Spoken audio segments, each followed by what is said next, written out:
Mr. Strange? You probably ought to unmute yourself. All good from the Cayman side, thank you. Very good. All right. Mr. Barasi, or is there anything to raise first? Nothing from my side, my lord. So I was going to just call Mr. Barasi. If you would, thank you very much. And we're just arranging his attendance now. He's in the offices, in the solicitor's offices in the DIFC, so he'll be dialing in any second.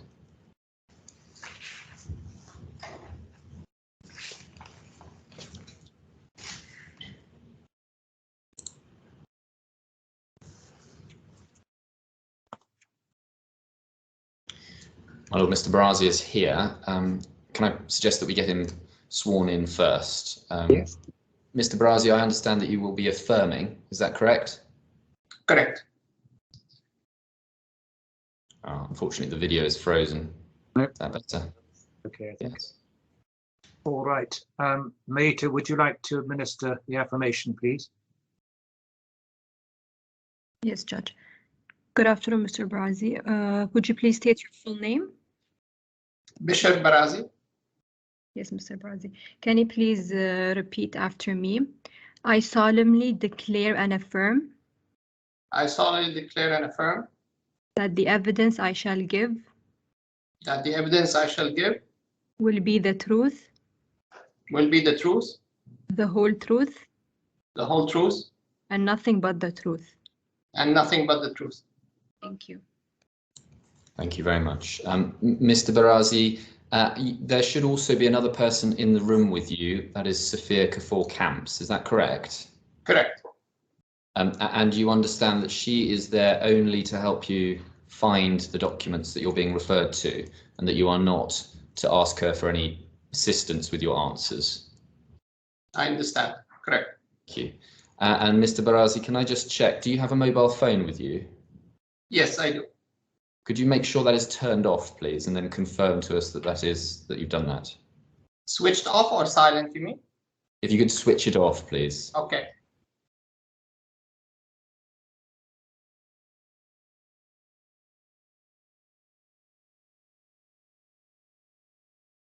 Done. Thank you. And can you confirm that there are no other electronic devices available to you? I have my iPad around me. I shall turn it off as well. Yes, please.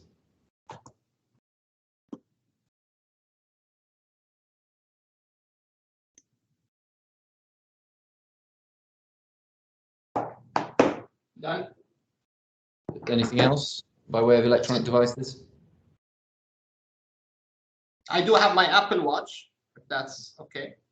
My lord, can I ask your indulgence that the witness be allowed to leave his Apple Watch on, or I mean, it can be removed from the room if you're worried about it. No, I can switch it off. Bear with me 1 second. Let's Not do an that. issue.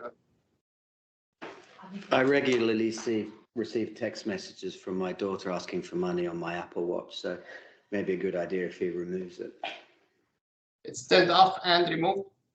Thank you very much. And then, so that's it for electronic devices? Yeah. Great. All right. Thank you. And can I just check also that you have no notes or other documents that you have personally written on in front of you? Nope. All right. Thank you. Mr. Barasi, could you be passed, please, bundle D, which should contain your witness statements? Yep. And if you turn, please, to tab 6. Mm-hmm. And do you see there your first witness statement? Yep. And if you turn to the thank you. And if you turn to the end of that tab, page D144, do you see there your signature? Yes, that is my signature. And can you confirm that the contents of that statement are true to the best of your knowledge and belief? I can confirm. Thank you very much. And if you turn over the page to tab 7, do you see there your second witness statement, Mr. Barasi? Yes, I do. And again, if you go to the end, should be page 159, do you see there your signature? Yes, that's my signature. Thank you. And can you confirm that the contents of that statement are true to the best of your knowledge and belief? Confirmed. Thank you, Mr. Barazi. There'll be some questions now, and if you can try and make sure that you wait for the question and don't overspeak, that would be very helpful. And when you respond, make sure you speak clearly and slowly if you would. Thank you very much.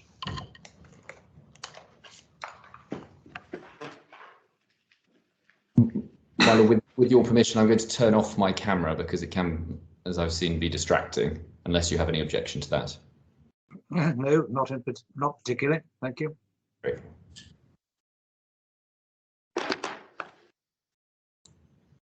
Mr. Barazi, what assistance have you had in preparing for your evidence today? I mean, nothing, I guess. The only assistance to my knowledge I've given is the witness statement. Okay. Were you given any documents to read to help you to prepare for your evidence today? Nope. I've been given a printout of my witness statement. Okay. And were you given any exhibits or any other documents to familiarize yourself with?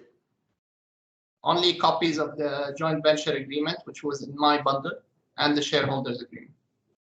Okay. And have you had any meetings to discuss your evidence? No. Okay. Mr. Barazi, I'd like to start with the JVA. You said in your evidence, familiarized yourself with the terms at the time, and you may recall that there was some obligations in clause 3.1 relating to a joint venture company and a shareholders agreement and an SPA. You recall those obligations? Mm-hmm. You need to say yes or no. Yes, yes. Yeah. And you may recall that clause 3.2 required the parties to use their best endeavors and to act in good faith in terms of achieving those obligations. Do you recall that aspect of the JVA? Yes. Okay. Now, obviously, for us lawyers, best endeavors and good faith means something as a matter of law, but as a fact witness and somebody who was responsible for the DIFC's compliance with those obligations, can you please tell us what, in practical terms, best endeavors meant to you in terms of what you had to do on behalf of the DIFC? So I believe back then we did our best to accommodate the requests of what we perceived back then as the new face or the new party to this joint venture agreement, in terms of built up area, in terms of, trying to be as sympathetic as possible to the fact that they invested a significant sum of money to acquire the rights in the JVA. So from your perspective, as a matter of practical approach, you have to be sympathetic and accommodate the requests of Hexagon. Was that it in general terms? Of the new partners in Hexagon, yes. Okay.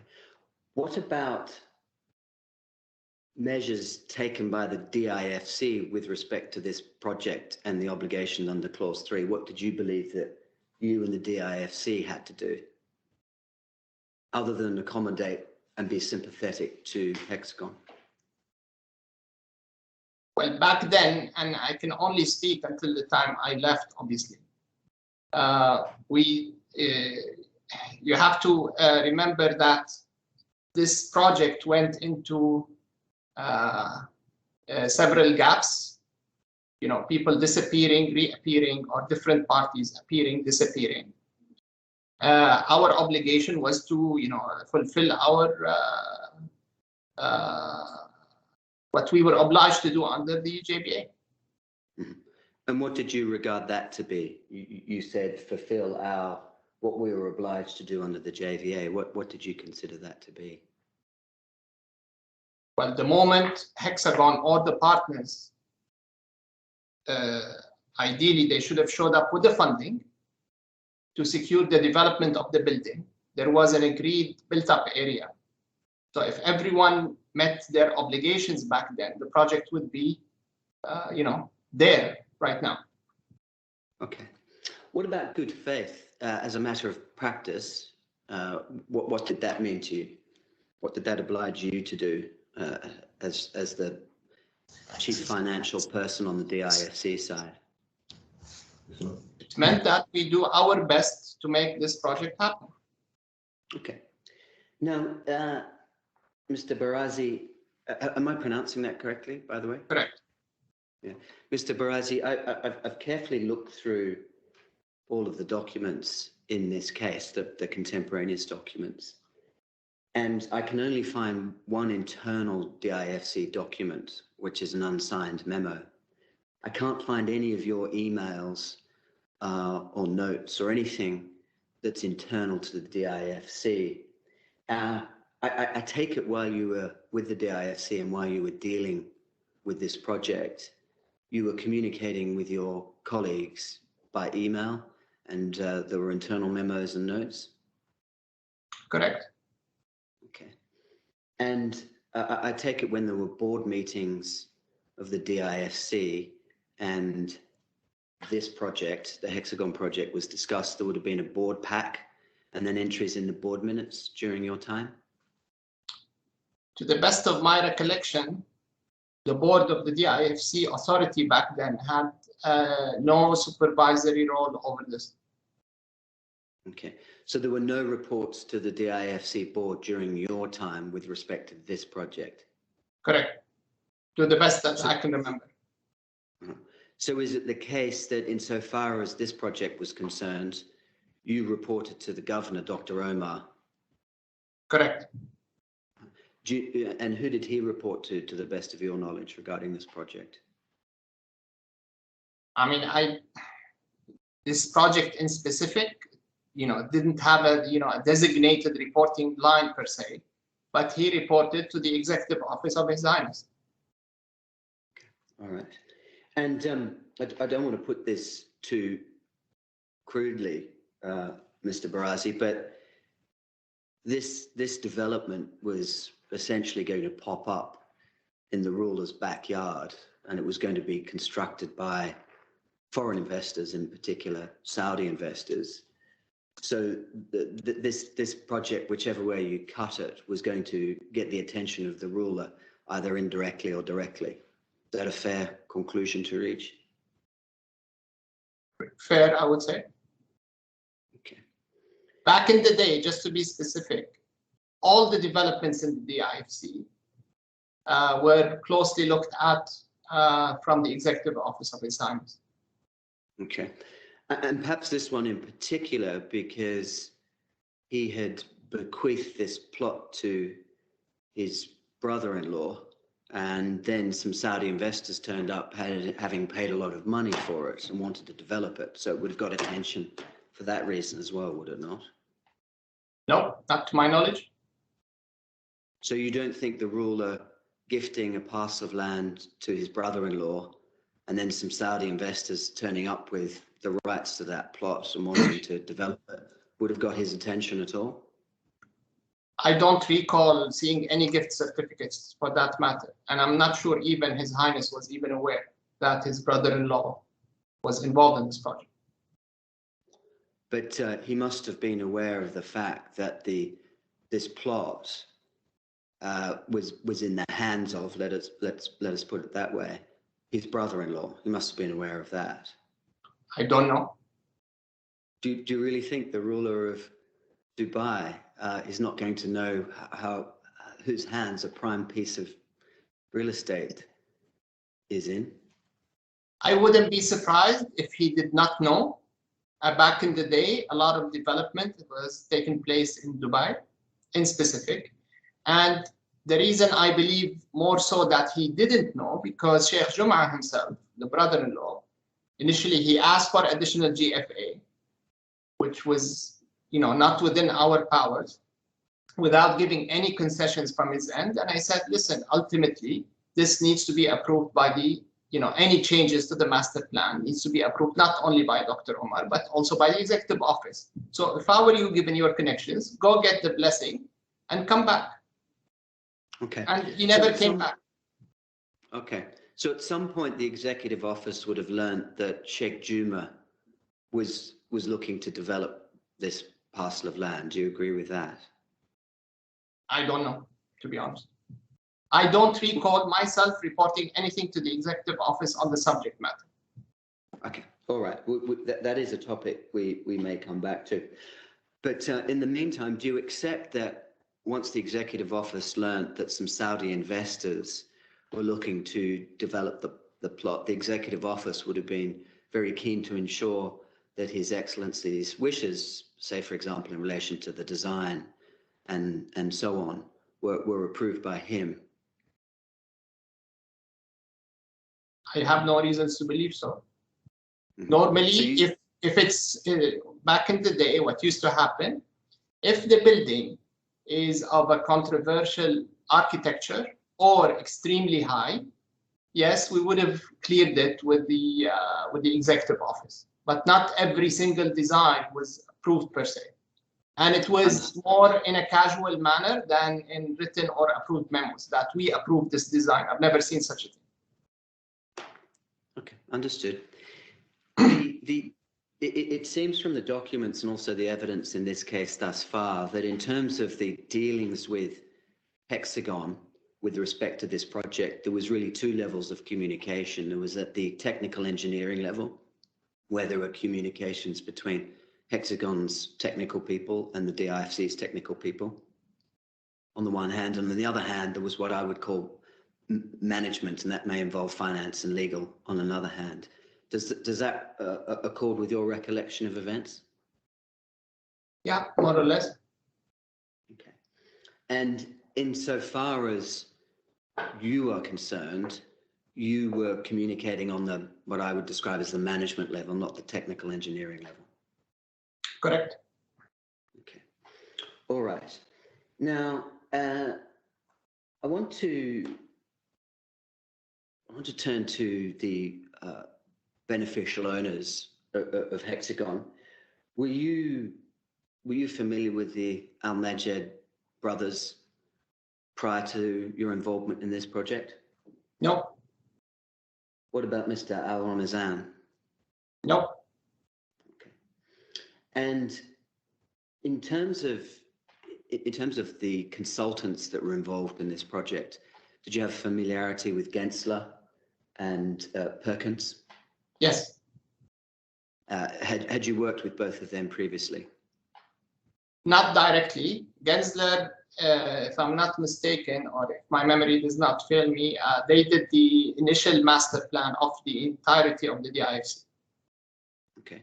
And Gensler had also designed a number of significant buildings in the DIFC, including the Ritz-Carlton, for example. Maybe. Okay. I don't know. I mean, I cannot confirm specifically that fact. Okay. And meanwhile, Perkins had won a competition that the DIFC had run, concept design competition. Is that right? Yes. Okay. And they're a Canadian outfit originally? I don't know, to be honest, the nationality of the firm. Okay, understood. Now, in terms of the pursuit of a project like this, do you agree that one of the first major steps is the concept design? In other words, you have to have a good sense of what your building's going to look like. Correct. And if you don't have the concept design, it's pretty difficult to move materially forward with the project. You can argue that, yes. You can argue that, but it's also a practical reality, is it not? I mean, it depends. If we want to go very technical, you can actually start on the detailed design if you're going with, what you call a standard floor plate. and then it's all about what you do with the facade. However, if the building has an irregular shape between the different floors, then yes. Understood. And you would certainly need to know basics such as what the built-up area would be. Correct. And you would also need clarity on what your mix was going to be: residential, hotels, offices, etc. Correct. Okay. So without a concept design, without an established built-up area, and without an established mix, material substantive work on the project is going to be limited. Would you agree with that? If you're talking in general terms, yes. All right. So turning to this project, in January of 2006, Hexagon provided the DIFC with drawings from Gensler, which broadly outlaid what they considered the design concept would look like. Do you recall receiving and reviewing that at the time? I remember vaguely, yes. Mm-hmm. And do you also recall that during the first 2 quarters of 2006, Hexagon was undertaking a significant amount of work with respect to the project, what I would call preliminaries, hiring Gensler, doing bid tenders for quantity surveyors and project managers? Well, if I remember well, to start with, they hired Gensler and they bought from them the concept.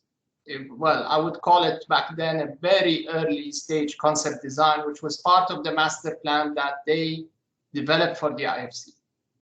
Yes. And you given the parties' obligations to develop this project, and given Gensler's long history in the DIFC, the choice of Gensler and the Gensler design was not a bad one, was it? I would argue, I mean, you need to remember what specifically Gensler, if my memory does not fail me, they did not develop a specific concept design, a new concept design for this project. They used the prototype they had envisaged when they did the overall master plan for the DIFC. Yes, so for a foreign investor in the DIFC, with an obligation to develop a project, the choice of Gensler is not one that could be criticized, given that, correct? I mean, it depends. What are they coming up with? Them or anyone else for that matter.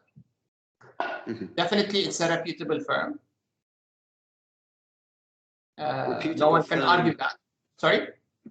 Reputable firm with a good track record in the DIFC. In other words, they have good knowledge of the DIFC's approach, regulations, design tastes, etc. I'm not sure about design taste, because if you look at the initial master plan they provided and what is DIFC today, it's quite different. They were, again, if my memory does not fail me, they were involved in the initial master plan, or if you want to call it the concept master plan of the DIFC. They might have done a couple of other projects within the DIFC, but whatever they delivered eventually was completely different from the original master plan they envisaged. Plus, the original master plan, if my memory does not fail me again, had a lot of futuristic elements to it, which eventually turned out to be not practical. So a lot of it was not even implemented in terms of specifically on the sustainability side. But that's, I guess, irrelevant to this case. All right.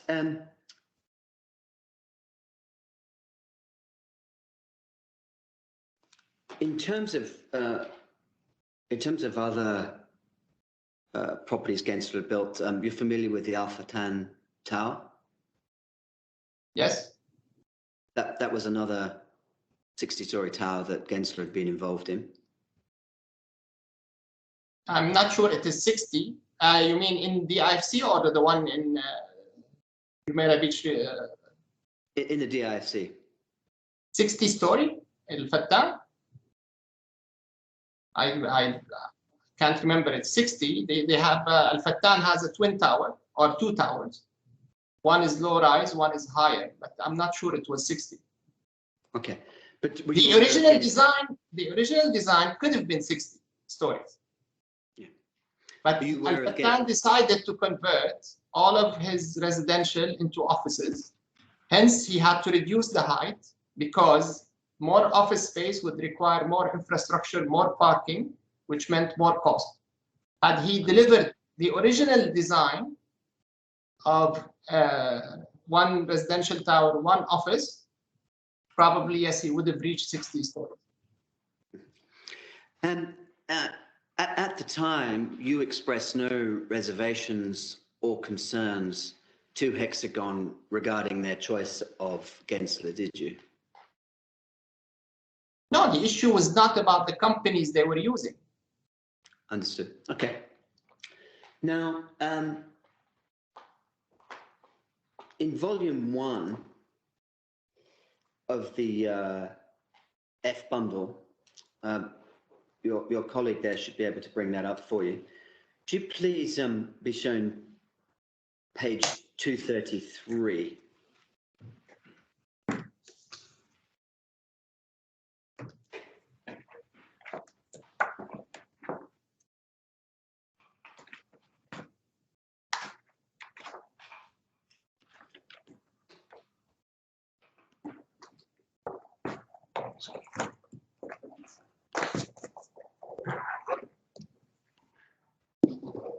Yes, please. So this is an executive summary of a project manager's services tender analysis report. And if you please go to F236.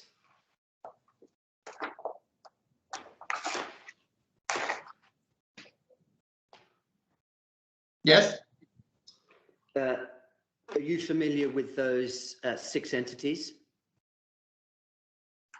I'm familiar with Hill, Parsons, and Mace. So not the balance? No. Okay.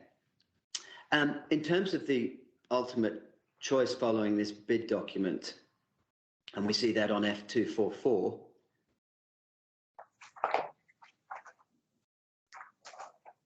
of Kalkani. Kalkami I've heard of, yeah. Yes.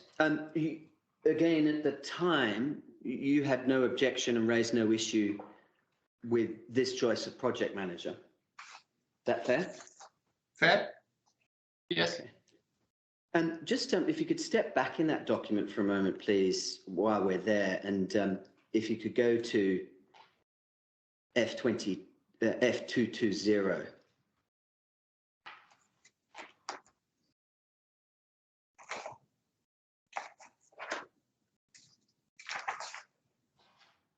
Yep.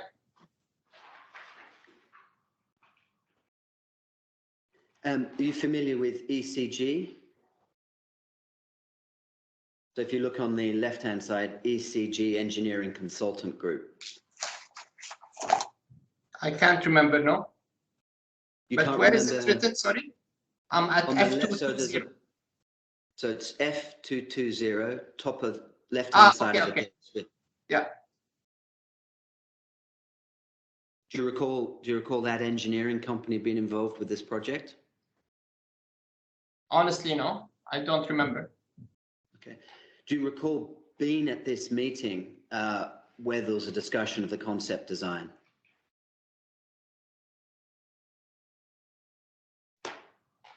Not to my recollection, no. All right. No. Do you recall any internal discussions in the first 2 quarters of 2006 within the DIFC about the Gensler design? Just to refresh my memory, was that design that had a propeller? Wind turbine? I believe that was the Perkins design. This was a twin tower design but no propeller. Okay. But I remember one of them had like a wind turbine, right? Yes, and I'll have some pictures for you later, and you can confirm. That's The biggest position, but- discussion we had back then, if I'm not mistaken, about that specific design is that they did the same one in the financial hub in Manama in Bahrain, and it never functioned. And that was the biggest reservation we had on that specific design. Okay. Because I went and visited myself that building in Bahrain, and the wind turbine never worked in the building. All right. I will, to be fair to you, I will show you some pictures, and you can let me know either way. But in terms of your recollection of events, do you remember looking at the Gensler design in the first 2 quarters of 2006? Probably, if I see it, I would remember more. Okay, all right. I will show you a document shortly. Now, the evidence suggests that the DIFC felt that the Gensler design was too similar to previous ones. Were you part of the discussion in that regard? Yes, it sounds familiar. Okay. And if you could, in that bundle, just take up F261, please. Now this you won't have seen because it's an internal communication. But you'll see there they're saying we need to arrange a non-official meeting with the DIFC to make sure they approve the design. Do you remember taking part in any non-official meetings in the summer of 2006 with respect to the Gensler design? No, I mean, it depends. How do you define official or non-official? Well, at this stage, any meeting, do you recall any meeting in the summer of 2006 regarding design? Maybe, I don't remember, to be honest. Okay. Obviously, we had a lot of meetings, so.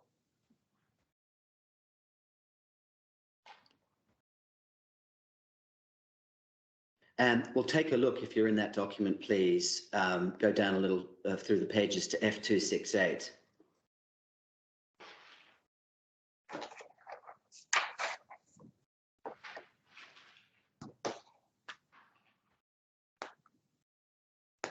You'll see there that there's a discussion about Tuesday, the 27th of June for the DIFC presentation in Dubai.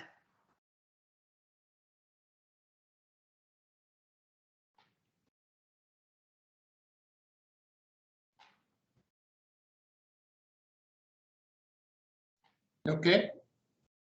Does that help you remember anything with regards to the Gensler design?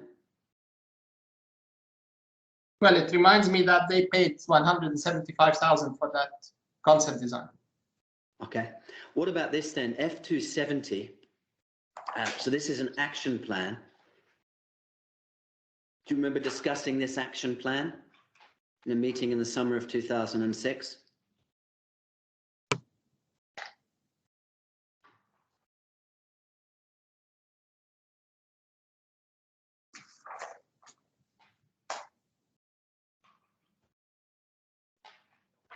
And perhaps I can draw your specific attention to page F271, the penultimate paragraph on page F271. Which paragraph, sorry? The penultimate, second last, starts another point necessary for the project commencement.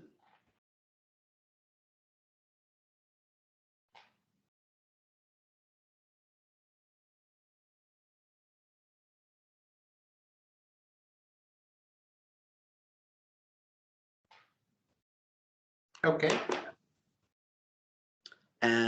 So do you remember at that point the DIFC's view towards having Gensler engaged to do the concept design? If I remember well, our view was, as the IFC, is that hiring Gensler to give a design concept just for the sake of having a design concept to move forward, right? To have a, over-the-counter product was not the right way to move forward. Okay. And we don't see, and I've scoured these documents very carefully, we don't see any internal communications within the DIFC expressing the view that you've just expressed. And we don't see that view expressed in any communications from the DIFC to Hexagon. Why did you keep that view a secret? It's not a secret. It was communicated. I did deliver that message loud and clear on several occasions to Mr. Suleiman. And in some occasions, his brother Abdullah would be in the room. And in other cases, the other partners would be in the room. Okay. So you were saying in the summer of 2006, at some point around this meeting, and when these contemporaneous documents were prepared, you expressed the view to Hexagon that they should not proceed with Gensler. What we expressed clearly was, if they are going with Gensler just to take that over-the-counter product, it is not the right approach. We have no issues with having Gensler developing a proper design, concept design.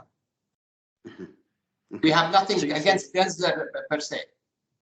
Okay. Sorry, go ahead. So is it your evidence that this message that you've just described was delivered in June of 2006?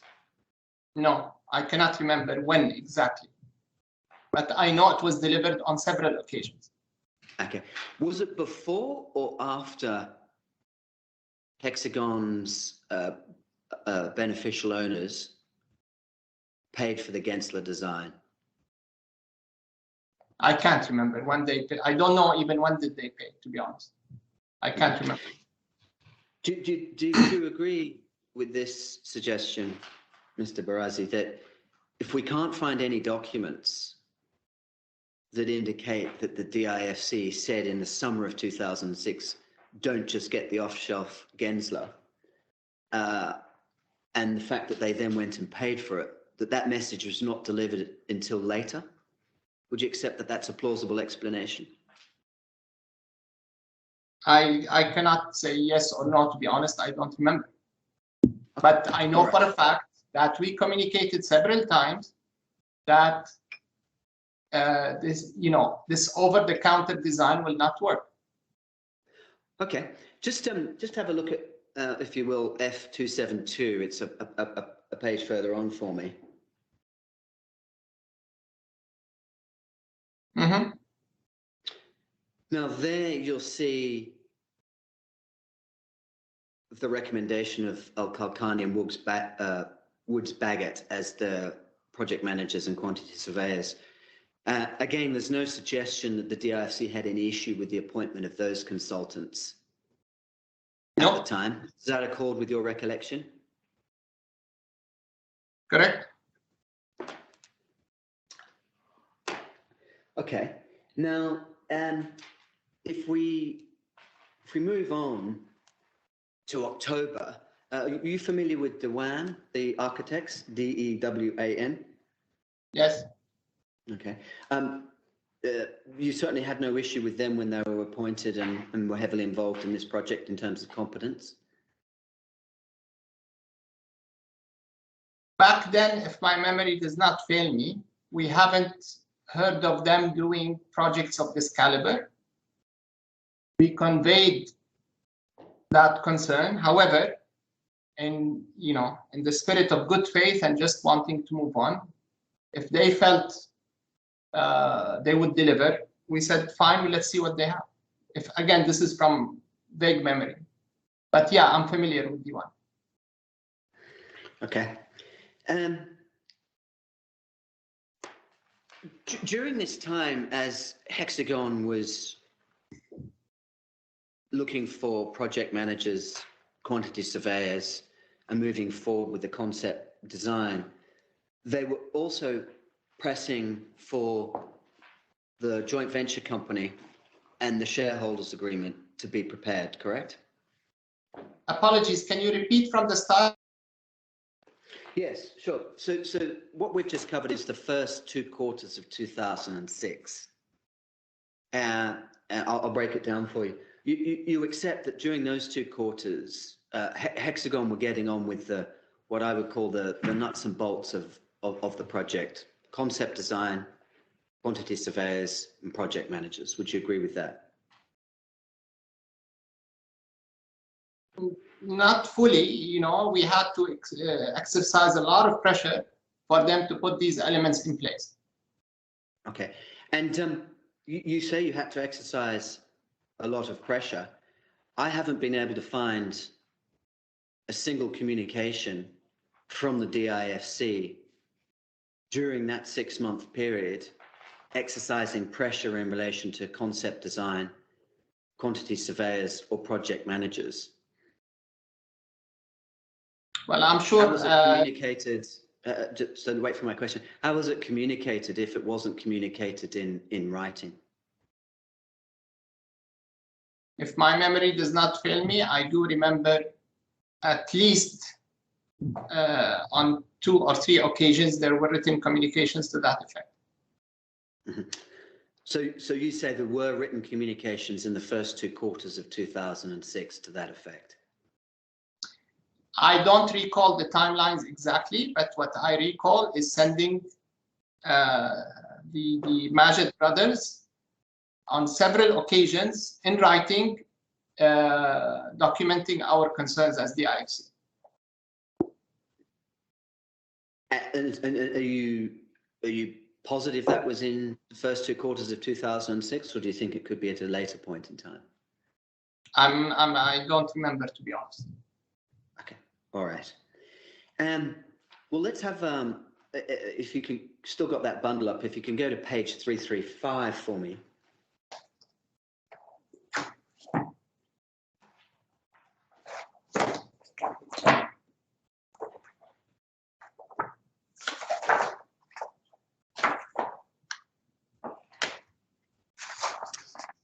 You'll see that's an agenda for a meeting on the 6th of November, 2006.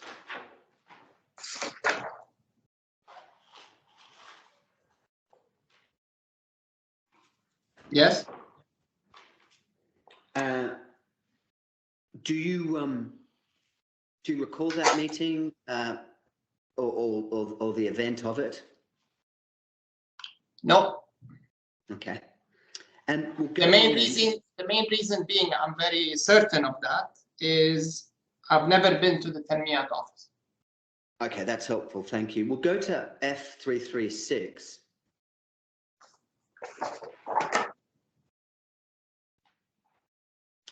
Now, this is a document I don't think you've seen because it's an internal follow-up. But let me ask you this. You'll see that they had arranged a meeting with the DIFC on the 11th of December 2006 to follow up on the company formation.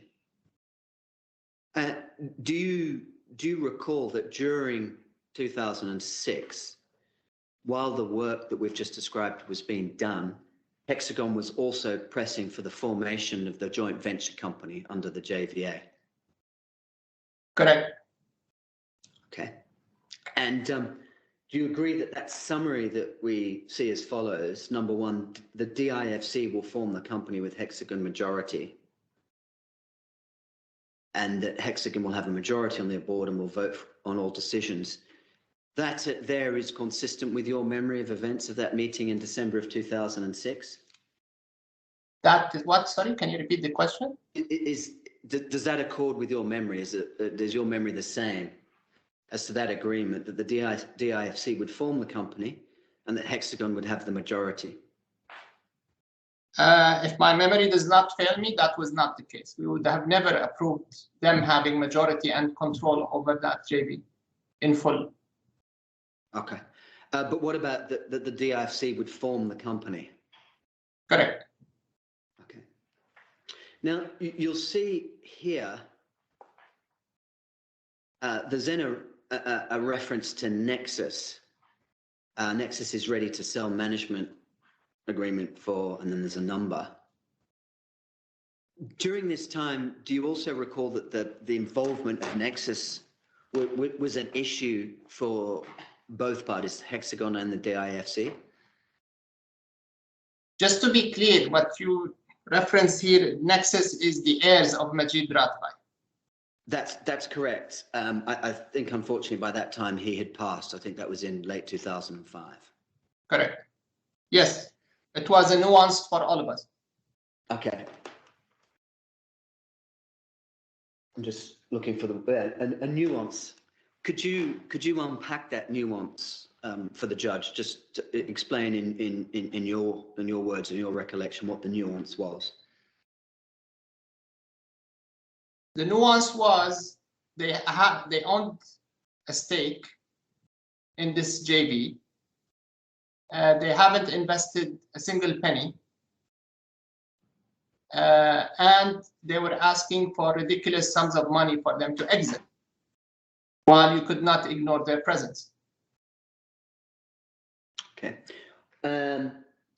So putting it bluntly, they were being greedy about a buyout interest. Yes, I can say that. Uh-huh.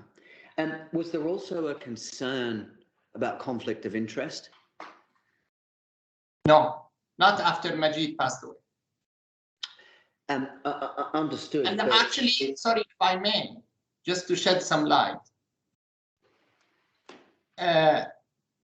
This conflict of interest issue was caused a big saga before our time, or the perceived conflict of interest.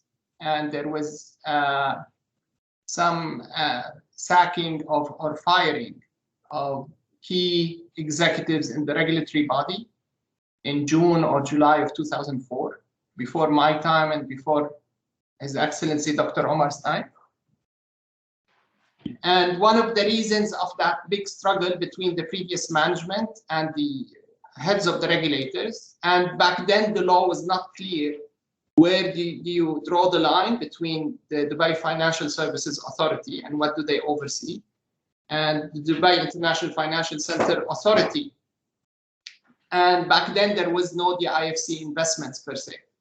So the law was unclear as who takes care of financial regulations or regulated activities oversight, who oversees non-regulated activities oversight, and who oversees the business activities of the center. So this conflict of interest issue was raised by the two chief regulators, the chairman of the FSA and the CEO, because when the previous management of the IFC had tendered the development of the land, there were 2 or 3 plots given with direct award, not through the tender process. Those 3 plots were 2 given to Union Properties, which is a publicly listed company owned majority by the government of Dubai. But they paid actually for it. And PA01, if I remember well, this is the plot number, the subject matter of this case. PA01, so the late Majid Ratbai used to be on the board of the IFC authority. And he managed to get an approval to enter into this JV with the promise that he will secure the financing to develop it. Okay. Would I, as Bishop, consider it as a conflict? Absolutely. 1. 2, I believe the original JV was one-sided, i.e. Nexus having the upper hand in everything, including the percentage. It is unheard of in my school that such prime real estate will only end up owning 17.5% of the JV. So this is a bit of history on the plot. Now, fast forward to the date of this email. No, the heirs of Majid Ratbai did not, at that specific time, in my view, constitute any kind of conflict. It was a legacy matter that we had to deal with. Thank you. And when you say one-sided in favor of the counterparties, Was it just the percentage of 17.5%, or were there other things that you felt were one-sided? I think, no, there are other things. The lack of a timeline to develop, for example. Okay, anything else? I mean, off the top of my head, this is for me as a counterparty that needs, that had a mandate to deliver, you know, those developments. The lack of a specific timeline that Nexus/Hexagon needed to develop was a big, you know, a big issue. Okay. Because Now, this could go forever. And this is, again, my view before the involvement of Tanmiyat. okay, understood. Now, in relation to the conflict, do I understand your evidence correctly? You felt that Mr. Radapay had a conflict when being a shareholder in Nexus and a DIFC board member, the transaction was consummated, but after his passing, it wasn't a conflict because it was just a legacy. Just to be clear, in my view, he had a conflict and the conflict was managed because there was an approval from the authorities on this transaction. Okay, and so for you, well, let me predicate it on this basis. Do you, as a businessman, understand that if a contract is secured and there is a conflict involved in the securing of that contract, the contract may be set aside because it will be void or illegal? In other words, the conflict of interest could be fatal to the existence of that agreement. In general, I agree, but in this specific case, I disagree because, like I said, that conflict was managed. Okay, understood. So from the DIFC's perspective, once you had come on board, you had got your understanding of how things had worked, and you understood that the Hexagon had new owners, and because of the approval, the Radapay conflict for you was a dead issue that could never be raised with respect to the JV agreement. Is that a fair summary of events? Yes. Okay. Minding Right. you, the new owners of Hexagon came. I had several interactions with Majid himself before he passed away. And again, I emphasized on the fact that the JV is not clear on timelines and whatever, that he needs to move on, bring the investors that he promised to bring, right, and start working on the development. And then there was the unfortunate accident of him passing away. Things went into, you know, silence for a while until Sheikh Jum'a came up. Activity for a few months, he disappeared, and then the new owners showed face. Okay. Now, in terms of the Nexus problem going forward, or the nuances as you describe it, and for the project to move forward, there was a desire to have Nexus removed, and that would involve paying the estate some money. Is it as simple as that? Yeah. Yes. Okay. And it's right, is it not? Not paying them off per se by buying their percentage. Just to be clear on the terminology. Yes, fair enough. So in terms of buying out their percentage, do you accept that the DIFC ultimately took on the responsibility for that? In other words, that was going to be a DIFC issue in terms of resolving the Nexus nuance and negotiating a deal with them? Correct. Okay. Now, this document that we're looking at, just to remind you, F336, so we've got the background to the Nexus issue. We then see that DIFC was not very impressed with Gensler design, as they bought for us a board of Gargash building Al Daman in DIFC, and looks the same. So was your issue that those two buildings were too similar in overall concept? Honestly speaking, that specific point, I don't remember. Okay. And who would have been involved in reaching that view? What within the DIFC at the time, who would have been looking at the designs and reaching those conclusions? All of us. You have the technical team, myself, and His Excellency the Governor. So that's Dr. Omar. Yeah. Okay. Now,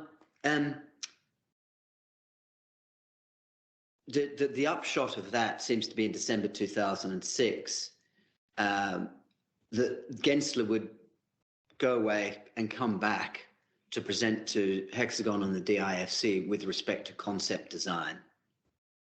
Does that accord with your recollection of events then? I don't remember, to be honest. Is it fair?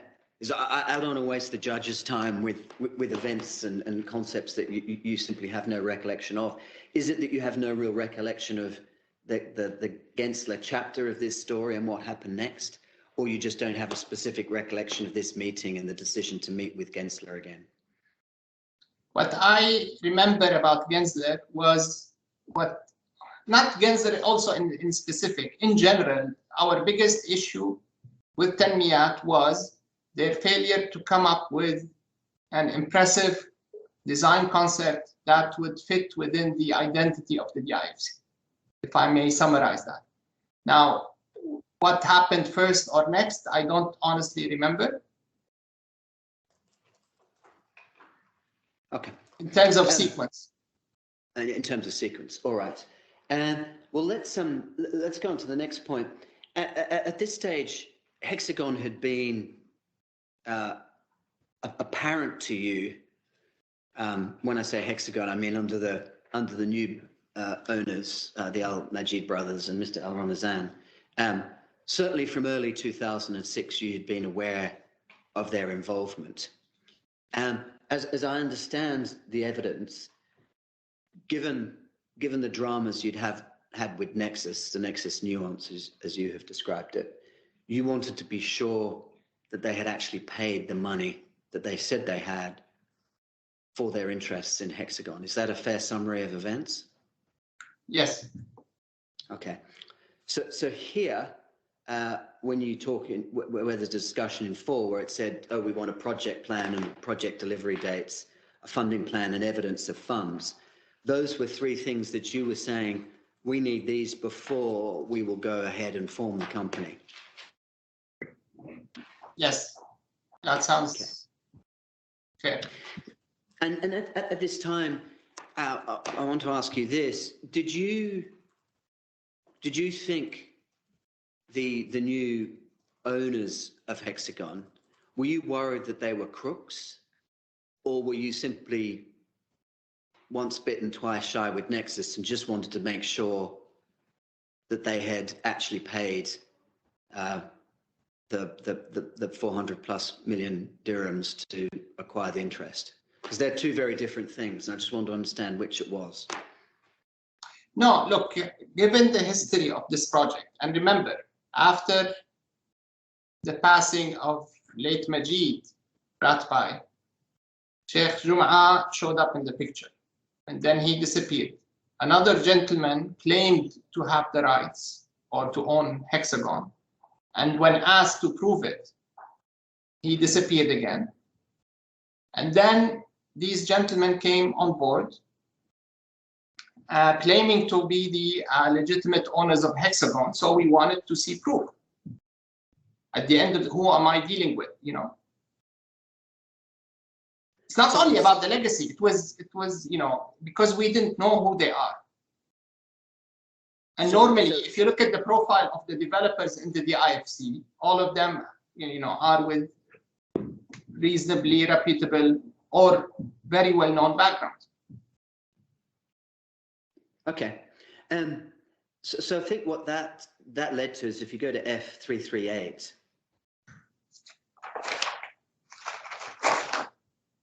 and that's the DIFC letter. So can I, based on your last answer, Mr. Barazi, Can I summarize your evidence as follows? It's not that you had any concerns as to their character and so on. It was more you just wanted to be absolutely sure who they were and the fact that they had paid, as they said. We wanted to make sure who they were. 1, 2, that they are the legitimate owners of Hexagon. 3, they had the capability to deliver such a project. Okay, understood. Now, this letter sent in December 2006. There's no reason why that couldn't have been done many months earlier when you first became aware of Hexagon. In other words, this letter and the requests in there, leave aside whether they're reasonable requests or not, the timing of them is unfortunate, wouldn't you agree?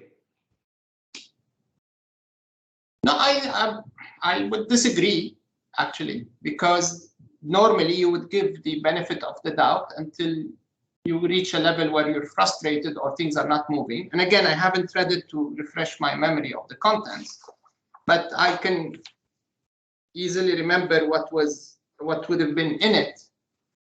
From where we sat as the IFC, we were, extremely frustrated that, a very prime plot at the entrance of the center has been subjected to a lot of, back and forth, and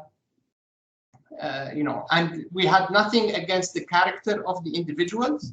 It's irrelevant to us. But for example, I can tell you, Union Properties developed 2 major developments in the IFC, and the number of meetings that took place back then between us and them probably was not more than 3 times a year. What we believed, or what was frustrating the IFC back then, is the lack of organization. If I'm trying to be polite, from the counterparty. Well, let's have a look at various aspects of the answer you've just given.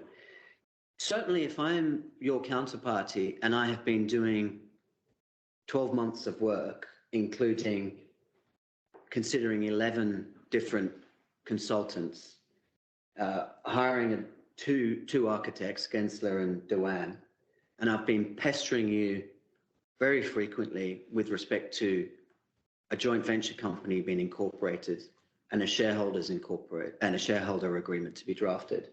During that 12 months, at the end of it, you asked me for simple information, like if you look at paragraph 2 of the letter, names and official addresses. Do you agree that a counterparty would be frustrated and somewhat shocked and surprised that it had taken you 12 months to ask for that information, given all of the work and all the interactions that were going on? Honestly, no, not necessarily. You have to take this in context of the events and how they evolved. Like I said, I mean, this was the first time I've seen that tender you showed me earlier. And, if you ask any consultant to give you a comparison or a similar tender process, it would be 10 times the size of this document.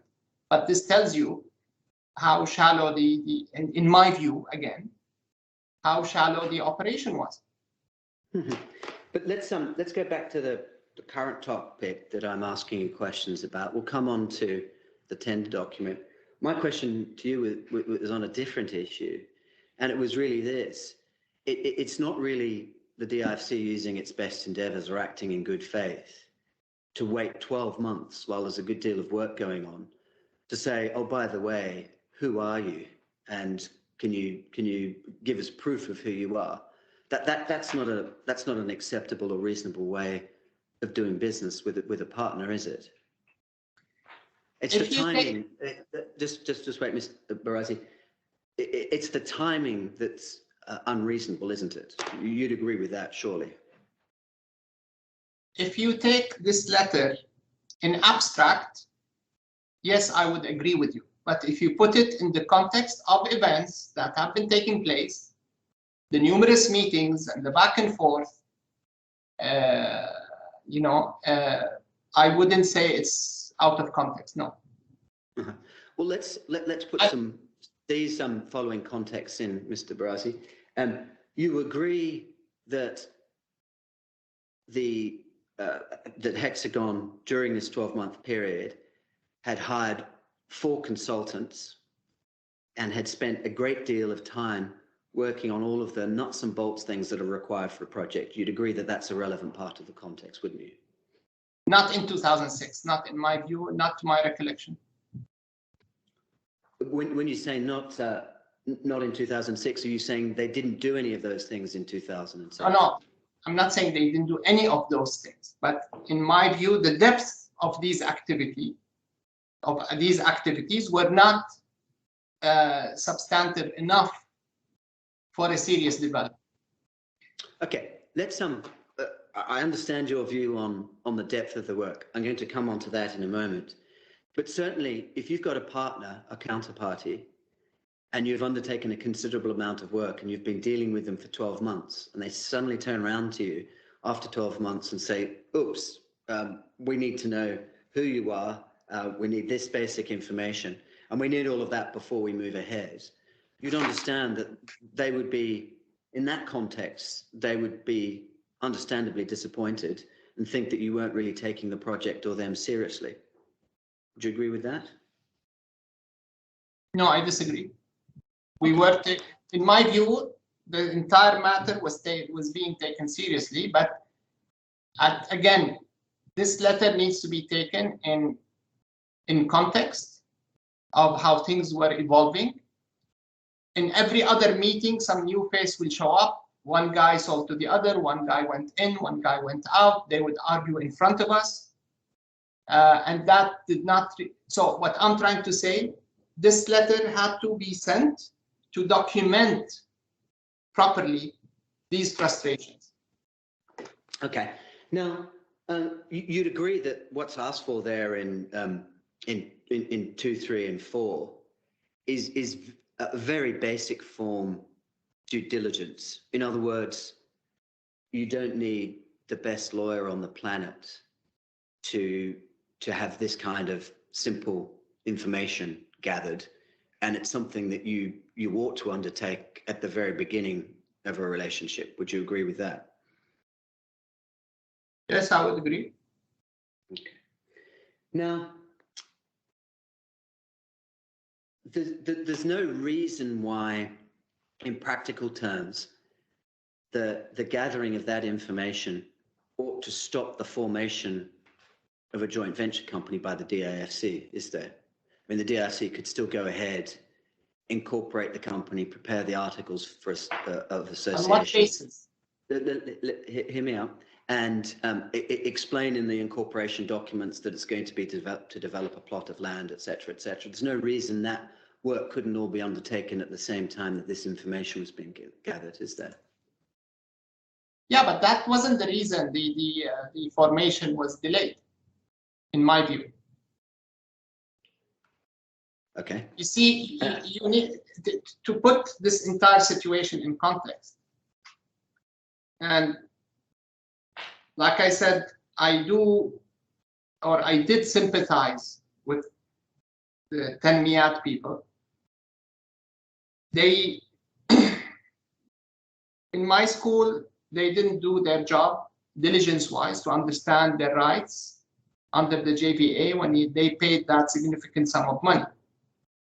So the entire focus, or their entire focus, shifted to how can I recoup my investment? Rightly so, right? You wouldn't blame them for trying to do so.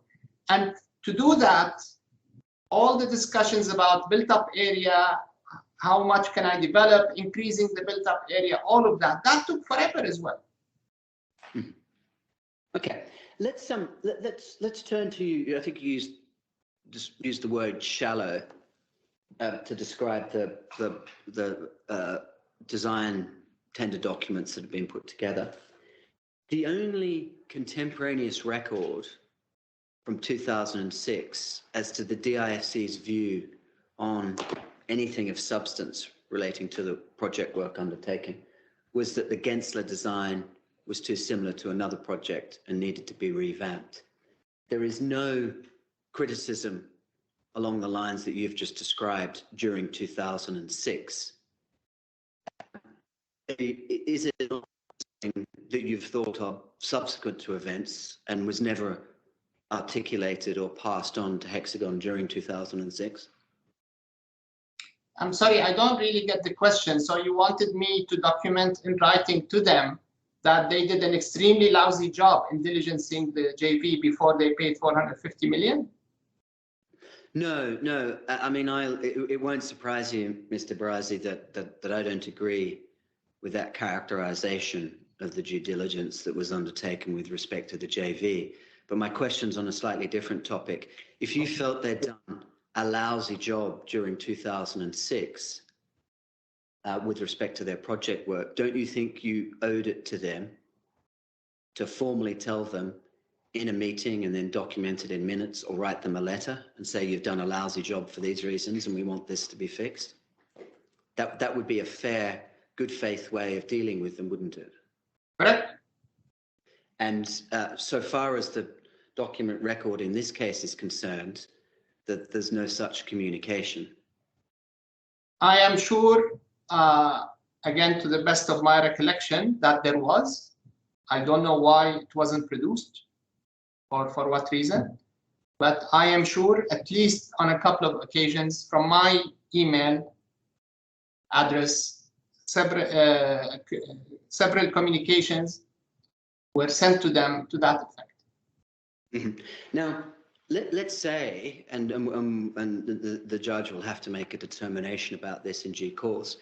If it turns out that your recollection is not correct, and there are no such communications in 2006 to that effect, do you agree that it would be bad faith on the DIFC's behalf to have these negative views of Hexagon's work and to have never told them? Never have told them I think is a misstatement. If not in writing, for sure, every single meeting, these concerns were being highlighted time and time again. Okay. My lord, it's 10:15. That's a good time for the first break of the day.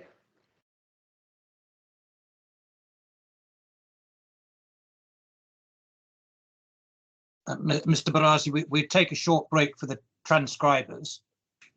So we'll take 10 minutes out at this point. And can I just tell you that because you're in the middle of giving your evidence, you shouldn't talk to anyone else about the case during the break. Talk about other things, but not about the case. Thank you very much. Thank you. Thank you. 10 minutes, please.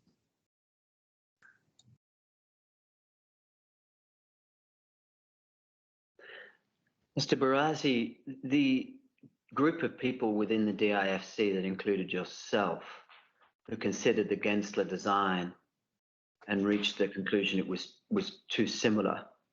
How many times did you meet with respect to the first Gensler design? I don't remember. Mm-hmm. And who on the engineering side was in charge of considering the Gensler design and coming up with the primary comments and views? It would have been, if I'm not mistaken, Mr. Najjar, Muhammad Najjar, or Mahmoud. And the other gentleman would be Mr. Adel Abdullah. Adel Okay. Abdullah. All right. Do you agree that the concept design and any apparent similarity with another project was a critical issue to this project?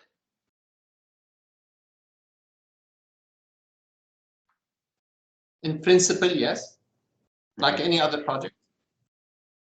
And do you agree that in the normal course of an operation by the DIFC, there ought to be a fair amount of analysis, internal scrutiny, and consultation with respect to A, the problems with the concept design that had been presented, and B, the way forward?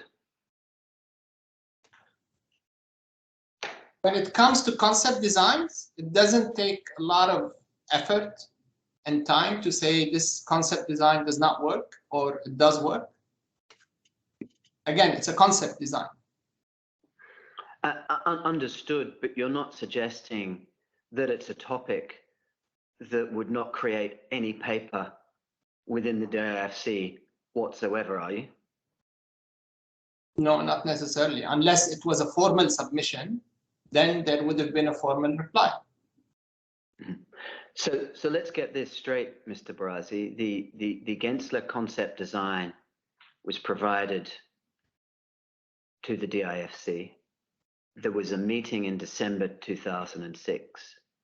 The view was expressed that it was too similar and that a further meeting needed to be arranged with Gensler to go through it. There isn't a single internal DIFC document relating to that decision or relating to what should happen next, or providing your partner Hexagon with direction as to what Gensler should do. Don't you think that's rather odd for such an important point in such an important project? Again, I don't recall the exact events. However, the practice was, if we received something, a submission of a design in writing, seeking formal views, we would have responded in writing.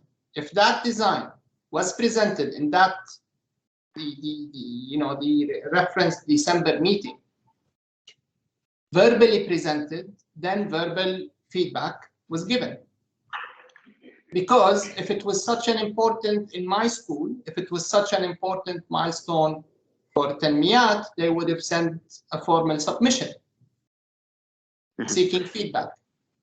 Well, Hexagon's position in case and evidence is that was a formal submission and it was sent in writing and you weren't given opportunity to consider it. So on that basis, it seems to fall into the category of it was a formal submission and there ought to have been contemporaneous documents and considerations within the DIFC. Would you accept that?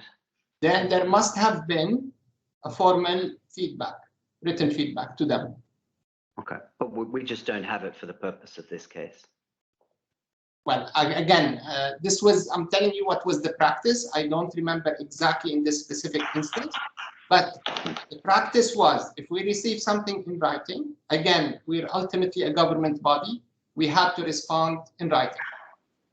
Okay, and this is the most plausible explanation, is it not, Mr. Barazi, that you and your colleagues at the DIFC were far more focused on the diligence issue and weren't really interested in pursuing this project at this point in time. So the whole "it's the same design" was a throwaway to delay things while you pursued the due diligence with which you were most concerned. That's the more likely explanation, absence contemporaneous documents on the design issue, isn't it? That's your view, not mine. I definitely disagree with that. Mr. Springe, if you're going to suggest there was a formal design put, you better show him the document, haven't you? Yes, I will. Mr.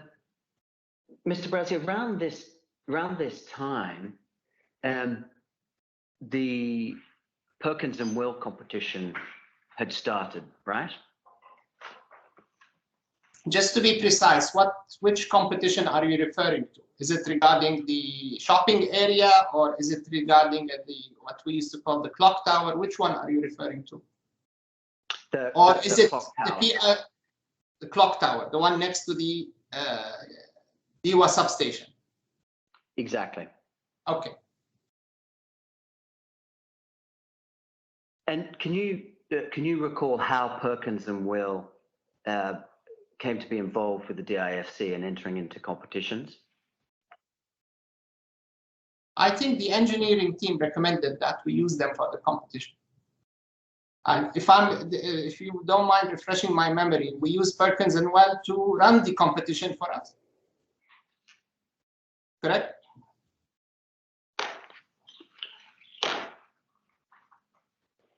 Well, let's go to the end of it. Perkins and Will prevailed in a competition. Do you remember which competition that was? If my memory does not fail me, it was what we used to refer to as the clock tower next to the substation. Okay. And what's the status of a competition winner with the DIFC in terms of securing future projects? I don't really understand the question. Well, it seems when we look at the documents that Perkins seemed to have had a pretty exalted status with the DIFC post winning the competition, and were indeed imposed upon Hexagon as the project and concept designer. And I want to understand from you how that came about. Well, I'm not sure it was imposed. If my memory does not fail me, we were happy with the way they ran the process and their flexibility, and them being accommodating to the numerous requests of the technical team, and that was the driver, if my memory does not fail. Okay, and going back to the position with respect to Gensler and your consideration of the design, could you please take up F261?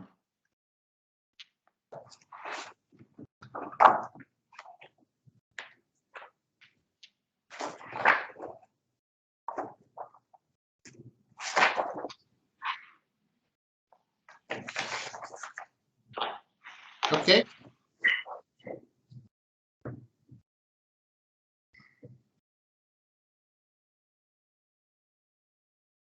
So you see here, this was the email I showed you about the non-official meeting with the DIFC to make sure they approved the design.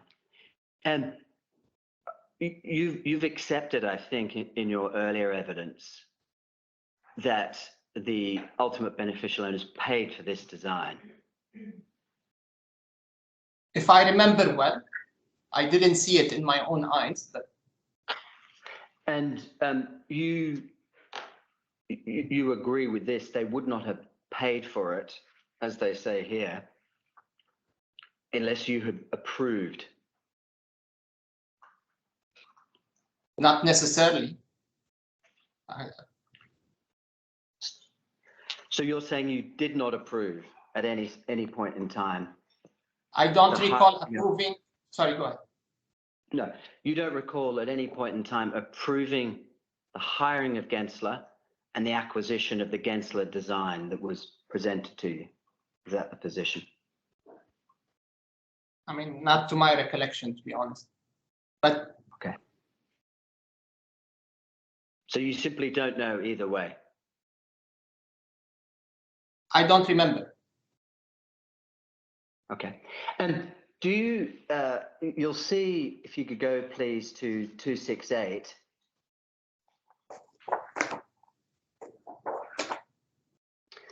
You'll see there's a reference there to a Jose Sierra, S-I-R-E-R-A.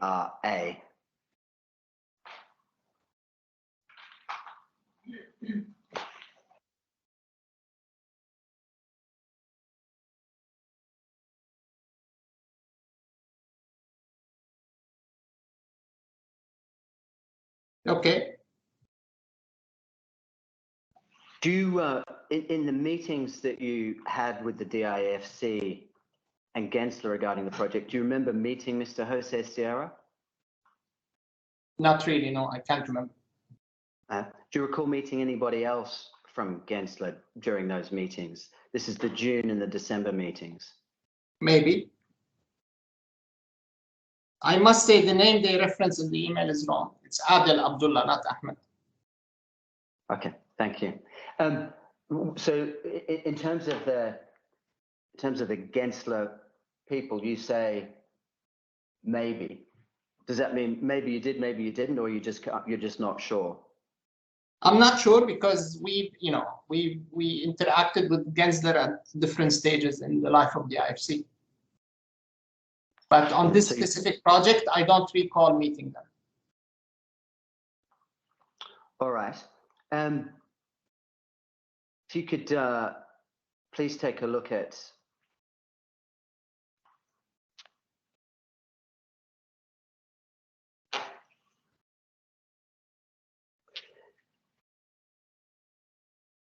F293.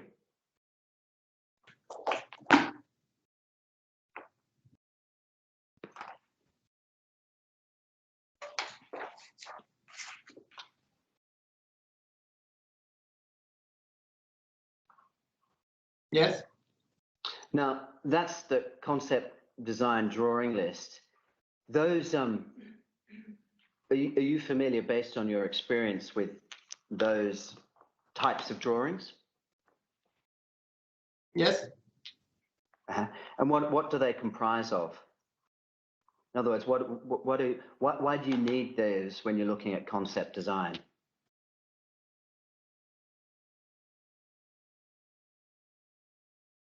You need them to have an idea about how does the concept design work from the inside. Okay, so this is essentially floor plates. Schematics. Schematic floor plates. Do you recall reviewing those drawings, not the list, but the drawings themselves with respect to the Gensler design? Most probably I did see them. Okay.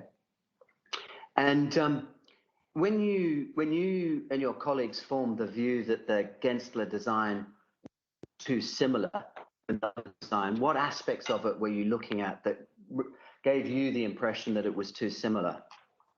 What we call the look and feel of the architecture. And what aspects of the look and the feel of the architecture? How the building looks. Simple. Mm-hmm. And are you just saying externally or internally as well? Externally. Mostly externally. Okay. And would you be looking at those design drawings that we've just seen there for similarities with the design drawings of other buildings as well? Not necessarily, no. Okay. Just the external. Okay.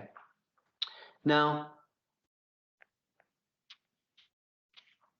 just one last document on this. If you go to, please,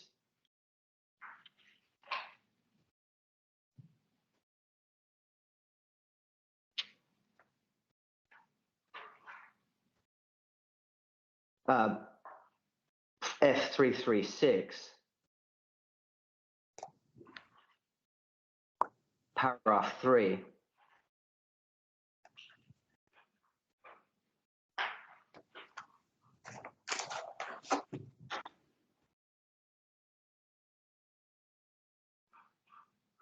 You'll see there, this is the aspect about not being impressed with the Gensler design. They say, as they bought for us a board for Gargash building Alderman, what would that entail, a board for Gargash? Would that be a similar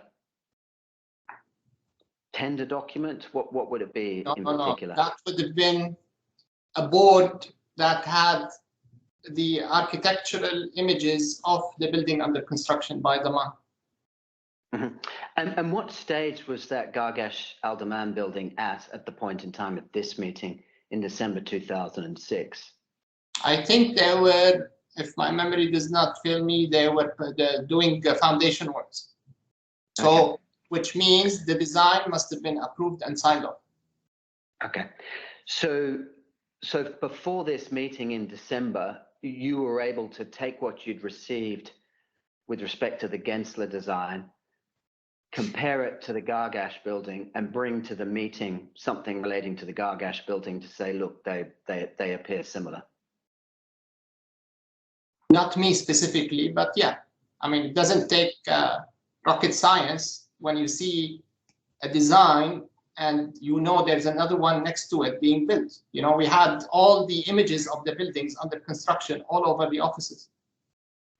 That's true. It doesn't take rocket science, but it does take seeing the proposed Gensler design before the meeting, before bringing the board the Al-Daman deciding to take the Al-Daman board to the meeting to say, you know what, you've sent us, it looks the same, here you are? Yes, I guess. You would see something, then you would react to it, naturally. Okay. And the reaction would have been, gentlemen, the design you brought us is similar to one being constructed next to it already. Okay. Fine. Now, the due diligence material that you had sought in December was provided in January 2007.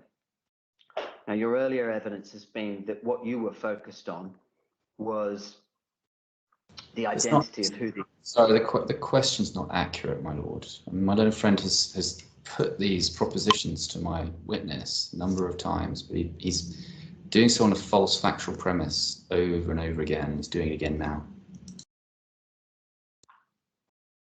Well, my lord, I'm confident with the premise that I'm putting the questions. We have re-examination if people think that questions aren't being put fairly. So I intend to press on. You're on mute. You're on mute, my lord. It depends what the question's going to be, but if the premise is an issue, you better show him that the material was supplied in January 2007 in answer to everything that was requested in December 2006. Yes, understood. And so if you, just to remind you, Mr. Barazi, you had sent the letter in December. We can just have a look at that. I didn't, sorry, just to be factual here.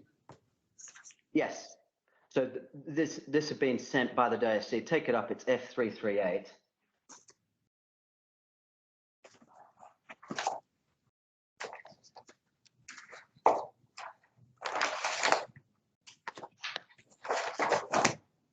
Okay.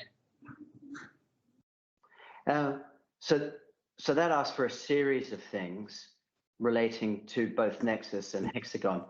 In terms of Nexus, you would have understood at the time that the new beneficial owners of Hexagon wouldn't be in a position to provide information relating to Nexus because they weren't Nexus. Would you agree with that? I agree. And so really what we're looking at is 2, 3, and 4 and 5,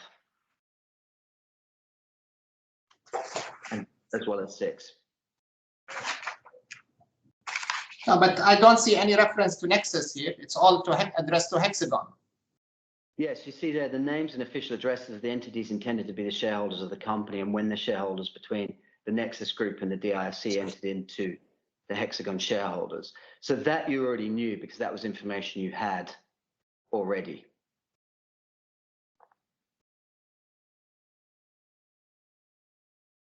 No, I don't get the question. I'm sorry. Can you repeat? Well, certainly by this time, in answer to question 1, you already had the information necessary to inform yourself of that, who the shareholders were going to be. Well, like I mentioned earlier, one of our frustrations was the changes, the several changes in faces in different meetings. Each time one is introduced as a shareholder. I think some of the partners changed hands several times. Hence, I believe my colleague back then, Dean Faris, felt to have this clear cut in writing. All right. We know, don't we, Mr. Sponge, that there was a change in shareholding in November 2006. Yes. When Mr. Al-Hukane was bought out of his share in Hexagon. So yes. That precedes this letter, doesn't it? Yes. If you could go to F368.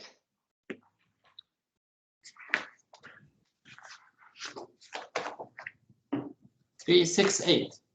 Yes, 368. Do you recall receiving this letter?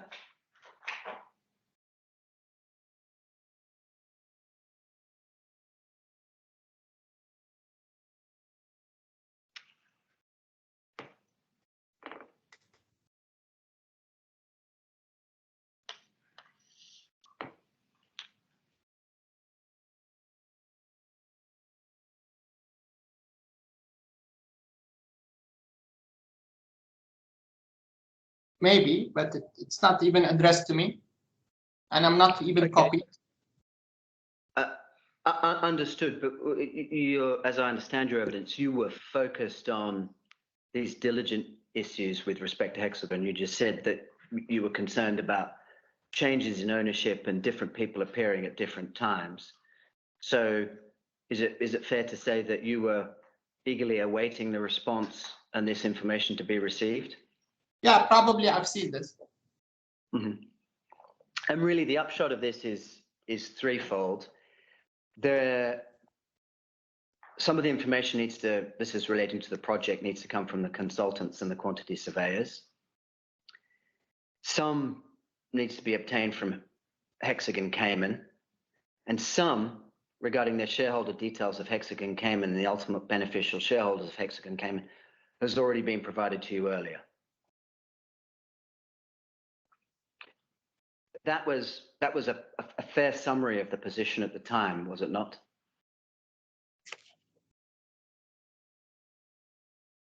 Well, given that we got to know there was a change in hands, we wanted to know where did it take place and at what level, if I remember well. Because yes, initially, when they first showed up, they did provide us the information. But like I said, we kept seeing different lawyers, different people, different, shareholders. And the situation was pretty fluid. Okay. Now, if you can go to D400.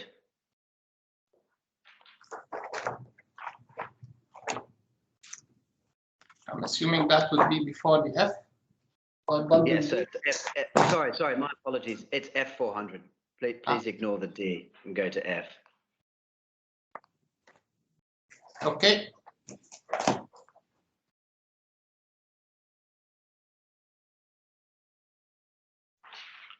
Now, during this intervening period,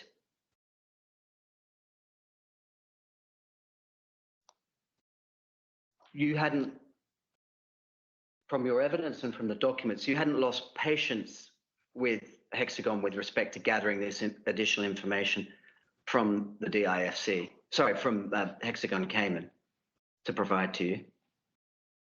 Sorry, I didn't understand the question. Can you repeat? So essentially, you'd sought this information in December. There's been a response in January that said we're going to have to get some of this information from Hexagon Cayman. Some will come from our quantity surveyors, and you already have some already. We then see this letter of the 4th of March.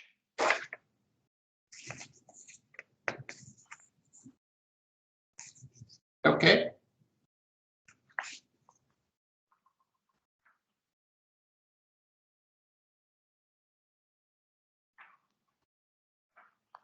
And you'll, if you wanted to scroll down or flip the page to F401. Okay. And then F402 and F403.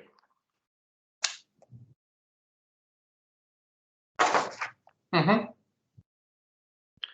So between the reminder that you had information in January and this March letter, so by the end of Q1 2007, is it your position that you were satisfied from a diligence point of view in terms of knowing who the ultimate beneficial owners were of Hexagon and what their position was with respect to the project? Well, I would have deferred that to the legal counsel, but yeah, in principle, yes. Okay. Now, at this time, both parties, I think, were focused on having Gensler prepare a new design concept and to meet and decide on whether you pursue what they came up with as a second go. Does that accord with your memory? I don't recall if it was Gensler in specific, but the focus was on agreeing a concept design. Okay. To put things in context for you, if I just may shed some light, I don't know if you are familiar with the DIFC. We have a district cooling station at the entrance of the DIFC. And I can tell you, for example, that we had the provider, a company called Empower, that provides chilled water for the cooling, for the air conditioning in the entirety of the DIFC. We had them change their design, the way the building looks, because it's at the entrance of the DIFC, more than 25 times. Okay, just to put things in context. So I can't remember. Sorry, I think we lost. You're on mute, my lord. Mr. Strange seems to have disappeared, so we better wait for a moment till he comes back.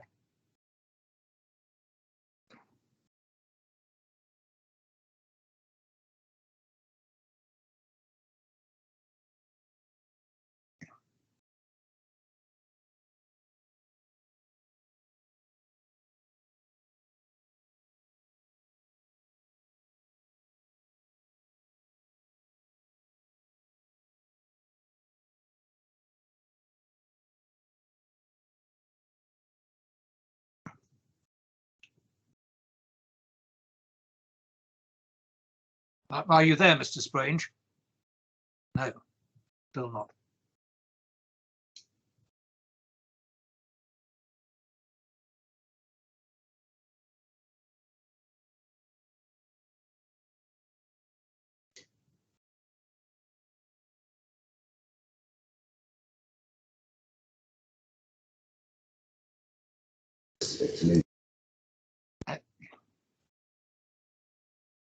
You're back.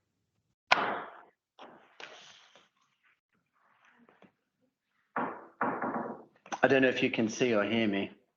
Yes, we can now. You disappeared for a bit. Did you miss the last half of No, so Barazi's answer or not? I've just read the transcript about Empower. So, Mr. Barazi, just perhaps just tell me the significance of Empower. Significance of Empower, it's, well, the sole district chilled water provider for the DIFC. When we reconvene, can we make sure that his camera picture, I know, well, the picture that needs to move the window underneath the camera.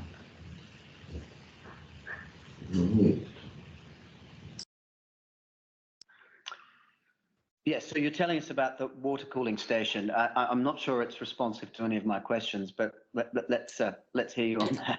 It is what I'm trying to say. The significance of the concept design, the look and feel of a building in the DIFC is of utmost importance. So the reason I was giving the example is that we had them change the outlook. We didn't want an industrial look at the entrance of the DIFC, so we had them change their design more than 25 times, if I remember well.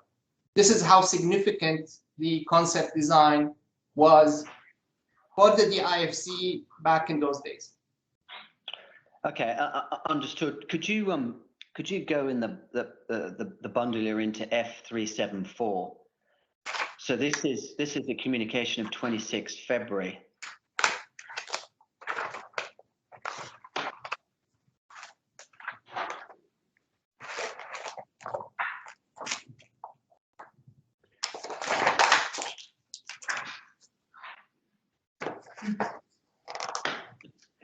So you see there's an email from Abdullah Al-Majed to Abu Othman saying he received a very serious call from the DIFC.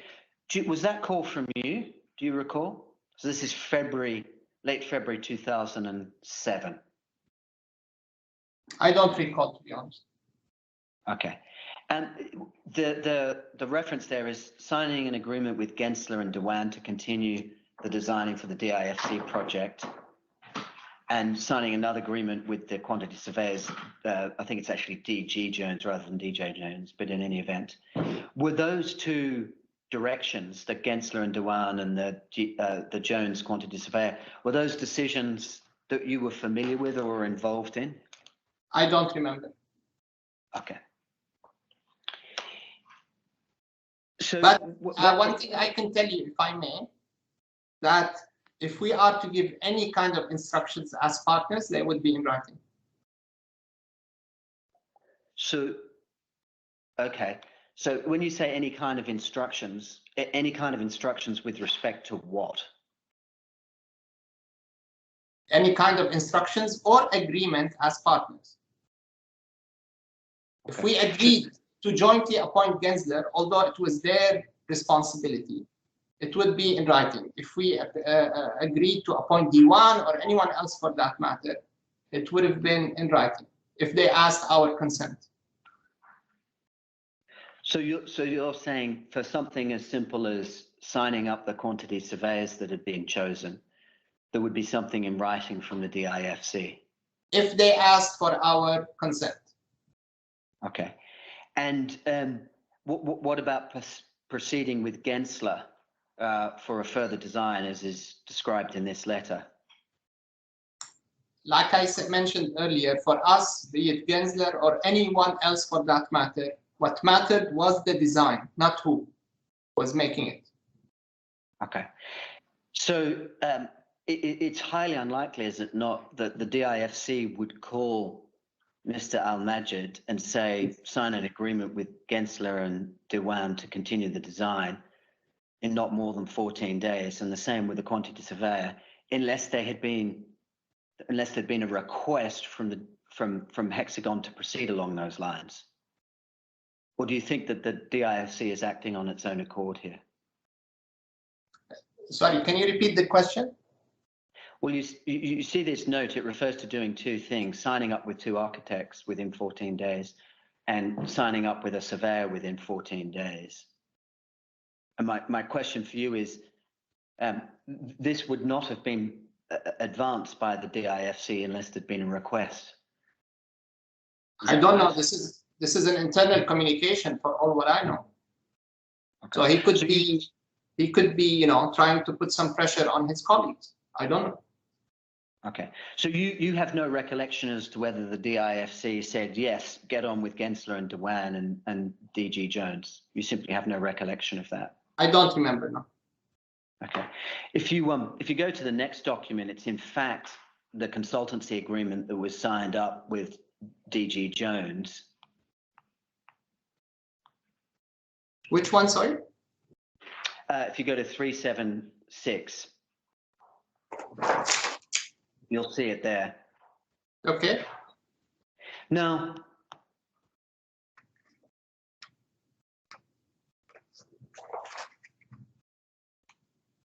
is it a fair assumption that they were signed up as per the message and there was no subsequent complaint from the DIFC with regards to the appointment of DG Jones?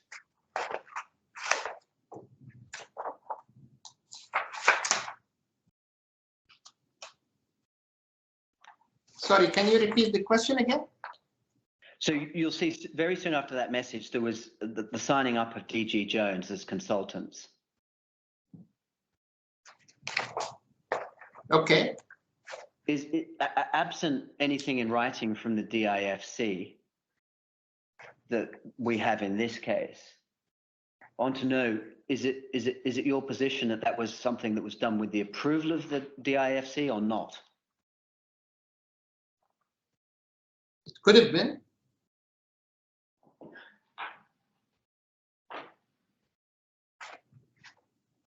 Okay. But you just don't know and you're not sure? I'm not sure. But if I, sorry, 1 second, let me just re-examine one thing.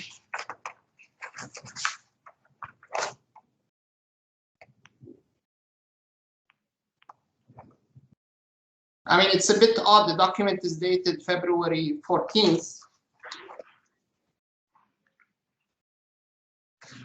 And the email instruction was dated February 26th. So, well, if you look at the email above, the recipient says, actually, we've already done this. Ah, okay. Okay. So I mean, one would draw the conclusion that they didn't need our approval to sign it. Okay, and you can't tell us whether, to your recollection, there was approval to do those things, the two architects and the quantity surveyor. I don't remember. Okay, well, but by April, we're in the position that the diligence that you sought in December has been addressed, and the quantity surveyors at least have been signed up. If you go to F455,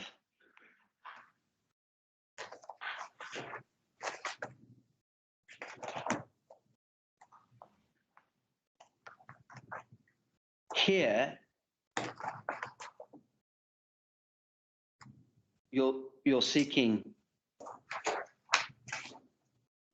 proof from the respective banks that all the checks have been deducted from the respective bank accounts in order to complete the process.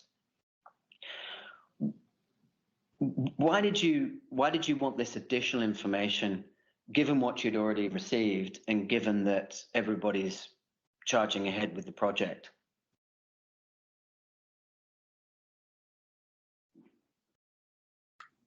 Now, again, this is from memory,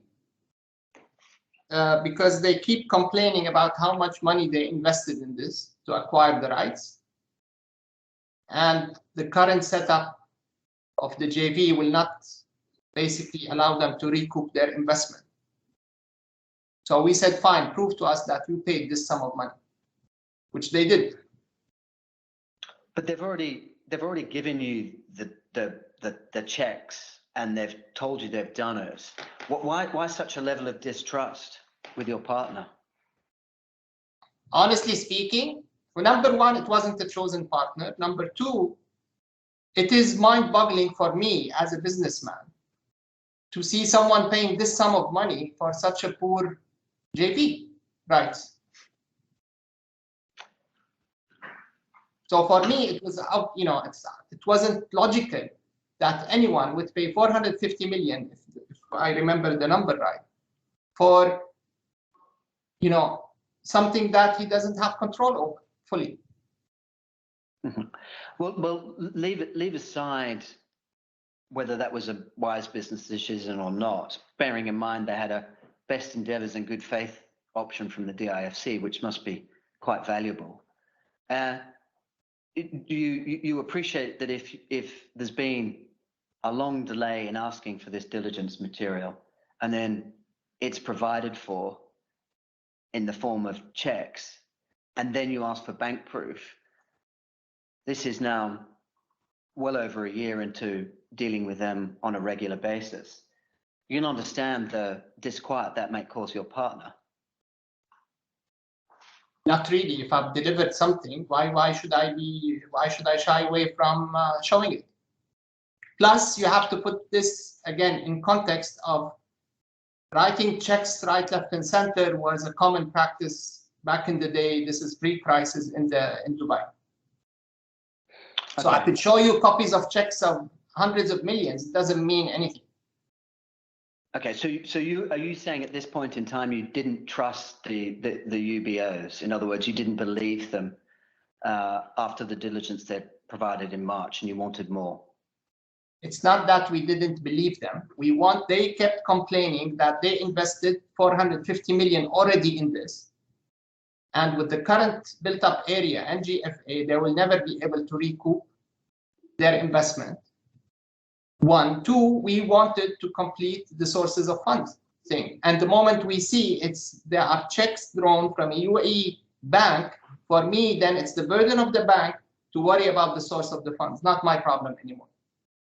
So was this also, in effect, you covering the DIFC's tracks in the sense that you would get information that would have, essentially protect you from any money laundering allegations? Yes, that was one element. Okay. And again, do you accept that the timing of it is unfortunate, given that we're now in April 2007, which is well over a year after dealing regularly with the Al Najid brothers and Mr. Al Ramazan? Unfortunate, I wouldn't call it if you put yourself in our shoes and the amount of different faces and back and forth and, interesting lawyers, to be polite, going in and out the process, you would be probably as skeptical. Okay, well, if you go please to 458.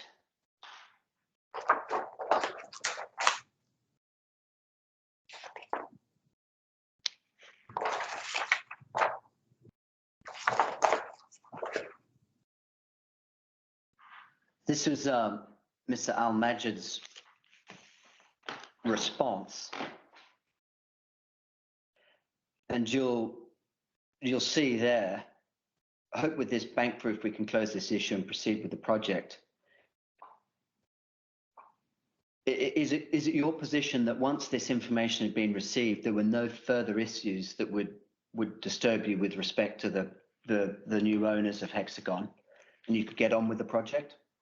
Yes, unless there was new changes. Okay, but yeah, so subject to that caveat. Yeah. All right. Now, if we go to, you can go to 495 in that same bundle, please.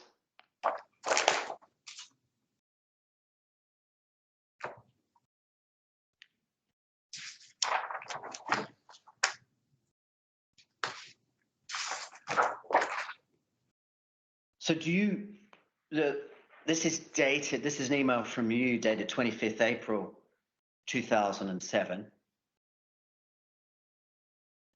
And there's two things you provide in that. One is an increase in holdings from 17.5 to 32.5. Mm-hmm. And then an increase in the built up area. Do you recall that meeting in April 2007 with Mr. Al-Majid? I recall the discussions on the subject, yes, not that specific meeting per se. Okay. Now I take it that here these are pretty significant commercial issues. You're getting a substantial increase in shareholding, but you're also increasing the built up area. I take it that before this meeting and before you sent this email confirming agreement, this had been discussed internally within the DIFC. Correct. Had it been approved by the governor? Yes. Mm-hmm. And had a memo been prepared summarizing the position? I'm sure it would have been in writing. I wouldn't take such a decision without having it in writing. Okay. Well, just perhaps for our benefit, just to explain the typical process for the approval of such important decisions like the ones we see on this page. Well, a memorandum is drafted explaining the situation and what is the ask. And depending on the case, I don't know if this was directly the governor or through the investment committee. Okay. And why would it go to the investment committee? Again, I am not sure this specific case went to the investment committee because it is not an investment per se, but I cannot remember. Normally, the investment committee will support or oppose management's recommendations on commercial decisions or investment decisions. Okay. And this rationale of increasing the BUA, but increasing their shareholders, was that your idea or somebody else's? It was my recommendation. It was your recommendation. Okay. Yep. And so were you responsible for preparing the papers that were provided to the governor and the investment committee? Not all of it, no. I would give the instructions to the team. They will draft the memo. I will read it. And in this specific case, there must have been an endorsement from the technical team because we are increasing the GFA. Okay. Now, none of those documents are provided, but you're confident that they existed because here you have written in an email, I confirm agreement. I can tell you one thing. I would have never sent such a written communication without having the internal approvals for it. Because this is beyond my authority. Right. Yes, I noticed in your statement in paragraph 24, you say, I have always been very careful to make sure I never do something beyond my authority. So that means there are definitely internal documents within the DIFC endorsing the decision you reach here. Correct. And are you sure, Mr. Barazi, this isn't one of those situations where you did what you thought you could do, and then after the event, it turned out to be something that hadn't been properly authorized, or at least the authorization was disputed? No, not when it comes to these situations. Okay. Well, is this not unlike the situation in early 2008 when you paid yourself a bonus of $1.2 million, and that was alleged by the DIFC to have been unlawful and in breach of your fiduciary duty? I did not pay myself. It was approved by the governor. I did not even sign the transfer, and I don't understand how this is relevant in this case. And by the way, that alleged by the DIFC came as a result of me suing the DIFC for my rights, if you want some clarity on the situation. So it was a counterclaim. And if it was such a significant allege or claim, it's a criminal claim in nature, they could have took me onshore to a criminal prosecution process, which wasn't the case. And this is all a matter of public record. And it is a matter of public record that whoever alleged this ended up paying my legal cost. Okay, well, should we break it down? You and the governor and one other individual were the only senior management individuals to receive any bonus in 2008 for 2007. Is that correct? That's not, to be honest, that is not of your business, and I don't see how is that relevant in this case. Okay. Are you prepared? If you want clarity on the situation, go to the DIFC court website. You'll get much more clarity on that, and you will see my witness statements and the expert report. Okay. So can you answer this question for me? You received a bonus of $1.2 million, and the chairman, Dr. Omar, received a bonus of $3.3 million. Is that correct? I refuse to answer this question, and with respect, this is irrelevant and none of your business. Okay. Do you accept this, that the DIFC's position with respect to the payment of that bonus was that you had exceeded your authority, you had misled them as to the financial performance of the DIFC in 2007, and you had backdated the document? Do you agree that those were the allegations that they had advanced? I don't agree to anything. That's their allegations, which went through a court process. Okay. Do you also accept that the DIFC alleged that you received an unauthorized loan which you used to purchase a house and then paid back once you got your mortgage? It was authorized.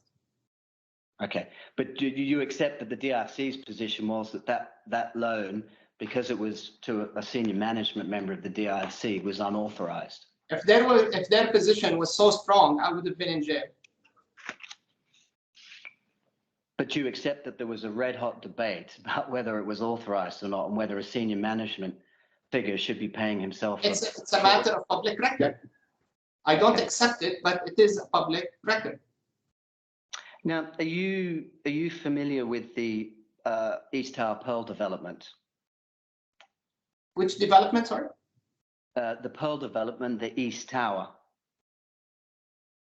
Pearl development? Pearl is in the... Pearl, Dubai Pearl, yes. Yeah. Now, you also appreciate that amongst other allegations the DIFC made was that you had entered into a very substantial transaction with respect to the acquisition of apartments and other residents in that block with insufficient due diligence and with a lack of authority. Lack of authority, I fully disagree with. There was an investment memo approved by all investment committee members. 1. 2, substance over form, the amount committed to that transaction was minimal, and the balance was 5 million out of 500, and the balance was due upon full completion of due diligence. Okay.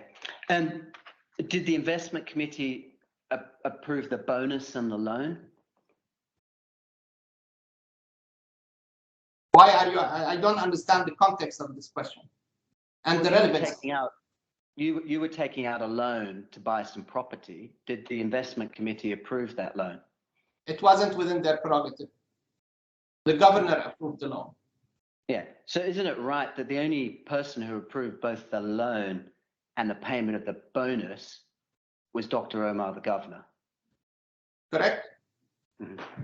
Now, Dr. Omar was placed in house arrest and investigated, wasn't he? I don't know. You have evidence of that. You're here to answer questions to the best of your knowledge and recollection. Are you seriously telling the judge you can't remember whether your boss, the governor, was placed under house arrest or not? I never saw anything in writing. I heard media reports like everyone else. Did you ever speak to your boss about what was happening to him? Not in that period, no. So your boss was there one day having approved this loan and this bonus. He was gone another. There were media reports that he was under house arrest and you never discussed it with him? Nope. Okay. What else did you divine from media reports about Dr. Omar and his departure from the DIFC? Sorry, I don't understand the question.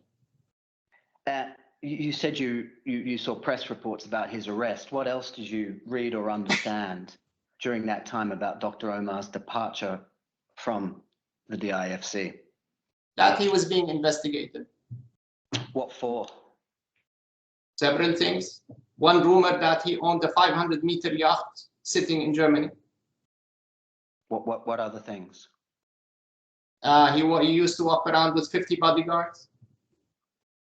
What about corruption, abuse of position, acquiring assets with DIFC money?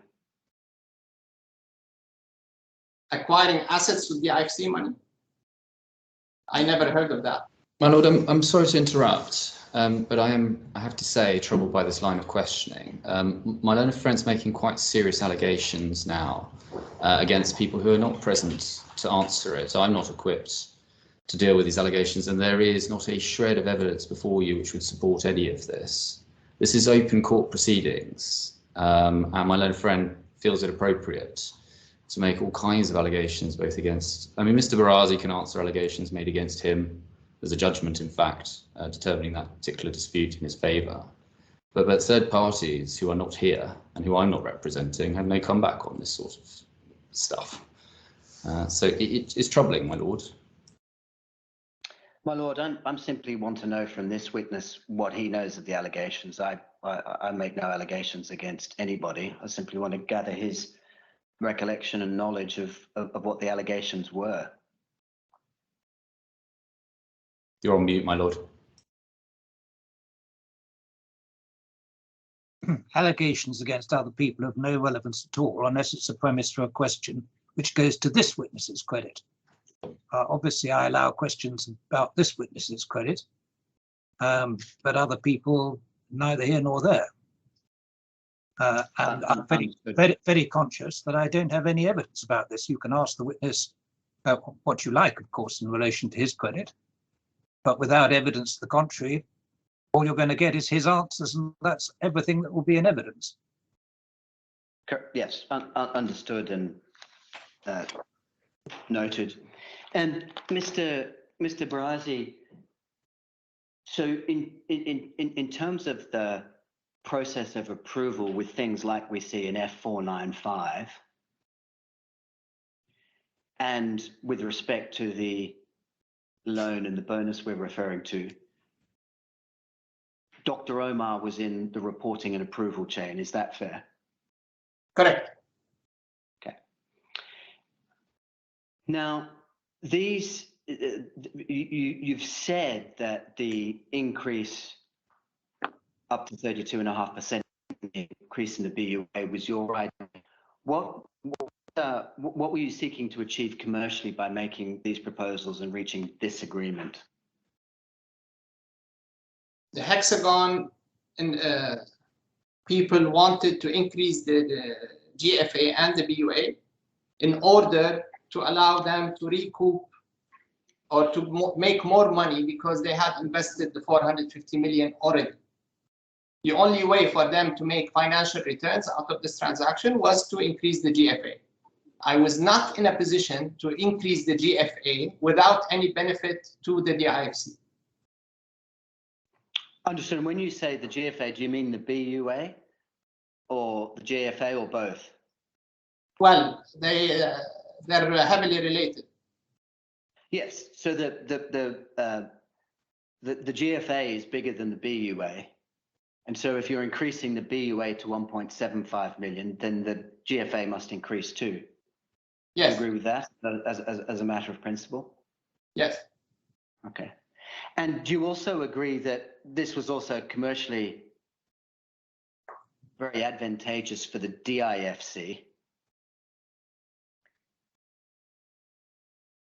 In the sense that it not only increased its shareholding, but had also increased the profitability or the value of the project. Sorry, can you repeat the question? Do you agree that these two aspects, increasing the DIFC shareholding in the holding company and increasing the BUA, were both advantageous to the DIFC? It had a bigger slice of a more profitable project, in short. Yes. Okay. Was this revised commercial arrangement that you had come up with, was that something you at the DIFC were positive about and pleased to have achieved? Yes, I would say. Okay. Now, if you could go to 496, this will be in the next bundle.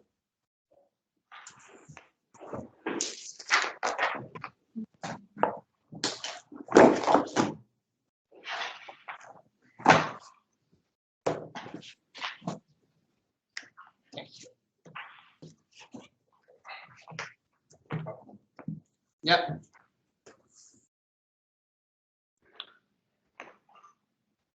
So this is just a few days after the agreement, and there's a report of a meeting with Mr. Adel Abdallah at the DIFC. Does that accord to your recollection and understanding at the time? Yes. So moving forward with Gensler? I don't remember Gensler in specific again, but I remember the moment we approved the additional built-up area and the new shareholding percentage, there was a different vibe to the entire relation. Okay. And you don't think Mr. Abdallah was acting outside authority when he agreed on the things that we see in 1 and 2? I don't know what are his authorities or not. Okay, but certainly those steps were not something that you sought to stop because you thought they were unauthorized. I don't understand the question, to be honest. Stop it in what manner? It's not like he's asking me, he's asking his colleagues. No, but he's reporting on a meeting, and he's saying it was a very positive meeting, and so that's him and Mr. Adel Abdallah, the Director of Projects at the DIFC, we agreed on the following. And what I want to know was that agreement that he struck something that you knew of and approved of or not? Logically, I would have, yes. Okay. All right. So right now, given everything that's taken place, both with respect to the work that Hexagon has done and with regards to the due diligence that you've sought, there is no impediment, is there, to a shareholders agreement or the incorporation of the joint venture company? Ideally, no. When you say ideally, why caveat it with ideally? Again, you need to take things in context. Back in the day, there were a lot of moving things, a lot of objects, a lot of interesting lawyers and characters coming in and out the discussion. So one would imagine negotiating a shareholder agreement would take a few weeks. If I'm not mistaken, it took months. Mm-hmm.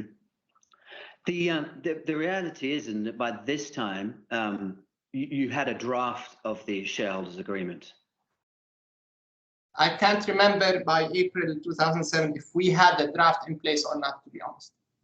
Okay, but your reasoning, as I understand, when you say ideally, and then I asked you the context, you said the context is there's a lot of moving things, a lot of objects, a lot of interesting lawyers and characters coming out.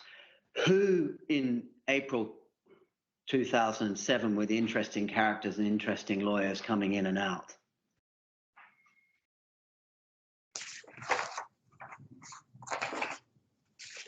I can't remember if by then Mr. Ashish Mehta was still involved. Well, why is he an interesting character? Because he was Sheikh Jum'a's lawyer. But he was authorized by Hexagon to negotiate with respect to the shareholders agreement, no? Maybe, yeah. I can't remember seeing a written authorization per se. But yeah, he was de facto. He attended meetings with them. So are you saying you weren't going to incorporate the shareholders agreement because Mr. Mehta was involved? No, I did not say that. Well, you've given him as a name as to why the... As an example. As an example. So he wasn't an impediment to the DIFC incorporating the JV company and agreeing the shareholders agreement? I did not say that. Okay. Well, if it wasn't him, who was it? What I meant was, given the moving dynamics and the different characters being involved, that meant the negotiations on the terms of the shareholders agreement took much longer than one would have imagined. Yes, but we need some specifics. You've excluded Mr. Mehta. I want to know names. I did not exclude nor include anything. Please don't put words in my mouth. Okay, well, let's go back to Mr. Mehta. Are you saying the DIFC would not complete the shareholders agreement or the JV or incorporate the JV company because Mr. Mehta was involved? No, I did not say that.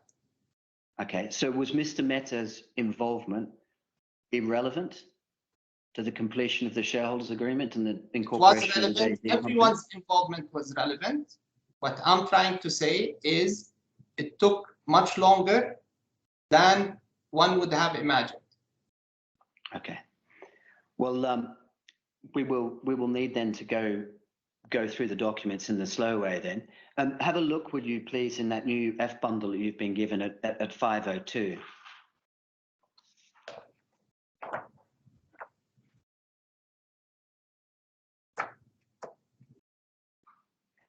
You'll see there that there's an email from Mr. Mehta to Dean Ferris. He refers to a meeting that's taken place at short notice. And he says, trust you have spoken to Bishop on the drafting of the legal documents. Take your time to read that document if it's helpful.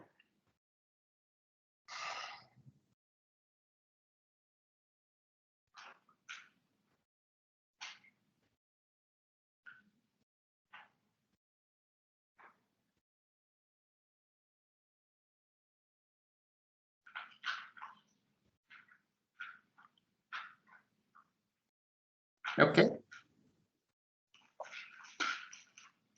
Sorry, I'm reading the second email. Yes.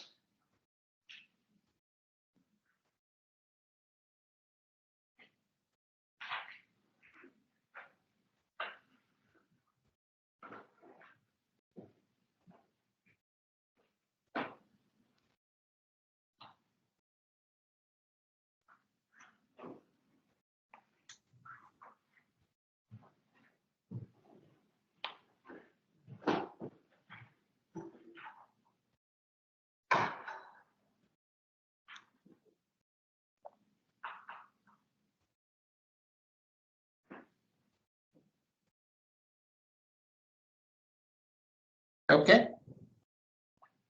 Now, you'd agree from that the shareholders agreement and incorporation of the JV company are obviously important to Hexagon and they want to get it done. Would you agree with that? Yeah. And would you agree that that was an impression that you had as at April, May 2007, based on the communications that you were having with Hexagon? Correct. And you accept that certainly by this time you had the draft of the 16th of December 2006 in your hands. Sorry, can you repeat that? You'll see in the attachments, and when I say you, I do mean the DIFC. You'll see their attachments, Hexagon Shareholders Agreement, 16 December 2006. And if you go down to the start of page F503, you'll see it there. Yes.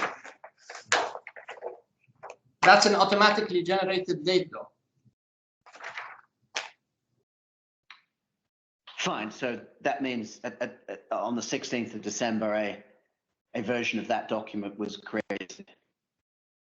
Yeah, could have been created, but was it shared? I'm not suggesting anything as to when it was shared, but I'm saying certainly by the 10th of May, Dean Ferris and yourself had a copy of that draft because you're both on that email.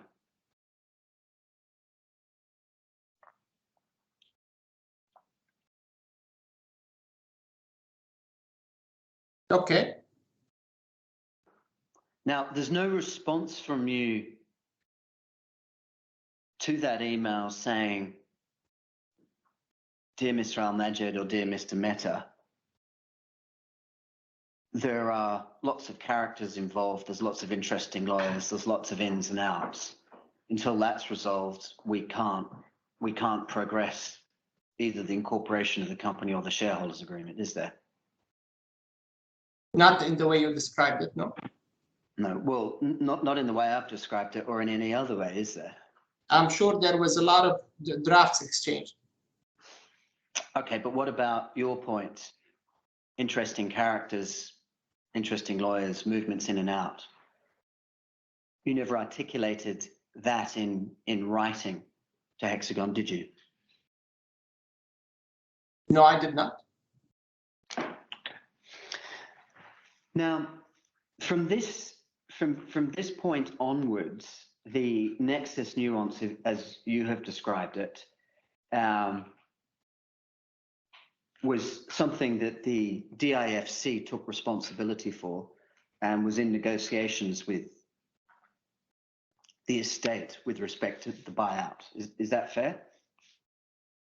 Yes, that's fair. And how did who conducted those negotiations on behalf of the DIFC? On different occasions, sometimes it was Dean Ferris, sometimes it was me, sometimes it was Dr. Omar himself. Okay. And were the three of you reporting to DIFC management with respect to those negotiations and recommendations as to what the amount should be and so on? It was reported to Dr. Omar. Was that in writing? Were the memos done? I don't remember. Okay. And were all of the communications with the estate and the negotiations with Nexus, were they done orally or was that in writing? Orally. Okay. And who were you dealing with on the Nexus side when it was you? At some point it was Mrs. Ratbai, and then I think there was a Swiss lawyer involved, Swiss gentleman. Okay. Please take up F530.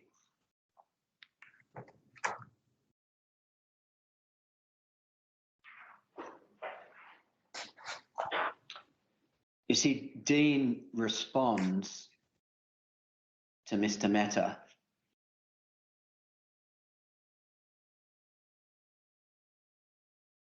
And you'll see that. Do you recall speaking to Dean around there? Maybe. Okay. So certainly, either you haven't told Dean about your concerns about the characters involved, or Dean hasn't passed it on to Mr. Mehta. But either way, certainly from the Hexagon side of the house, there's no knowledge of your concerns in relation to characters moving in and out. No. Okay. And is it right, Mr. Barazi, that you weren't going to sign this shareholders agreement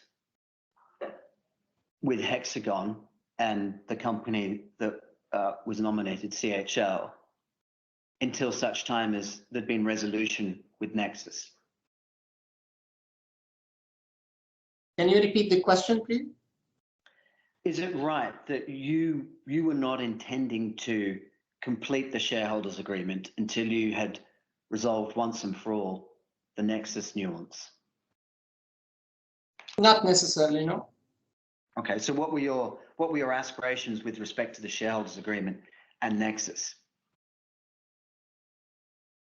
The aspirations, what we conclude the shareholders agreement and we move on, and we make sure Nexus has exited in a reasonable way. In a reasonable way. So until Nexus has exited in a reasonable way, there is no final sign off on the shareholders agreement. Is that a fair summary? No, nothing stopped us from signing the shareholders agreement without Okay. Nexus, All right. if we wanted. Okay.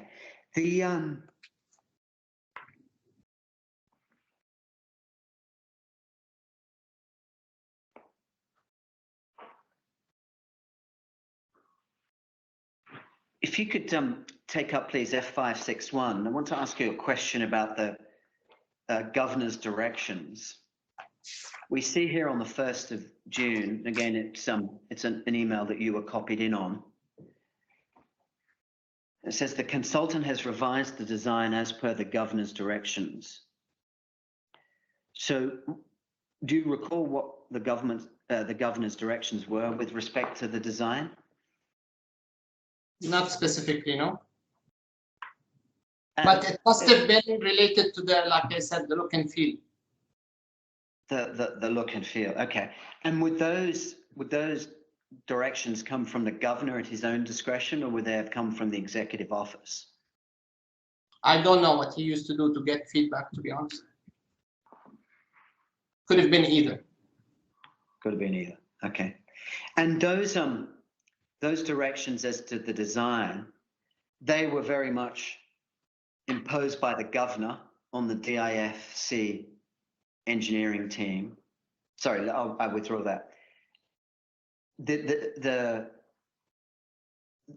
was not a please. That was a, this is the way we're going to do it in terms of the governor's directions to both the DIFC engineering department, but also Hexagon.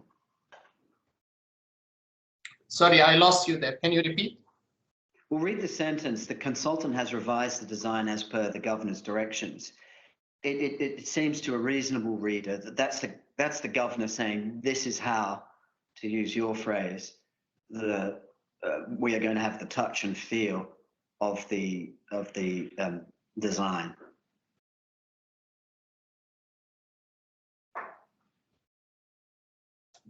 Okay. Is that, I'm asking you a question, is that fair? It seems to me that that's pretty pejorative and woe betide anybody who tries to mess with the governor's direction on the look and feel of the design. But you tell me. No, I think that's an over-reading the email. Remember, Okay. People had halo effects, or, government's directions, governor's directions. That didn't mean if he says throw yourself over the rooftop, you do that, right? Okay, but it would certainly carry considerable weight, the governor's direction to the consultant as to design. Yes, obviously his feedback would have been taken into consideration. Okay, if you look at F564,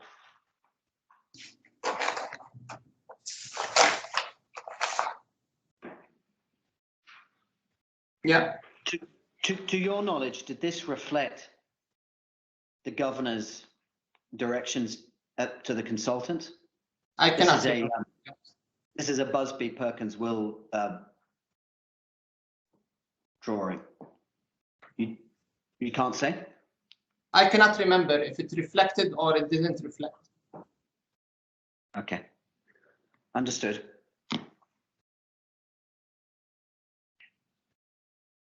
And all right, now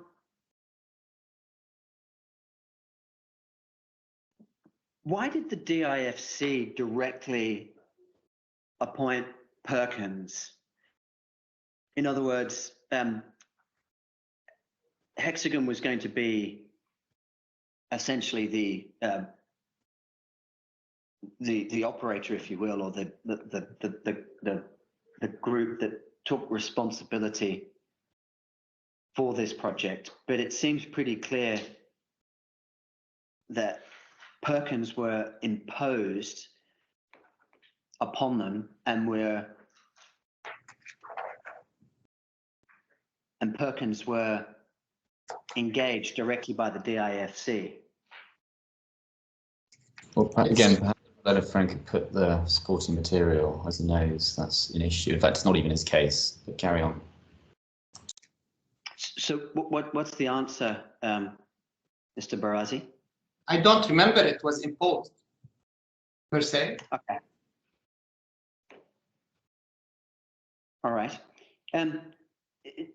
Just before we take the lunch break, while you're in that document, look at page F579.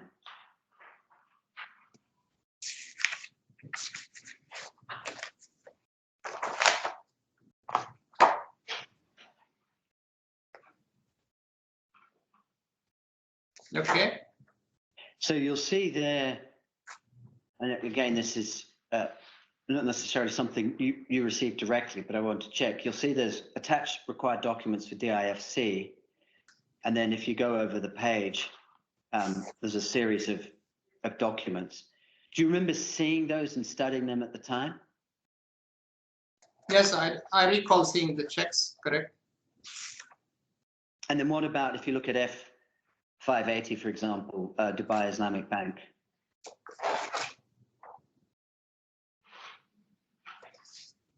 Probably, yes. Mm-hmm. Did this finally and completely satisfy at least yourself with respect to due diligence requirements regarding the new Hexagon shareholders? It satisfied our feeling of sympathy towards them paying 450 million for the rights of the JV. And by that, do I take it that you were satisfied that, consistent with what they'd always told you, they had in fact paid it? Yes. My lord, that's a convenient moment. My lord, before we break, may I ask a question about the next witness? Yes. It's simply whether I can stand her down. It'll take her 45 minutes to get across town to the offices. I obviously don't want to lose trial time, but if she's to come here later, then she'll need to leave her work and do so. If I can stand her down until tomorrow morning, that seems unlikely we're going to get to her. What's your best estimate, Mr. Strange? I think Mr. Montague-Smith is right. We're probably not going to get to it, but what I suggest is one of my colleagues here will remind me, and then let's say it's 1 o'clock London time. If that's definitely the case, we'll let everybody know. Make it 1:30 London time, because if we come back, I just don't want to say absolutely yes and then not. No. But what you're thinking is that at most it would be sort of half an hour off the next witness. That's what you're thinking. Yes. And I'm also happy if we don't want to leave witnesses overnight, to just say it'll be tomorrow. I'm relaxed about it, but as long as we're all aware, we may just lose 20, 30, 40 minutes. That's all. Why didn't we take you up on your first suggestion that you notify the parties at a point where you know broadly whether or not she's going to be required tonight. Yes, we'll make it 1:30 and someone will remind me. Very good. Thank you, my lord. All right. I know it's an odd time of day to take a break, Mr. Barasi, but we're going to take 3/4 of an hour now at this point as a long break. Those in London have an early lunch, and I suppose you have a cup of tea or something, but there it is. All right. Thank you very much. Thank you, Ron. When you're ready, Mr. Strange. Mr. Barasi, can you see and hear me okay? Yes, I can. Thank you. Could you be shown, please, F589?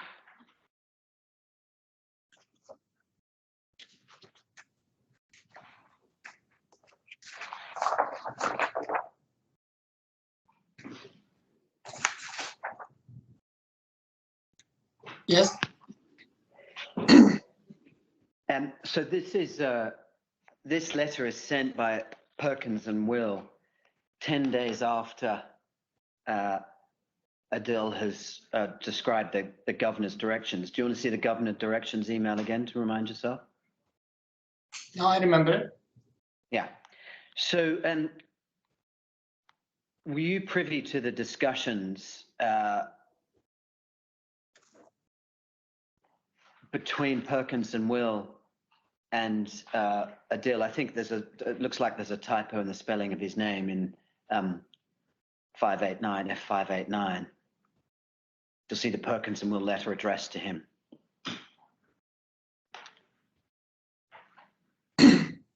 So what was the question, sorry? Were you privy to the discussions? You'll see there they say, on behalf of Perkins and Will, let me thank you for giving us the opportunity to submit this proposal. Were you privy to any of the discussions that Adil appears to have had with Perkins and Will?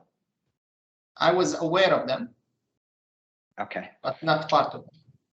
Not part of them. All right. And you'll see in Project Understanding, in paragraph 1, there's a reference to the total build-up area of 1.75 million square meters. Do you see that there? 175,000 square meters. Sorry, 170. You are correct. 175,000 square meters. Does that understanding, the project understanding that Perkins and Will have recorded there, including the BUA, was that consistent with your understanding as at June of 2007? Yes, I would say so. Okay.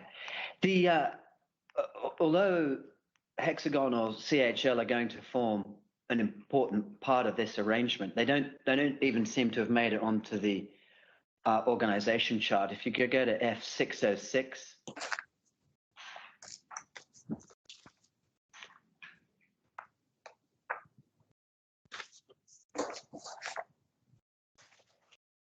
Okay.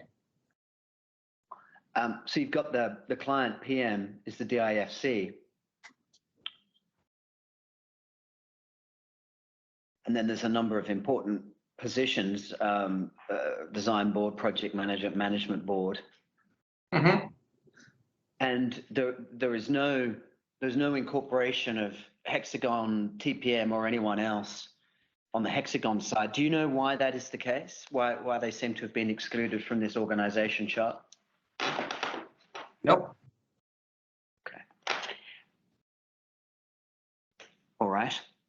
And do you know why it is that Perkins and Will are contracting or offering to contract by way of proposal directly with the DIFC and Mr. Abdullah rather than with Hexagon?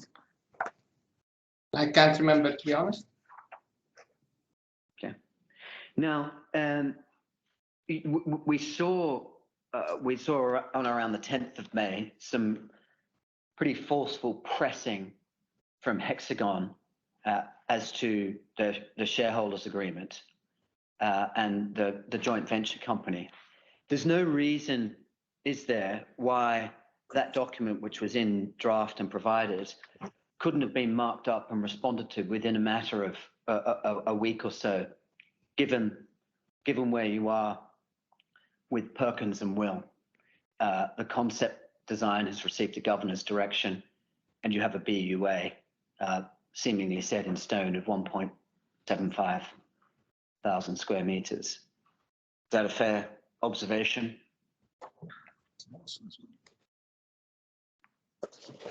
Sorry, I didn't understand the question.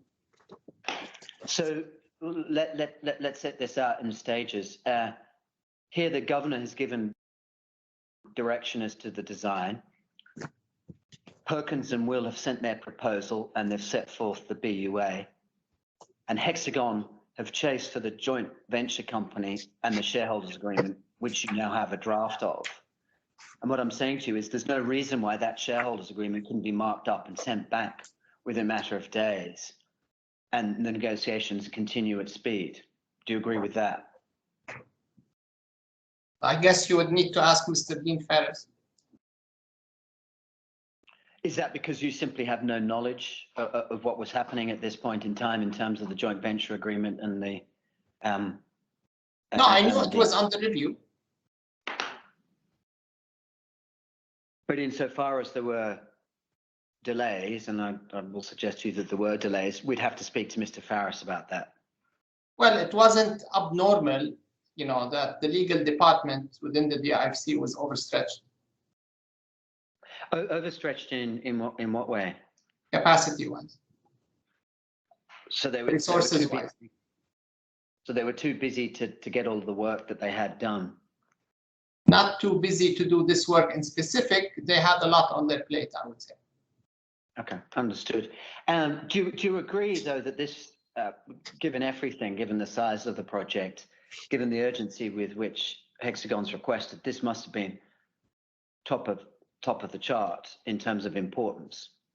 Not the really. Shareholders agreement. Okay, what else are they dealing with then that was the importance? Yeah, for me, the important thing was for them to demonstrate that they are capable of driving this process. Well, certainly by this point, you've got all of the information that you needed by way of due diligence, correct? Yes. And you haven't, certainly in writing, said we need proof that, to use your words, they're capable of driving this process, have you?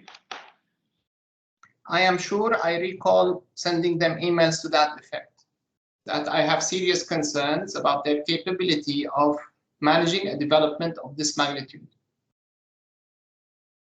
Okay. Was that, we haven't seen those emails from you.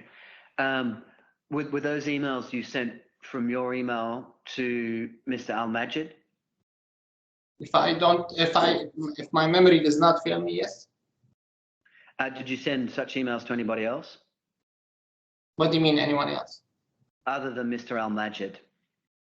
And I can't remember who was copied. Okay. And how many of these emails do you and think these concerns? Let me finish the question. How many of these emails do you think you sent in the summer of 2007? I don't remember. Okay. What I do remember is communicating several times on numerous occasions, other than in writing, in-person meetings, these concerns, plus my deep concerns about how will they finance the project. Okay, so you had two concerns, whether they could drive the project and whether they could finance it. Yes. Were you aware of their discussions throughout 2007 with Bear Stearns? Not at the time, no. Okay. Did you, in either orally or in writing, ask Mr. Al-Majid or any of the other owners of Hexagon for information in relation to their net worth and their ability to finance the project? I think at some point we asked for proof of funds. Okay. And was that you personally or was that somebody else? I can't remember. I remember it was a key request. It was a key request. Do you remember the time that you made this key request? No, not really, to be honest. All right. Well, please take a look at F628.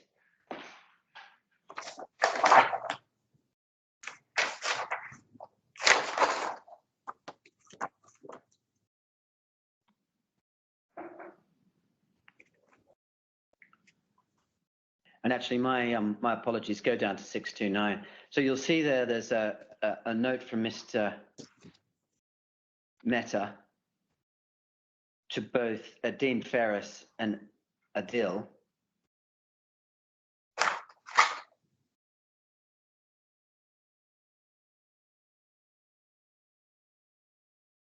My apologies, it's actually from Saeed Al-Awar to those two gentlemen. And they're saying, unfortunately, the review of the document is still pending. We have to finalize this matter. Your requests are. Do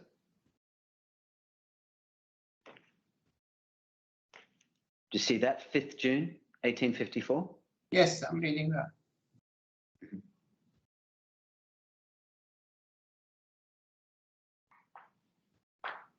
Okay. And then you'll see Mr. Mehta in the same chain, Monday, 11 June, 9:49 a.m. to Dean in copy and to Saeed. My client is very keen to get the shareholders agreement finalized and signed at the very earliest. Send me the revised version, as we would ideally like to meet on 13 June to sign the SHA.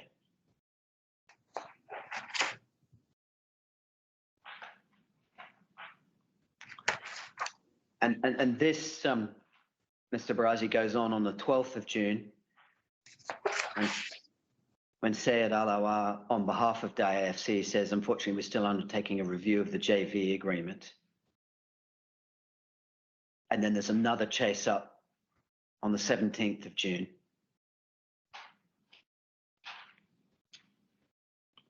Are you following this? Yes, I'm reading.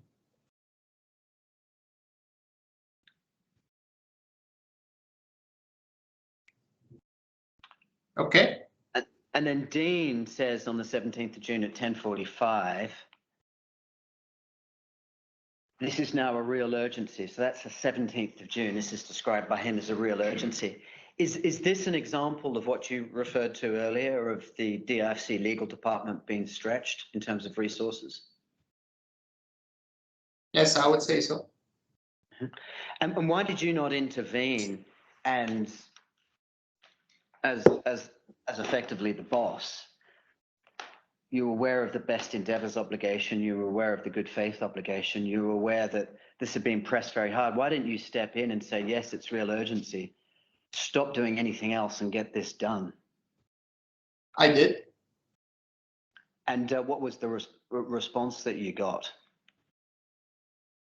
I can't remember, to be honest, but I can tell you the normal response would be, we have a lot on our plate. Mm-hmm. You'll see, if you please go to F630.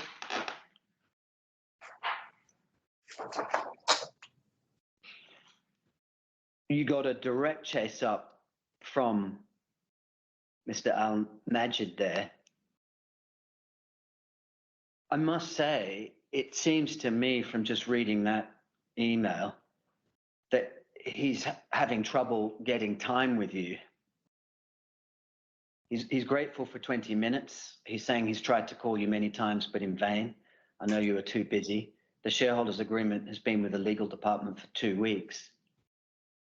Is it fair to say that you were elusive as far as Mr. Al-Majid was concerned at this period, June 2007? Elusive? What do you mean exactly by that? He was having trouble getting hold of you. Yeah, I wouldn't be surprised. Okay. And do you agree it's not a particularly fair or reasonable way to treat a partner in such an important project? Well, again, in abstract, yes, but in reality, no, given if you understand what we had to deal with at the time. Mm-hmm. I don't see and I'll be corrected if I've misread the papers, but I don't see a response from you. I'm sure there was. And you say that in, well, if you look at F633,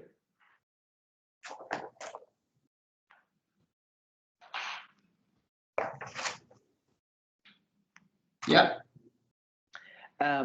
that's your response. I tried calling back, but got no answer. I'll follow up the legal department and I can meet. You don't say there, I'm concerned about your ability to fund this project or drive it. In other words, the concerns that you've just described certainly weren't in that response you sent. Well, I don't think such a fundamental matter will go in a casual email exchange about trying to schedule a 20-minute meeting. But it's but it's not casual. He's saying, since our last meeting in mid-April, as we agreed to finalize the pending matters like the shareholders agreement and the conceptual design for the project, today we are in end June and there is no progress, deserves praise. I think that's his way of saying we don't deserve any praise for the lack of progress. He's saying he's trying to get hold of you, that the SHA has been with the legal department for 2 weeks. That's not a casual email as I read it, Mr. Barazi. That's your partner being pretty tough with you about a complete lack of progress since mid-April, and indeed having a little bit of a pop at you saying you're too busy and can I at least have 20 minutes. Surely if your evidence is that at that time you were deeply concerned about the financial wherewithal and their ability to progress the project, that would have been precisely where you would have said it. No, my concerns had nothing to do with the delay in the shareholders agreement. And whatever could we conclude this, that at that point, whatever concerns you later may have had about financial wherewithal or ability to pursue the project, they hadn't arisen at this point in time because you don't articulate, listen to the question, because you don't set them forth there. Well, if I don't set them forth in this specific chain of emails, doesn't mean I never raised it with them. Okay. Would you agree that if that was genuinely the position, we would either expect to see something internal from the DIFC expressing that, or something from either you or Dean Ferris or others to Hexagon expressing those views? Yes. Okay. All right. If you could go to F640, please.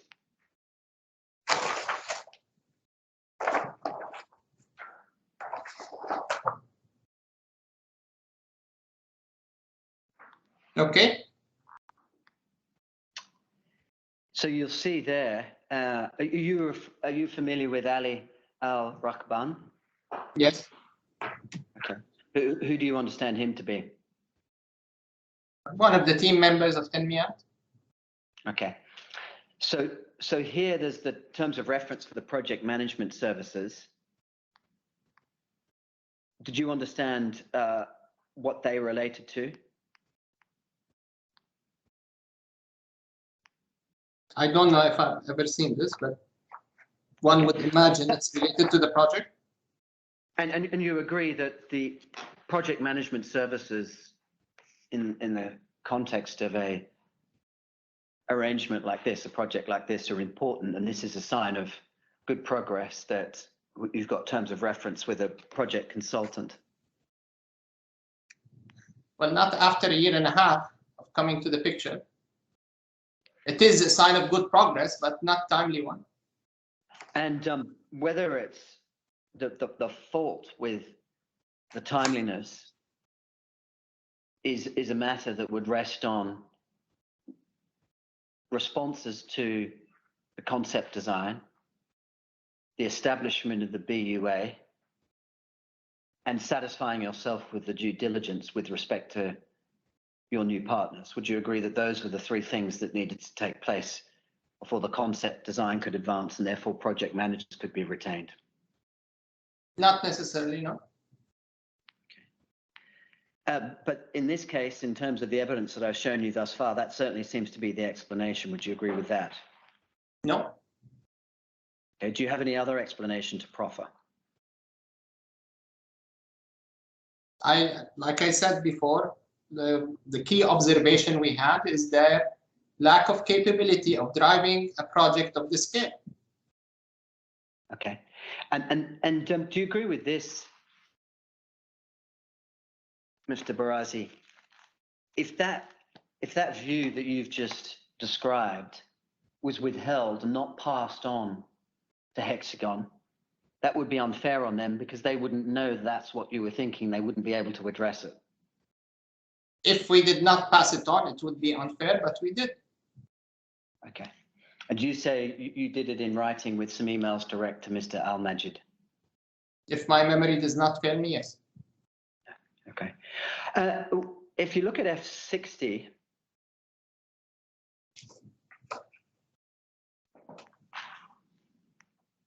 F60. Yes, was this a document you were familiar with? Sorry, F60. Sorry, my bad.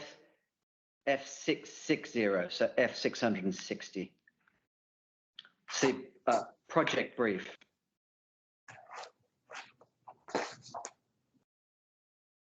Okay.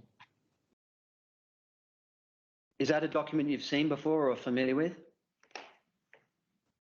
Maybe, I don't remember.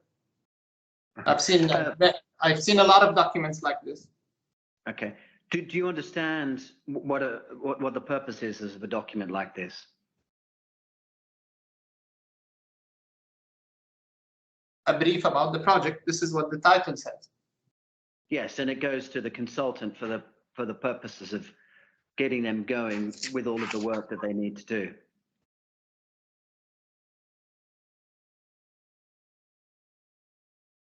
Okay. No, I'm asking you that. That's a question. Do you agree or disagree? Do I agree or disagree? What? Apologies. That this is an important document for the consultant to work with in terms of building out its concept design. Not really, no. All what you need with the concept design is to have, an affection plan and the use mix potentially. Not even a use mix. Okay, we'll have a look at F662. Yes. Do you agree that the information there, in terms of concept design and mix, and then look at F664,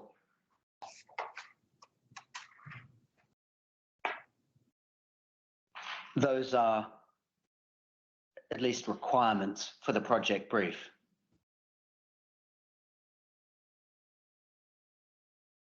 For the project brief, for what, for what purpose? Well, I don't know why you're fighting me on this. It's pretty simple. You've got some architects who have to come up with a design concept. Okay. They can't start from scratch. They need some direction. Do you agree that this is the direction that was provided to them? No, you can do without F662. You can provide the images on the following page on F663 without necessarily having the use mix. Okay. Or the total built-up area. This is a design concept. Again, it's the overall shape, look, and feel of a building. So your evidence is don't need 662, but 663 and 664 you do need. For me, a design concept is 664. 664. Okay. This is the look and feel I'm talking about. Now, this could be 100,000 square meters. It could be 200,000 square meters. You can scale it up and down once you've identified your use mix. Understood. All right. So while that's going on, if you could go to F666.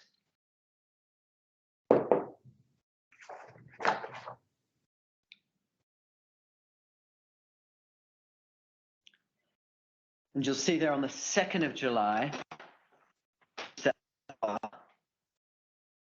has sent a copy of the JV agreement, which I think he means the shareholders agreement, to Hexagon, to Mr. Mehta. and then 5 days later, comments have been sent back.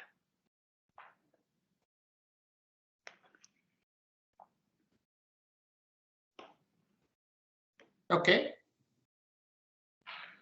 So here you have your partner coming back within 5 days with comments on the agreement.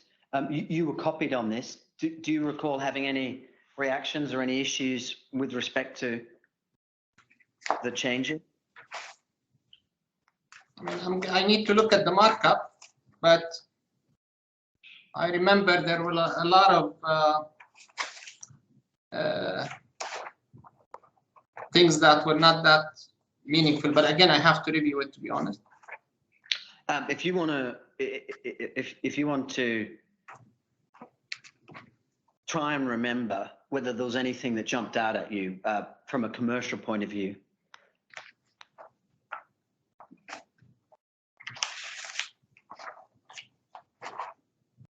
If you want to have a look at 674, for example.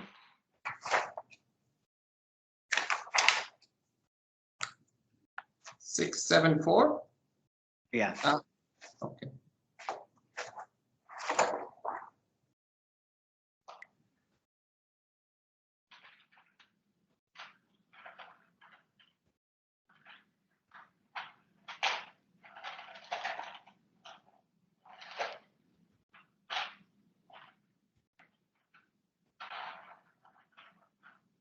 Okay.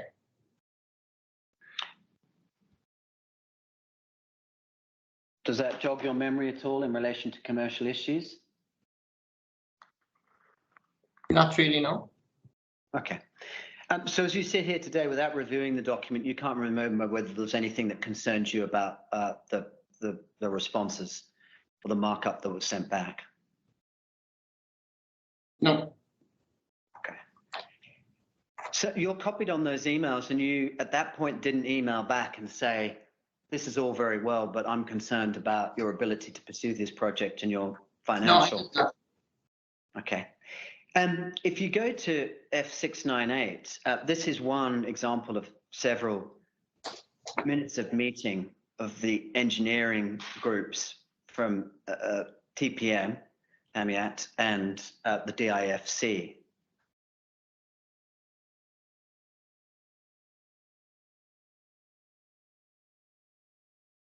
Were these documents that you reviewed and saw at the time? maybe and maybe not, depending how advanced was it. Well, here, these are pretty serious steps with respect to a project, and it's quite clear from here that the show's going on. There's a brief on feasibility. They're talking about furnished apartments, parking regulations, the front of the podium being for retail, setting up a steering committee, talking about land handover. Are you suggesting that you were not engaged and informed as to these meetings and the important steps that were being agreed at them? No, I am sure I was. Okay. I just don't remember. And for example, you've got the email from a few days earlier with the shareholders agreement. Then you've got these events like this. We still don't see any communication from you raising these two things that you were concerned about. Well, if you take things in abstract, yes. But if you do a full review of my mailbox, I'm sure you'll find something. Have you looked at your mailbox, either for the purposes of preparing for your witness statement or providing information to the DIFC about this case? No. I have not seen my DIFC email inbox since November 22nd, 2009. Okay. How are you so sure about that date? It was the date I left the office. And my access was blocked. Okay. All right. Could you please look at F706?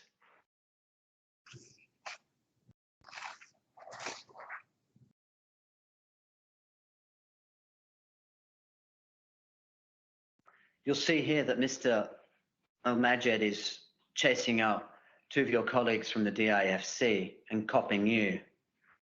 Now, when he says the P&L agreement, we're not quite sure what that means. It may be the shareholders agreement, it may be something else. Do you have any evidence to help the judge with respect to what that was?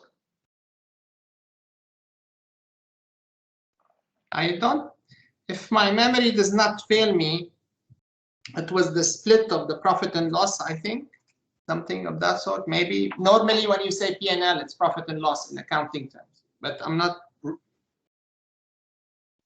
And that would, the P&L for this was 35%, 65%, correct? That was the percentage of the JV, yes. And that would be, well, that was in the shareholders agreement, correct? If I'm not mistaken, yes. So this could well be a reference to, it was agreed that you would send us before Tuesday the shareholders agreement. Not, this doesn't refer to the shareholders agreement. It says the P&L agreement. Yes, but based on your last 3 answers, it seems that's what he's talking about. Well, my question is this: you got this email on the 11th of July. What did you understand it to mean at the time? Honestly, I don't remember. I was averaging 300 emails a day back then. So to recollect or to recollect what did I understand of this email back then, it's a bit difficult, but I can tell you this would have been probably related to the feasibility study mentioned in the minutes of the meeting and the previous document that we looked at. Which means how these, it's not only about the percentage, it's about the actual P&L of the project.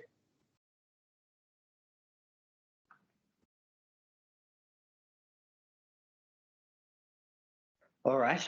And you don't know, or do you, what the position was in relation to the delay? Why there was this chase up?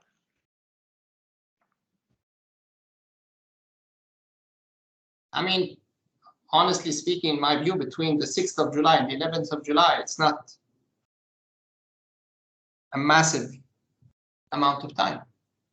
No, okay. I don't want you to speculate as to anything. If you can't remember, no one's going to be critical of you given the time that's elapsed.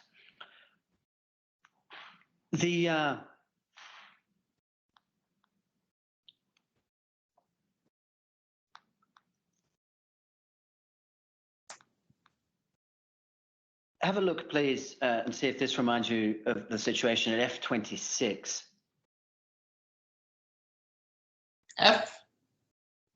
Sorry, 726.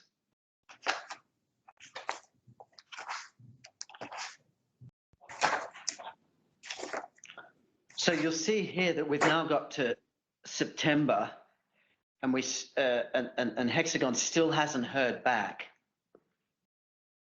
on the shareholders agreement. And this is Mr. Al-Majed referring to an email that he sent to Dr. Omar. You want to read that? That's at F727.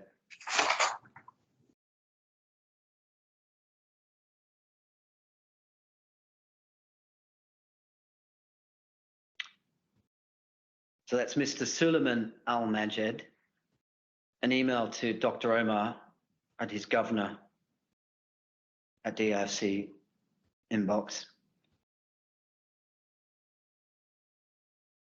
Okay.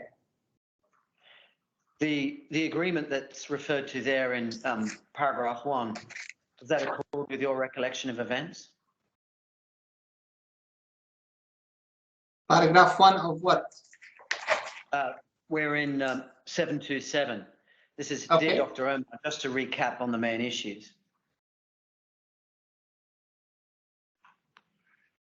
Yeah, it sounds familiar. Okay. Had you told Dr. Omar of your apparent concerns as to the ability of Hexagon to A, fund and B, pursue this project by this point in time? Yes.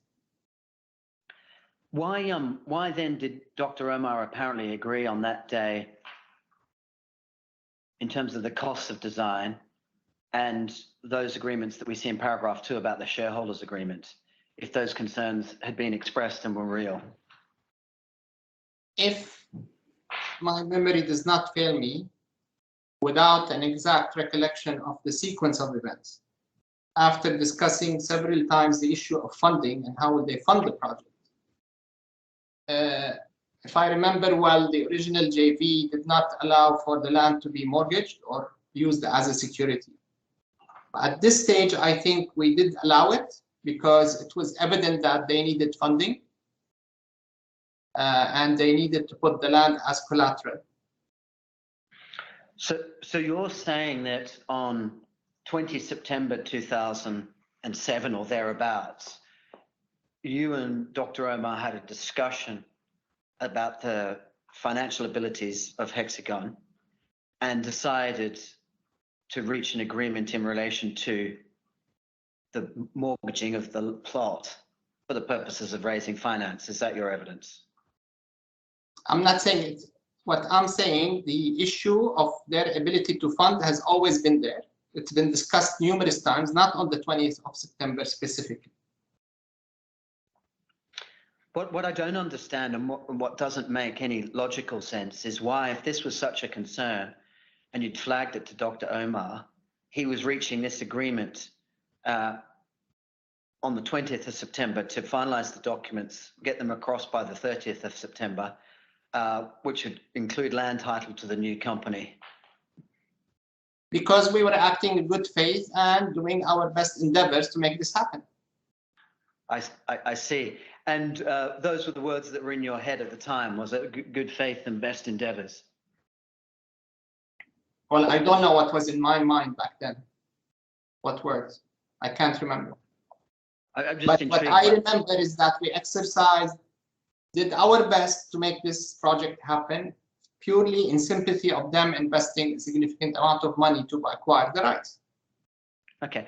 Those things that you see there, the transferring of the land to the new company and the removal of liquidated damages and the sales revenues being used to cover all construction costs and then the sharing, surely that's something that would have required, that kind of agreement would have required the approval of the investment committee at the DIFC.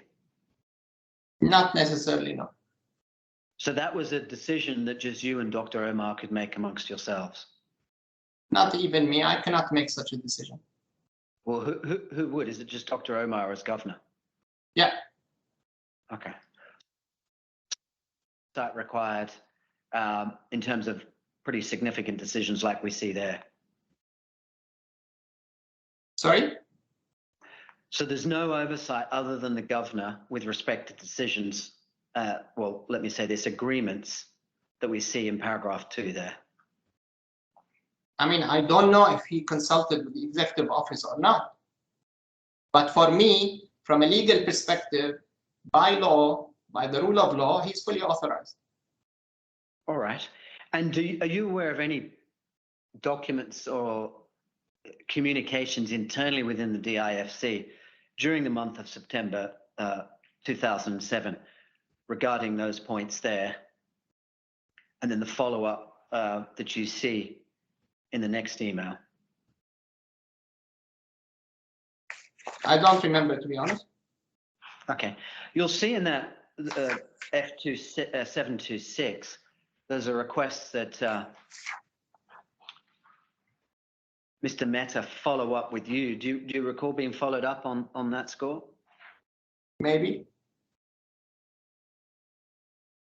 When you say maybe, did you have a recollection of it, or are you speculating as to? Not specifically on this occasion. I can't remember, but it was normal that they followed up, we follow up on matters. All right. We'll have a look at F729, see if that helps you with your memory of events. Do you remember that on the 2nd of October, on around the 2nd of October? The email's 2nd October, and it seems like the meeting was the day before.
Okay. So this appears to be a significant meeting for a lot of reasons. And let's walk through each. The first, you appear to have agreed that the shareholders agreement and the SPA would be signed in the following week. So still in early October 2007. Is that correct? And in accordance with your recollection? Correct. It also seems that the nexus was to be deleted. Was that because you had reached an agreement with the estate? This specific point, I can't remember, to be honest. Where were you up to in terms of your discussions and negotiation with Nexus at this point?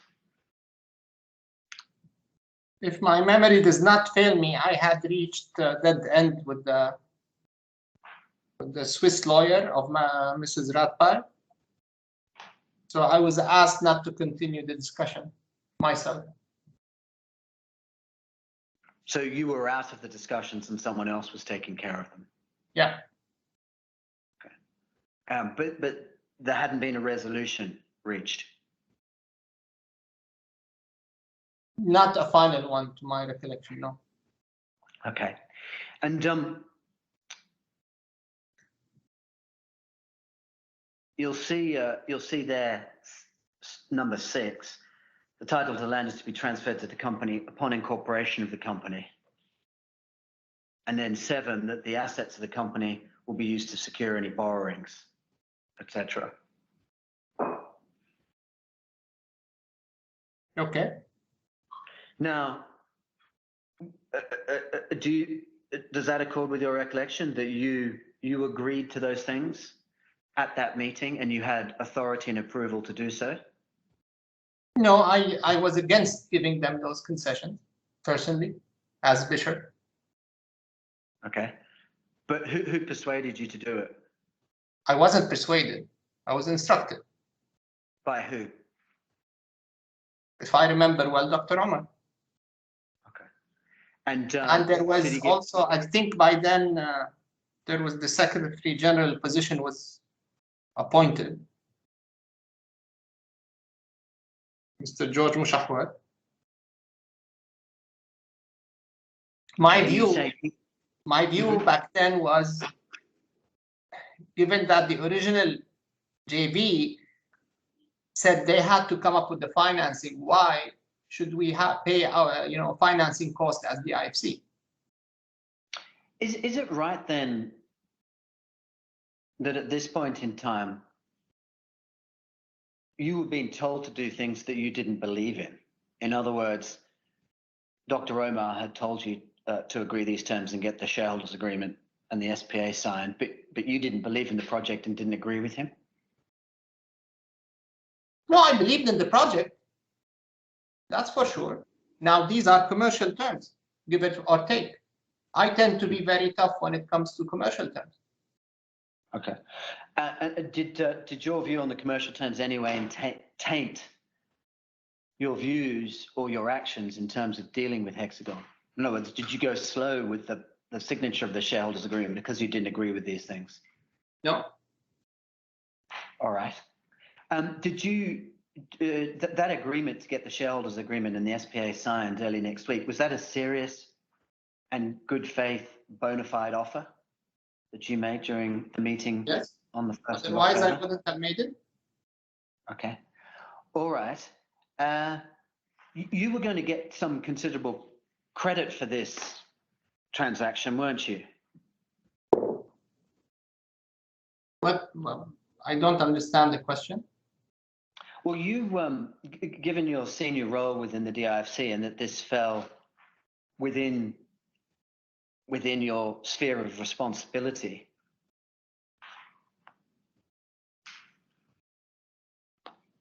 Yes. If you take up, please, 826.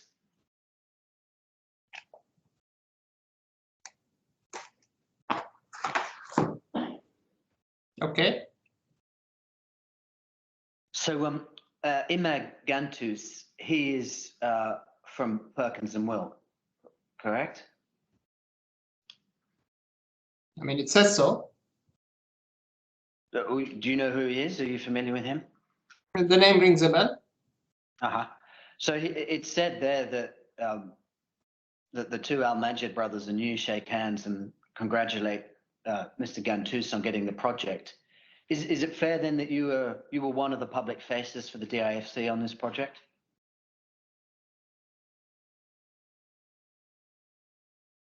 But define public face, please. Well, it seems to me that if you and Mr. Gantous, who's from Perkins and Will, who won the DIFC or a DIFC competition, and there's a shaking of hands to congratulate him on getting the project, that others other than the four of you are going to see that. I could be wrong. I just want to understand your evidence on this. Sorry, I don't understand the question here. Where is the shaking hands thing you refer to? You look, Monday, 8th October 2007, 12:59. Okay.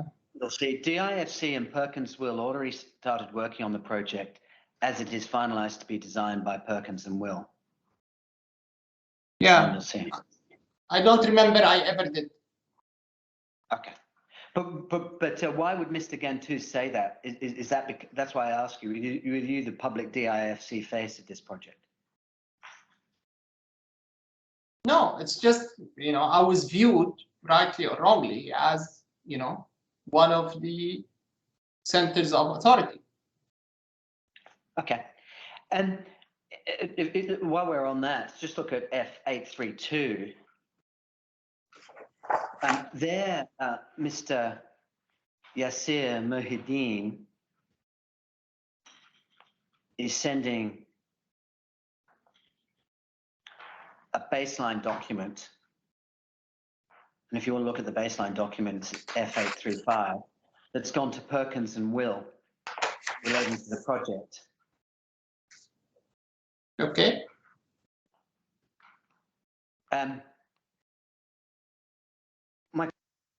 Do you recall the difficulties or challenges, if I may put it that way, with Perkins and Will in terms of their budget? Sorry, you were cutting off at the beginning. Can you repeat? Do you recall, or was it reported to you that the DIFC was having issues with its budget? In other words, how much Perkins and Will would be paid? Maybe, I don't remember exactly. Okay. Normally, I would have an issue with all budgets, right? I'd always like to squeeze them down. Okay. And why is it that the DIFC, and if you'll see it described, if you go to F832, please find below the baseline for DIFC project as received from them. They're trying to show Perkins and Will within the budget. Why is it, given the nature of the relationship between the parties, that the DIFC appears to be dealing with day-to-day matters with Perkins and Will? I don't know. Does it not demonstrate the reality that Perkins and Will and their concept design of two towers with the fancy bit in the middle was at the direction of the governor and was born from the fact that Perkins and Will had won a DIFC competition? I cannot confirm that. Mm-hmm. Well, you're an experienced businessman. I've shown you the letter from Perkins and Will addressed to Adele. I've shown you the communication that says the governor has given his directions to the consultants, and I've shown you this as an example where the DIFC appears to be dealing with Perkins and Will on day-to-day matters. I've shown you the organization chart where Hexagon, TPM, and others don't make it onto it. Would you accept that on the basis of that evidence and any recollection that you have, that it's pretty clear that the DIFC is driving the Perkins and Will bus at all material times? Well, a couple of points here. One, what I hear is that you're asking me to draw conclusions, which I will not. Now, as a experienced businessman, if you put to me on the table Perkins and Well versus Tanmiyat Project Management, to be honest, it's a no-brainer. Who do I choose? Fine. That's that may be your view, but that's not my inquiry. My inquiry is, do you agree and do you recall the fact that it was really the DIFC that had for all material purposes engaged Perkins and Will, given them direction, and was dealing with them day to day? Yes or no, based on the evidence you've seen in your recollection? My recollection, I don't remember. All right.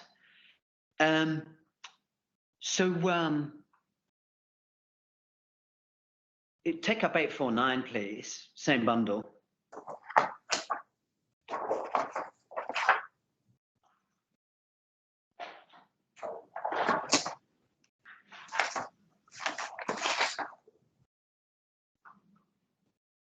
Okay. And just so you're clear as to your involvement in this chain, look at 848.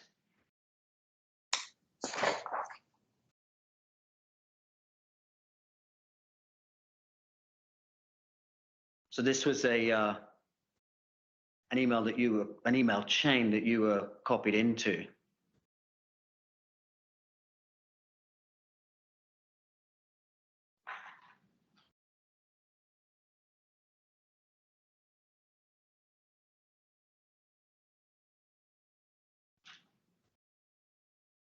Okay. One question for you. You'll see if you go down to the details where there's red comments included. This is on F849. You'll see there in red under the heading Nexus. Well, do you want to just read that section Nexus? Okay.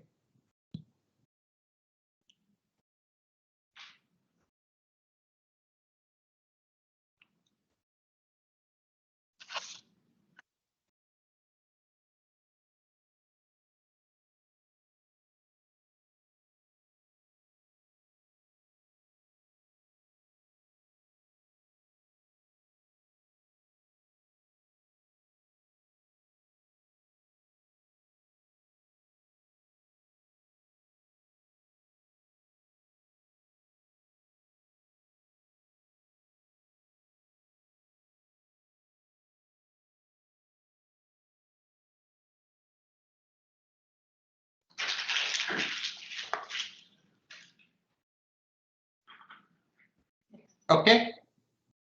Okay, so is that right? Where it says Bishop has offered to buy their share, the deadline was Thursday, they wanted to come back during the course of the week? Yes, if Rami stated that, that would be a fact. Okay, and please note that CHL share is contractually indicated as 65 to whether Nexus remains or not. The share of CHL will not change. And then I shall leave that to you to decide if you want to hold till Nexus comes back, which will cause more delays, or we can go ahead with the agreement as it stands. Is it right then that at least one of the reasons for the delays until this point had been those negotiations with Nexus? Not necessarily. Certainly those words suggest it was a factor, because Mr., as I understand the email, Mr. Al-Kayat is saying it's up to you. So that seems to suggest that until that point, it was a delay. No. Can you help us with that? Sorry, come again? Can you help us with that? No, it's saying either we proceed with them there, and now actually this is starting to ring some bells.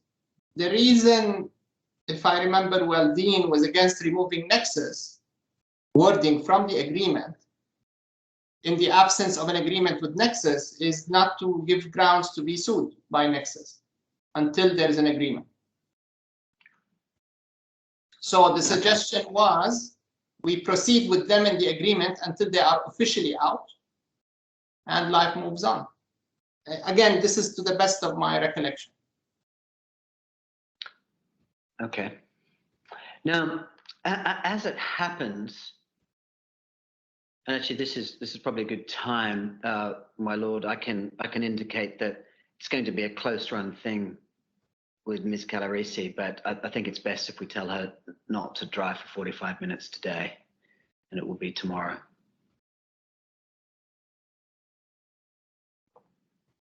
Very good. I'm sure that will have been noted. I'll pass that on. Thank you. Now, in the event the shareholders agreement wasn't then signed until February, so despite the promise of October, within a week of the 1st or 2nd of October, it wasn't till February. What's your explanation for that lengthy delay? Back then, it was, all of us were overstretched. Okay, so it's simply a case of the DIFC being overstretched and not being able to give due attention to the finalization of the documents. It's not about attention. I don't think so, or I don't remember it that way. For us, it was important to close this matter and move forward. But you just said we were all of us were overstretched. I mean, overstretched can come in many forms. But why don't you tell us what form of overstretched you mean when you say that? Remember, this was one agreement, one partnership out of a lot of them that were taking place. So it wasn't that the IFC was born to do this project only. All right.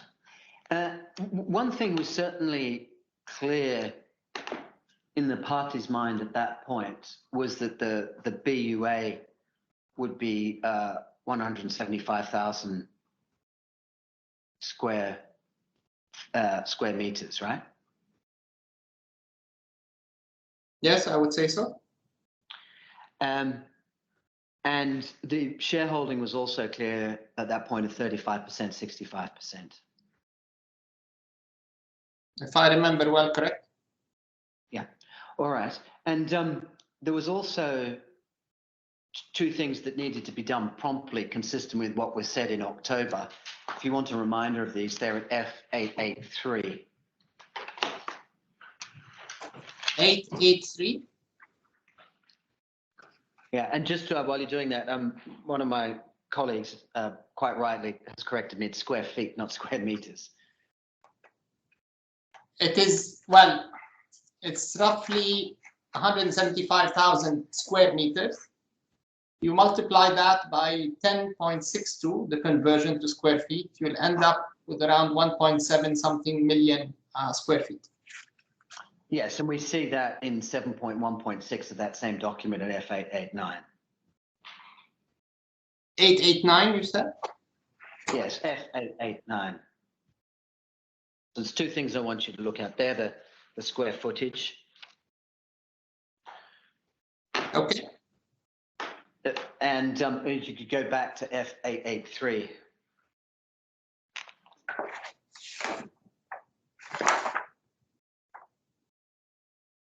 Okay.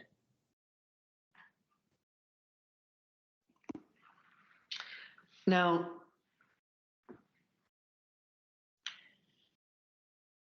those two things were things that needed to happen for the project to advance.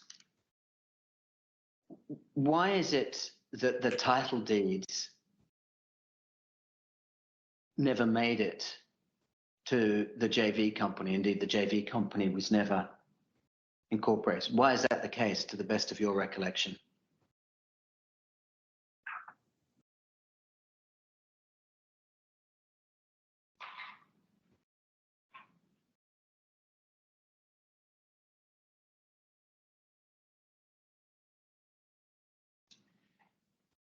Sorry, I'm reading 2.2.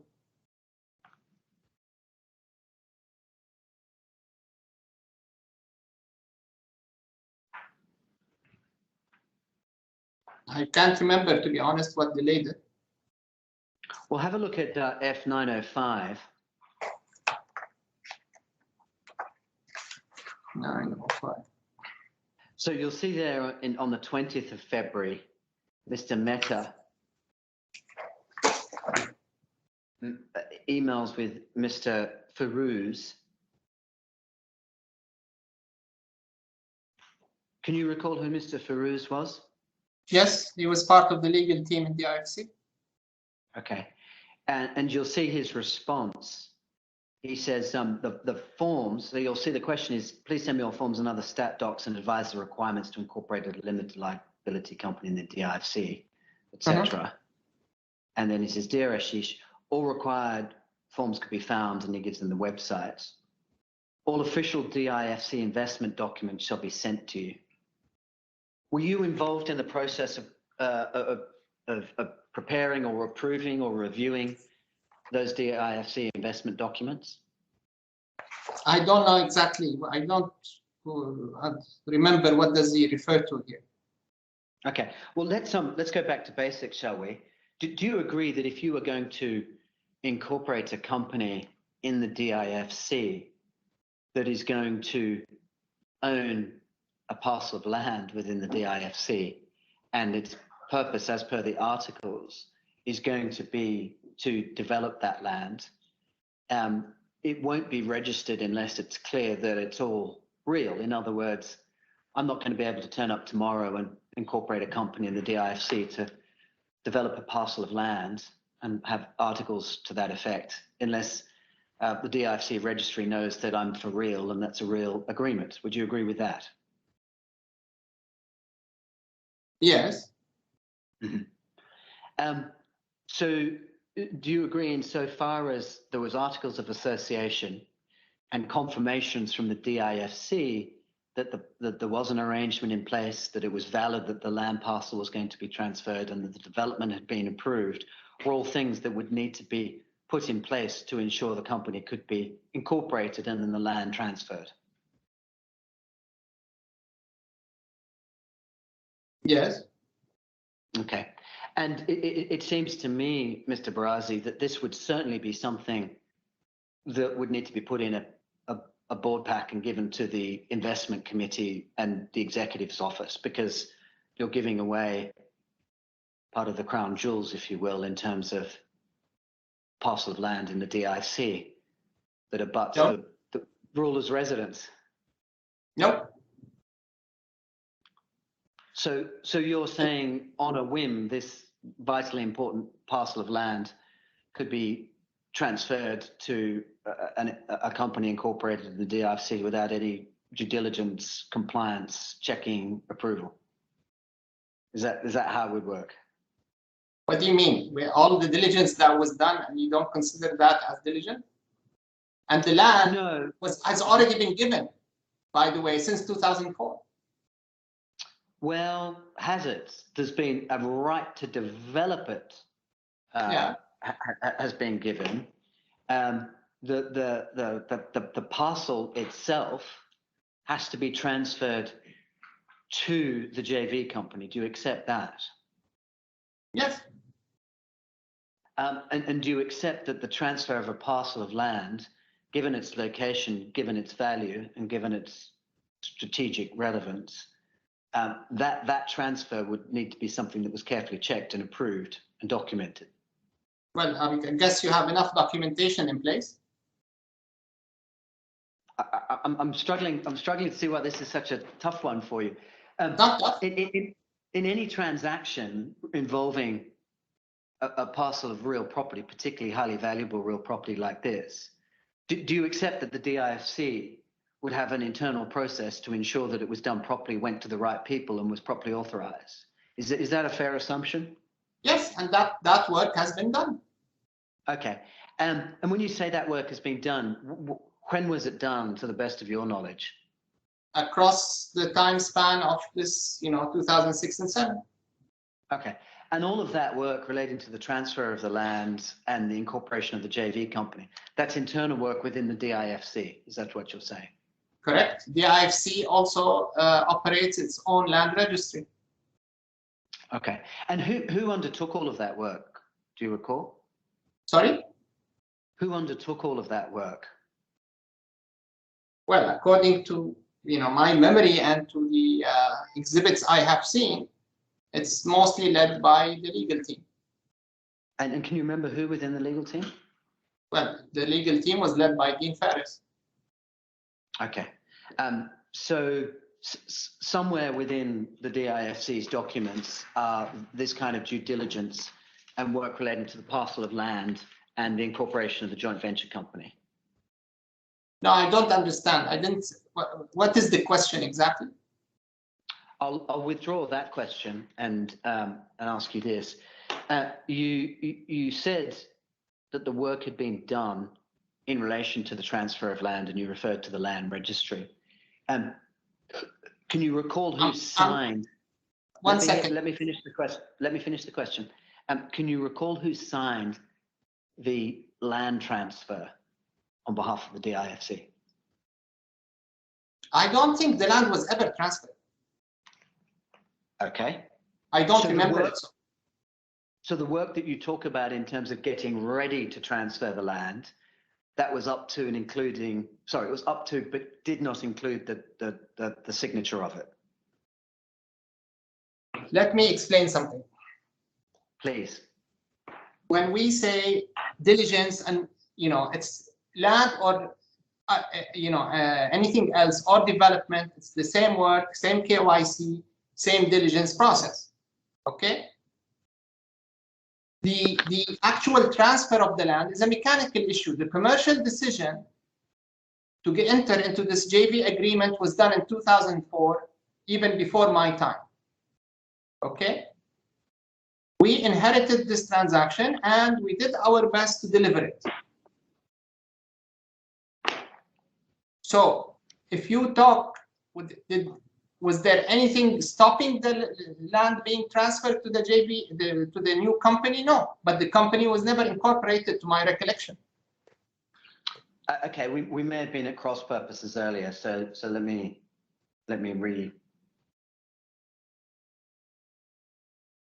reconsider your answers. Understood up to what you just said, but as at this point in time that we're looking at, February 2008, there's an agreement in place that calls for the incorporation of a company and the transfer of the parcel of land to that company. Is it your evidence that and I understand it's mechanical and I understand it's quite boring lawyer's work, but are you saying that work, the mechanical exercise of putting the documents together, the articles of association of the JV company, the confirmation that it was entitled to receive the land, the land transfer documents, are you saying that all of that work had been done and was prepared during your watch and or around this time? Yes, that's probably accurate. Okay. Why wasn't any of that material sent to Mr. Mehta in response or consistent with these communications that we see there? What material are you referring to? The mechanical materials we've just described in relation to the joint venture company and the land transfer. No, I don't follow you. We exchanged a draft agreement. We exchanged draft articles, right?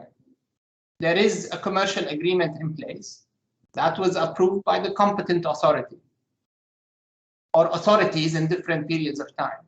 So I don't understand really why would I resend everything from 2004 till 2008 to Ashish Mehta again. I think it's now clear that we are at cross purposes, Mr. Barazi, and I will take responsibility for that and try and clear up the confusion. Leave aside the fact that the joint venture agreement and now the shareholders agreement have been entered into between Hexagon and the DIFC, and leave aside that the diligence with respect to those agreements is now being concluded.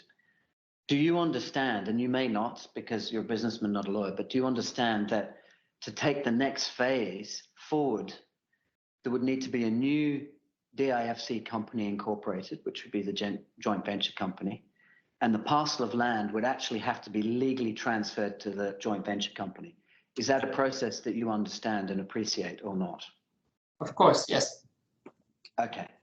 Now, do you understand the mechanical work, the preparation of documents that's needed for that mechanical process, the joint venture company incorporation and the land transfer? I mean, all what it took is to issue a land title deed by the land registry. Yes, and to incorporate the company. Yeah. So, well, first incorporate, then issue the title deed in the name of that company. Yes. So those two little steps, is your evidence properly understood by me that work had been done, but just not filed as at this point in time? From my recollection, all what needed to be there was there. For the land registry, which was not under my authority, you know, I think we had 2 or 3 registrars other than the court in the IFC.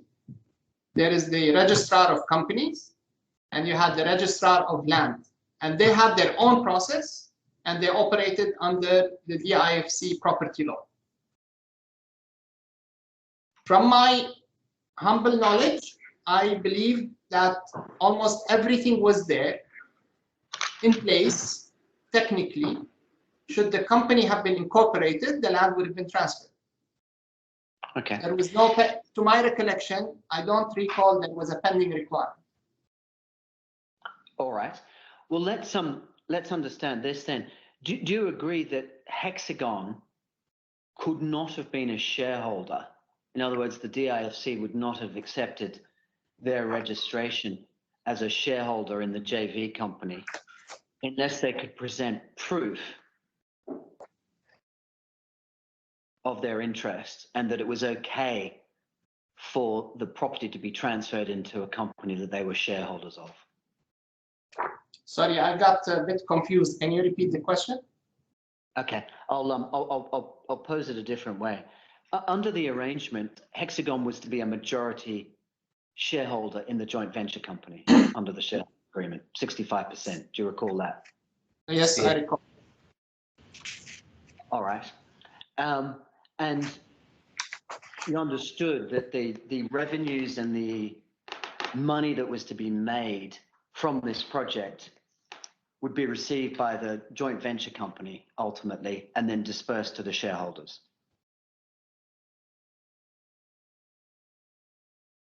Correct. Mm-hmm. And in circumstances where Hexagon was to have an interest in that joint venture company, it would need to satisfy the DIFC register that it had to do so. Sorry, you were breaking. Can you repeat?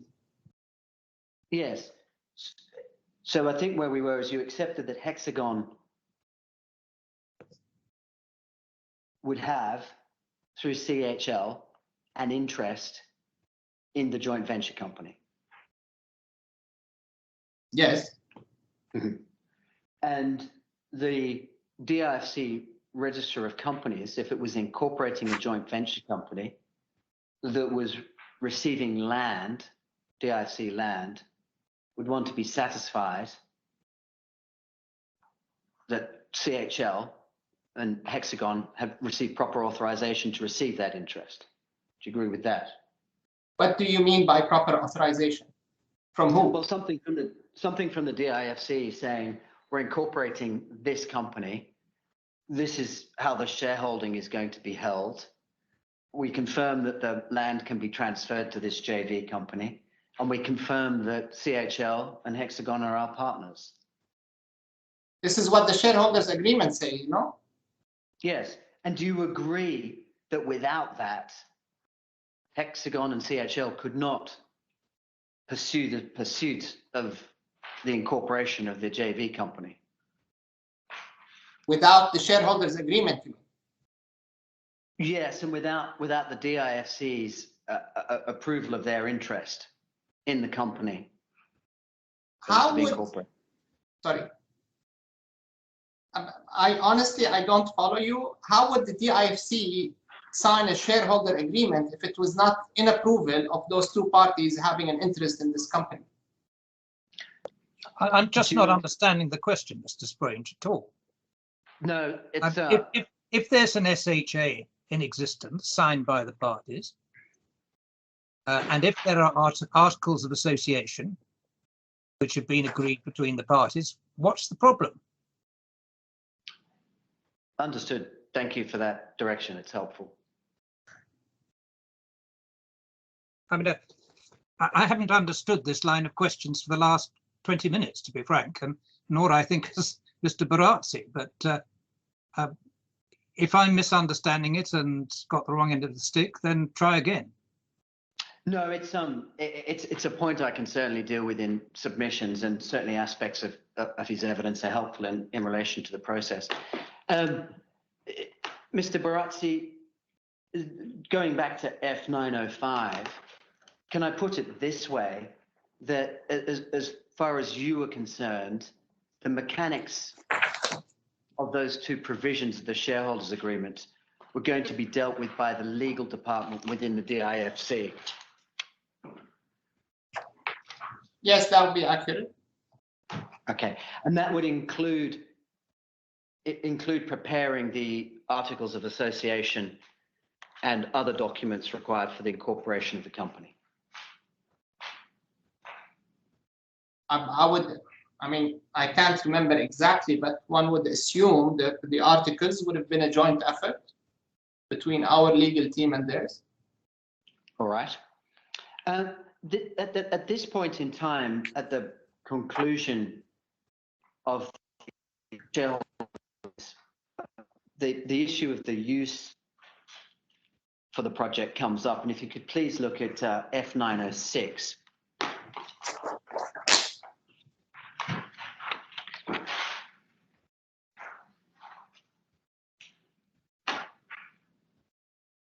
Mm-hmm.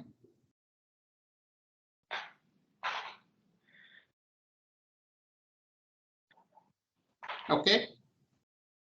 At that point, you'll see there's you had discussed, according to this, with Suleiman Al-Majid, the project mix,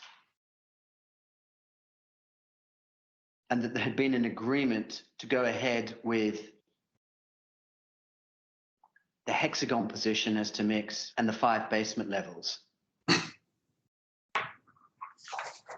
Now, my first question is this: what at that point in time was the DIFC's views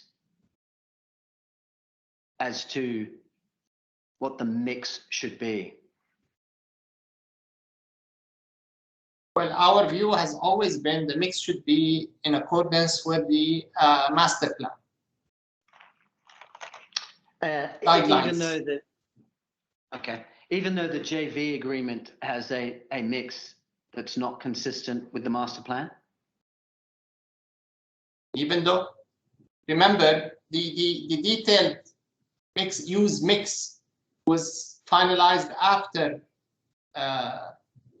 the original JV was signed. Okay. If that was the case, and the proposal that was being referred to here wasn't consistent with the master plan, why didn't you reply and say, that's wrong, here's the master plan, look at that? We did. Well, this was a big contentious problem between us and them. Okay, but this is the 20th of April. You're copied in, the agreement's described here. Are you saying you went back immediately and said, no, this is wrong? Sorry, which email are you referring to that I'm copied on? And why don't we do this? Because looking at the time, we're due our final break for the day. So why don't you take a read of page F906, and then I'll have a question for you when we come back.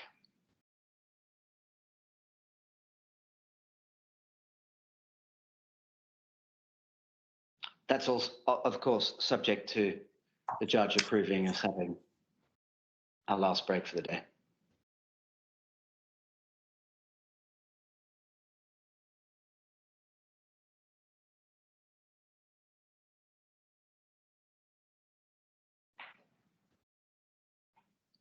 We'll take 10 minutes break now then. I think you're being asked, Mr. Barasi, to look particularly at the email in the middle, which you're copied in on,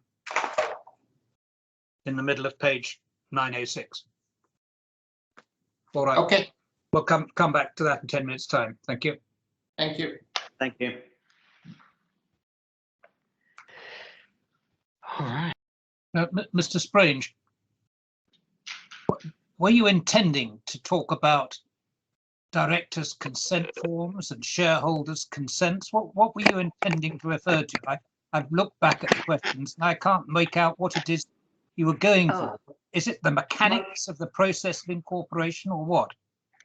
My lord, and I'm happy, I won't have any further questions for Mr. Barasi about it because he doesn't seem to have and this is no criticism, he doesn't seem to have a knowledge of it. But obviously when you incorporate a company in the DIFC, it's not like doing an SPV in an offshore jurisdiction where you can just roll up and incorporate the company. You have to have things like, obviously, articles, a business plan, backup for the business plan, and it's not something you can just file and it'll get rubber stamped. You need to justify what you're doing, and here, what the parties needed to do was put something in that would explain and justify and prove that it was all totally appropriate. That land, DIFC land, was getting transferred to a DIFC company that would have an ownership interest in others other than the DIFC and what they plan to do with that. So it's merely that process. And I was hoping that Mr. Barasi would have some knowledge of it, having apparently been involved in 2007, but being a businessman and not a lawyer, and the passage of time, it's pretty clear that he doesn't. So it'll either be a question for submissions based on the documents that you already have, or perhaps evidence from somebody else like Ms. Calarese. So that's the issue. And I'm sorry if I confused your lordship with the questions on that. I'm easily sorry, confused, Mr. Strange. I'm well, easily. But what the point that you've just join a big club. The essence of the point you're putting is that there has to be some form of business plan put when you register a company. That's really what it comes to, is it?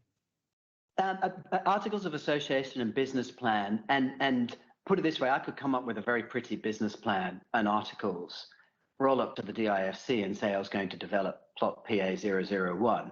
I don't think I'd get very far. So in other words, there needs to be something on top of that in terms of the legitimacy of what I'm putting in those documents. Well, the Articles Association will obviously say a fair bit. I'll wait and hear what the submissions are, or indeed what any other evidence amounts to in relation to business plans. That's a new idea to me, but that's probably because of my ignorance of the way DIFC companies are incorporated. No, it's I get accused of this by many people, including colleagues and family. We don't necessarily know what you're thinking, so why don't you tell us before you speak? So that's something I'll impart for the rest of my questions certainly on this topic. Yes, I'm afraid I had assumed that incorporation of a company in the DIFC would be pretty much the same as in England, but apparently not so. No, and certainly our case is certainly not, and certainly where you're not dealing with a company like this. So thank you, my lord, and apologies for the confusion. Mr. Barasi, have you been able to look at F906? Yes. So you'll see there that you are being quoted in broad terms as to an agreement reached, and you're being copied in on the email. My question to you is this: why did you agree to the claimant's proposals on mixed use at this point in time, and not simply say, "I'm sorry, it needs to be the master plan"? Well, I don't see what is his proposal in this email. Well, I want you to assume that it's not the master plan, because the claimants have never proposed the master plan. And I would have never agreed to.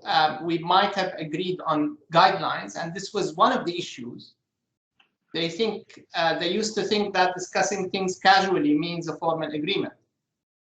And given that, if I may finish, given that, you know, I was conscious of having everything properly documented, I always ask for things to be done in writing.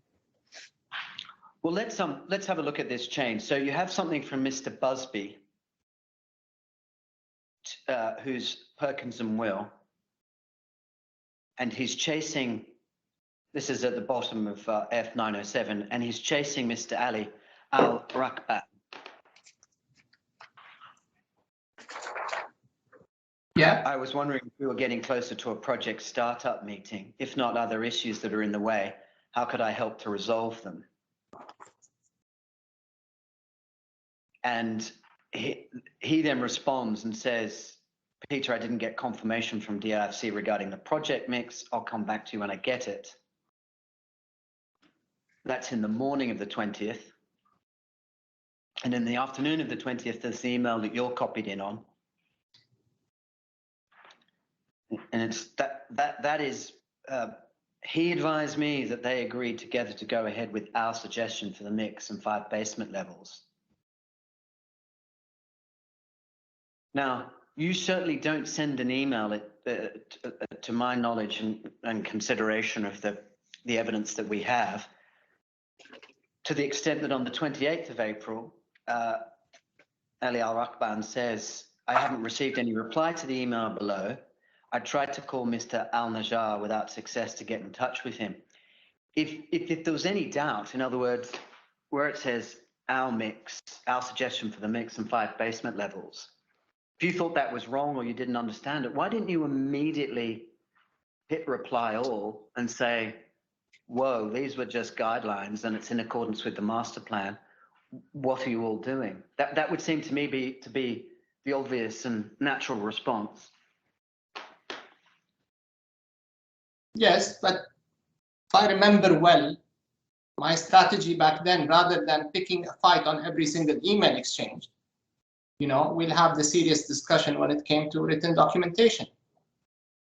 That doesn't seem now, to be again, I'm not saying that was the case in this specific email, but that was, you know, after almost 24 months of back and forth with this partner, this is the approach you tend to develop.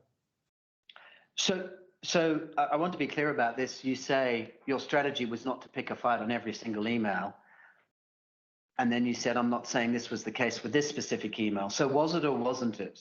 Did you consciously say they've got it wrong, but I'm not going to argue with them?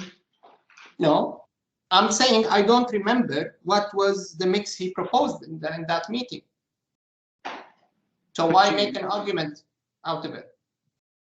Well, I'm quite surprised by that answer. This is serious stuff. You have your chief designer, Mr. Perkins and Will, and Mr. Busby from there saying, we want a project startup meeting for which the mix is obviously important. You've got your partner saying, I haven't got confirmation from the DIFC. Then reporting, it's our suggestion for the mix and 5 basement levels, which tends to suggest more office space because you've got 5 levels of the car park. And then you don't reply. And a week later, he's chasing Mr. Al-Najjar. So I don't see this as a question of just debate. This is mission critical, this passage here, and you simply don't engage. And if there was any doubt, if you just said you were unsure about what the mix is, well, why wouldn't you engage and say, well, what is the mix? What are you saying I agreed to? Why would I? Well, I put it the other way. Why wouldn't you? You've got a best endeavors obligation. You've got a good faith obligation. It's been a tortured process so far. You've got the architect that you have pressed to hire asking for a project start date, that being held up because of the mix, and someone saying you've agreed to our mix and 5 basement levels. That to me was probably, as I read all of the emails, the most important piece of your work in this entire project so far. Why were you silent? Why didn't you step in and at least say something? You've got it wrong. I don't know what it is. Here's the master plan. What's your explanation? Look, on this specific email, again, I don't recall why I did or did not reply or engage or not engage. But what I can tell you is one thing overall on this project. We gave a lot of concessions in sympathy to those partners, right? And they kept raising the bar or the ask. It's as simple as that. And was this a situation where you made a concession and agreed, therefore, with the mix that they had suggested?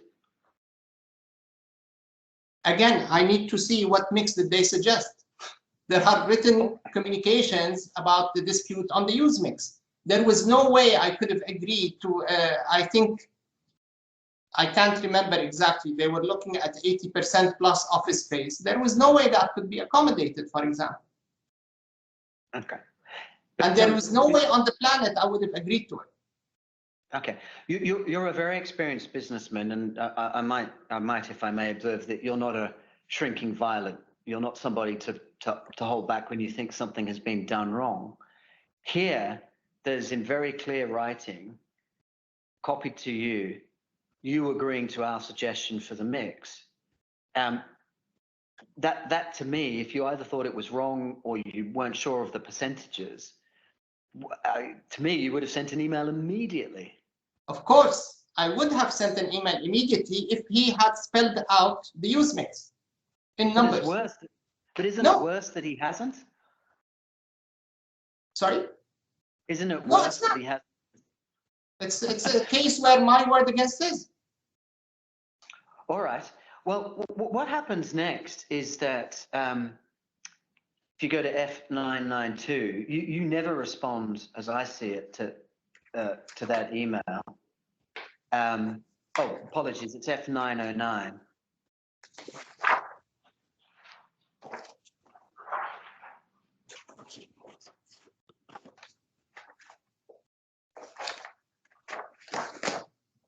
Okay.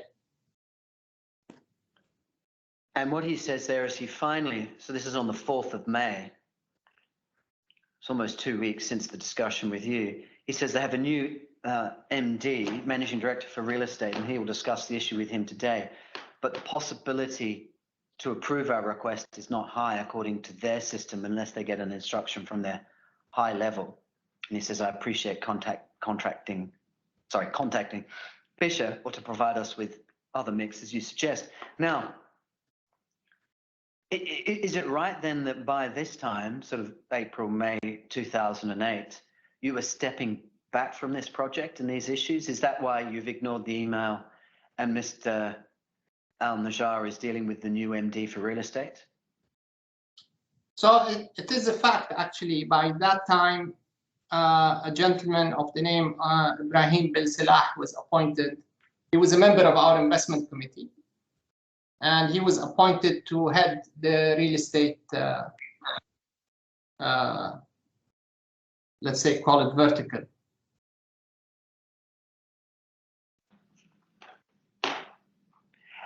And what did that mean for your role and your engagement? And what I'm suggesting to you, very bluntly, is that the reason you never responded to that email is because, as far as you were concerned, the new managing director for real estate was going to deal with this problem and it wasn't yours anymore. But don't let me put words into your mouth. You tell me. Thank you. I don't remember if that was the main reason or not. But like I said, had he stipulated clear-cut numbers with percentages in his email about the use mix, you would have definitely seen an answer from him. And to be honest, I don't remember if I answered that or not.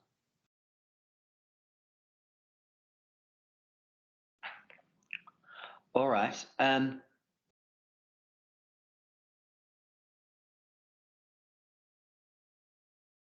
So if you could take up, please, F918.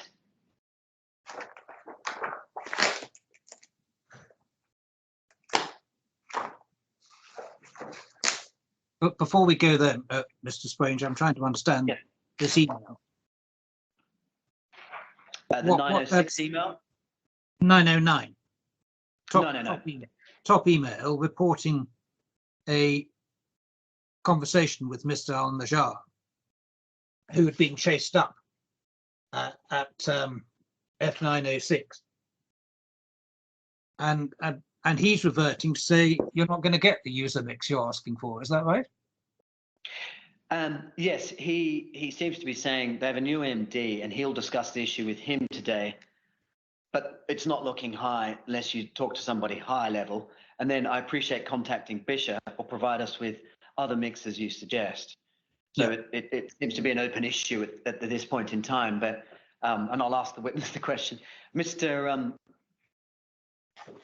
Barazi, certainly people within Hexagon and those on this email would have regarded you at that point in time as high-level authority role to date.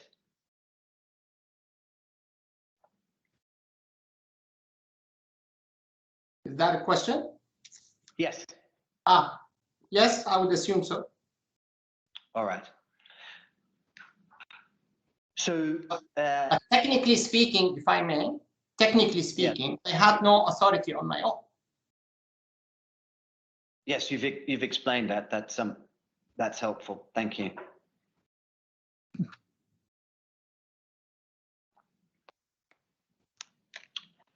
Look at F918.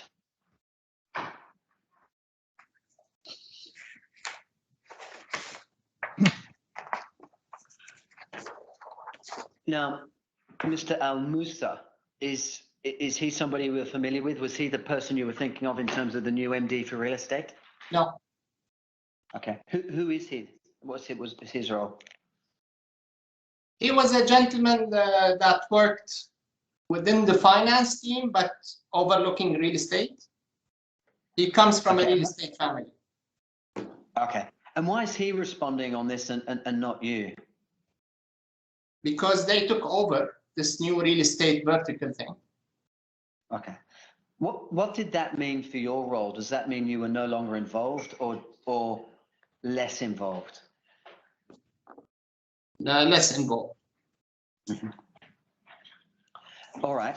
And here he's put the mix of use. You'll see there the split. And then he's referring to the GFA of let's say 1,055,000 square feet. That's obviously less than the parties have previously discussed. Would you agree? Yes. Because if you have a BUA of, let's say, 175 million square foot, you're going to need a bigger GFA. And this is, if it's reducing the GFA below that, it's certainly going to reduce the BUA.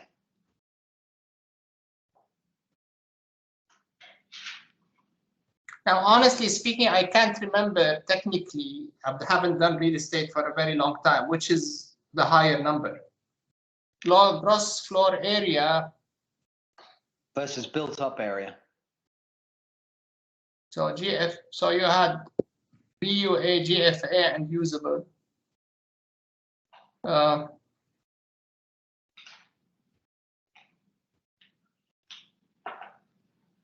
It doesn't matter if you can't remember, but perhaps if you could please take up F921.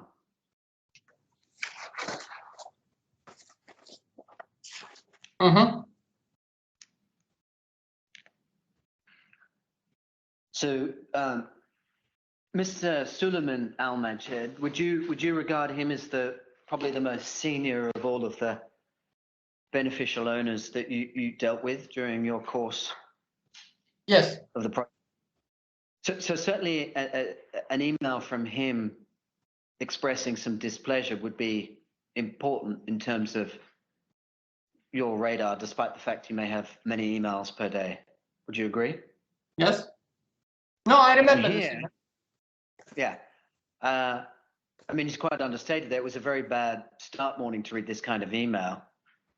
And his essential complaint is that after tough 18 months, the BUA there and you finalize the mix, and the email below that he's responding to seems to change those. And unfortunately, what you've sent is far away of our goal and agreed with DIFC.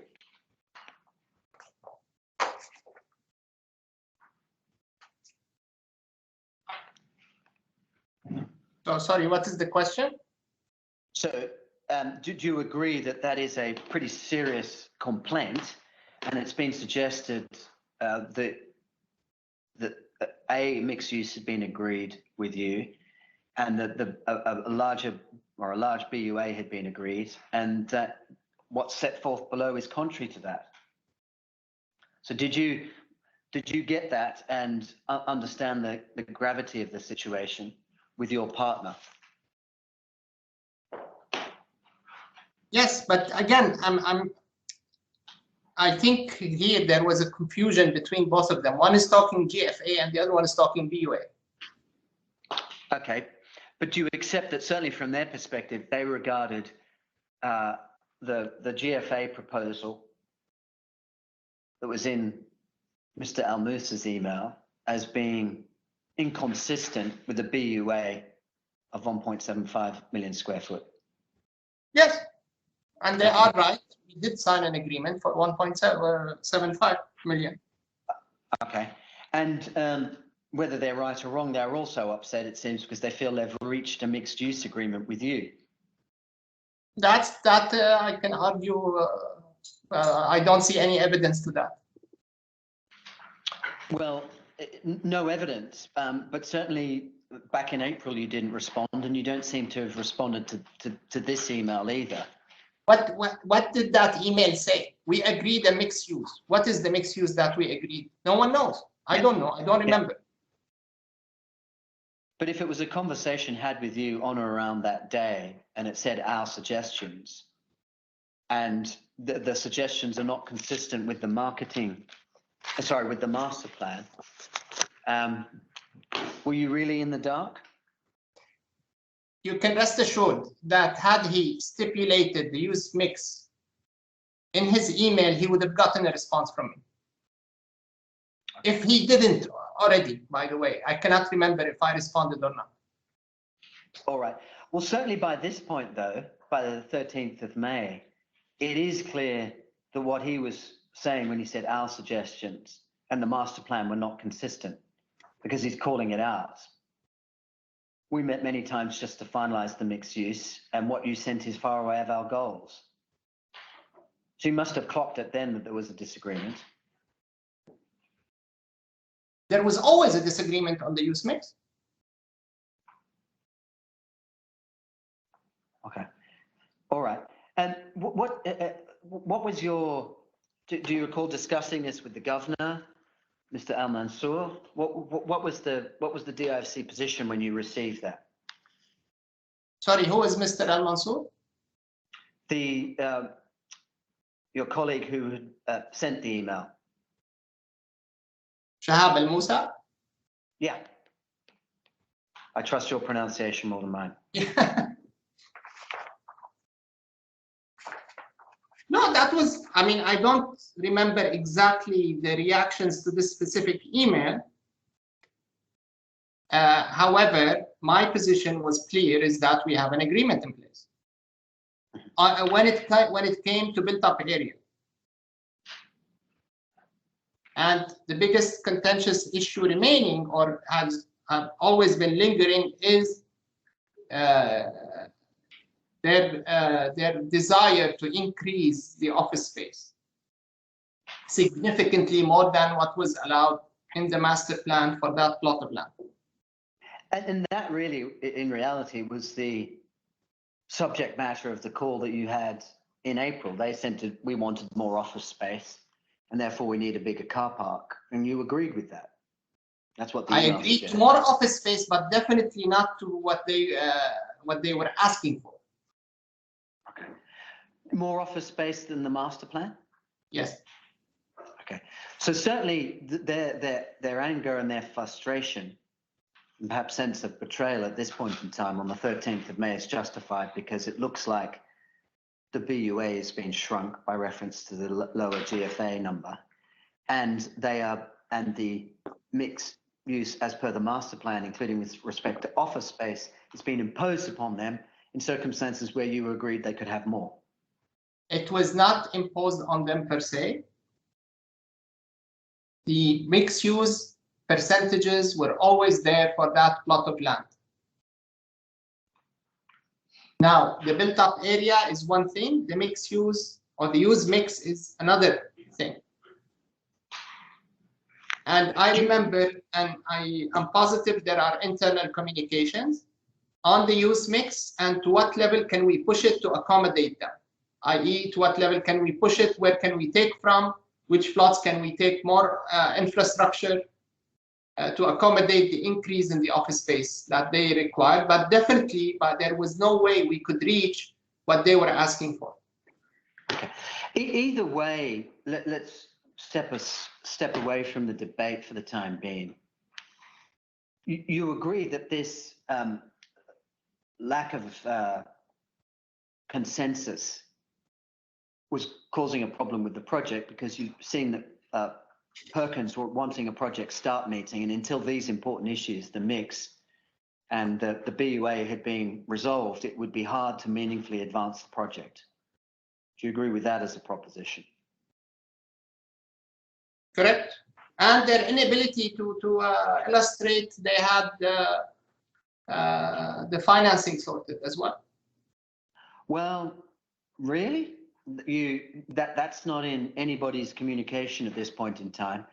You've been sent a very clear email about advancing with respect to a BUA and a mix, and you haven't said anything about financing at this stage. Again, if that email had spelled out the use mix, which was inconsistent with my understanding, you would have definitely seen a reply, and I cannot guarantee that I didn't reply to that email. You have to look in my inbox or ask the IFC to produce my inbox.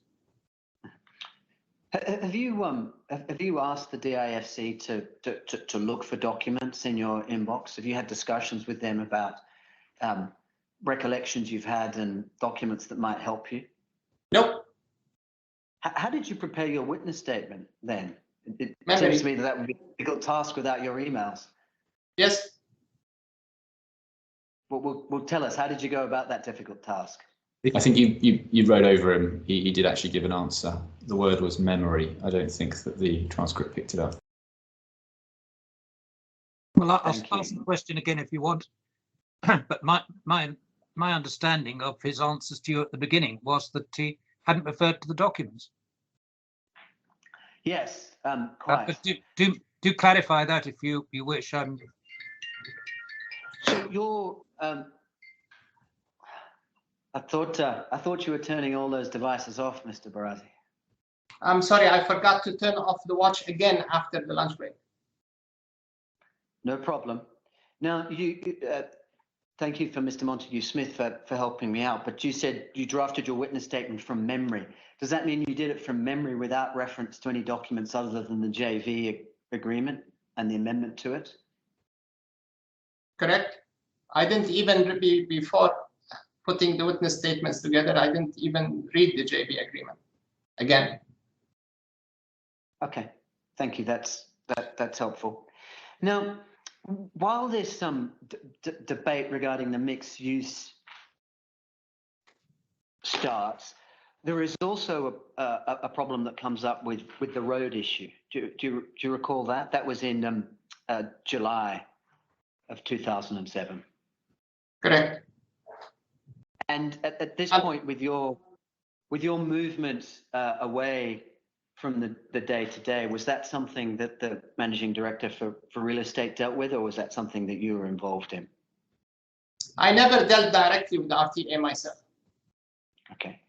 Do you understand the claimant's case that although it's an RTA issue, it is also a development in the DIFC, and the DIFC would certainly be able to quite validly and legally exercise some influence over the RTA's decision as to the roadside and how it would impact on the project? Do you think that's a fair conclusion for them to reach, or do you take issue with it? Can you repeat that, please? or let me break it down into stages. The RTA is a separate independent body from the DIFC, correct? Correct. But it exists and operates within the DIFC. Not within the DIFC, no, around the DIFC. Fine, but it has roads. It has roads that either abut or travel through the DIFC.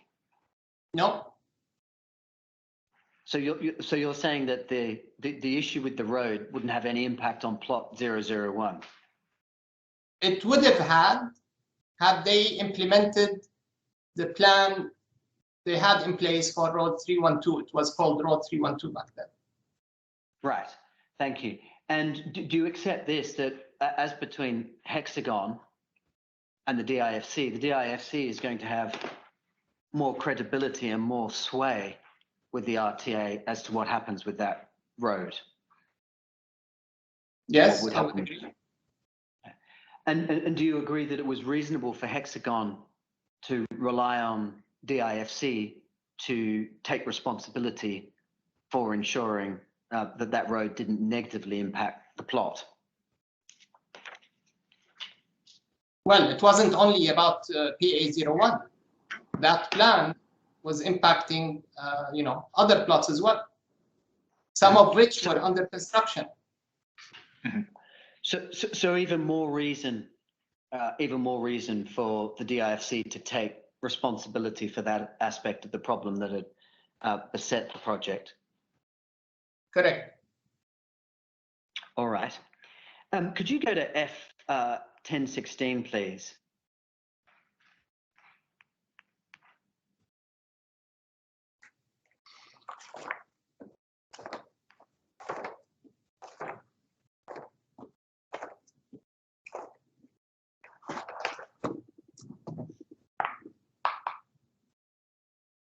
Yes.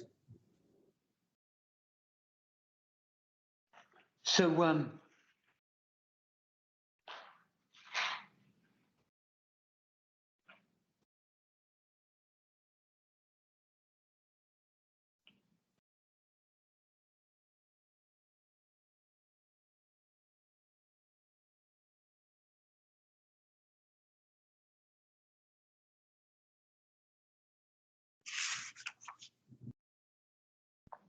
that's 11 August. There's something addressing the road layout. The consultants continuing their design work. And then the position in relation to revised mix. So that's 88% office, 7% residential, 5% retail, was agreed between the chairman of Tamiat, Mr. Suleiman Al-Majed, and Mr. Bisher of the DIFC. Okay. So do you agree that that's an accurate recording of the agreement that you struck? No. And why do you say that? Where is the agreement? If I agreed to something, it would be in writing. But we already see back in April, although you say you're not clear about what was agreed, there's a recording of you agreeing to a mix. So there you were happy to do it orally, and had no objection to the suggestion that there'd been an oral agreement. So Where why does are you it now? Sorry, go ahead. Why are you now so focused on writing if you weren't back then? Where does it say that I agreed to 88% offices? Well, let's leave aside the substance of the agreement. It is recorded in an email that you had agreed a mix, and it's set forth in the email. He agreed to our suggestion. So it seems then you were happy to agree something without anything in writing. I repeat, I never agreed to an 88% office mix. If that was the case, why wasn't stipulated in the email? Mm-hmm. Well, how about this? You accept that as early as July of this year, the claimants were trying to secure a mix that included offices of 55%, a hotel of 36%, and retail of 7%, which was inconsistent with the master plan. Sorry, can you repeat that, please? You want me to repeat the mix or the question? The question altogether, please. You recall that in your discussions with the claimant's representatives in July 2007, the mix was 55% office, 36% hotel, 7% retail. Do you mean 2008? Do you mean July 2008 or July 2007? 2007, and I'll show you a document if that helps.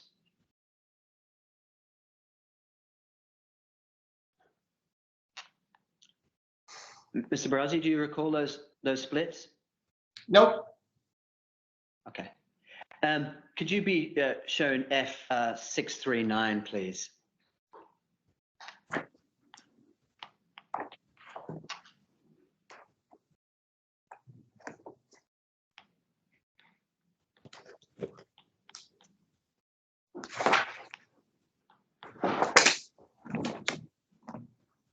Okay.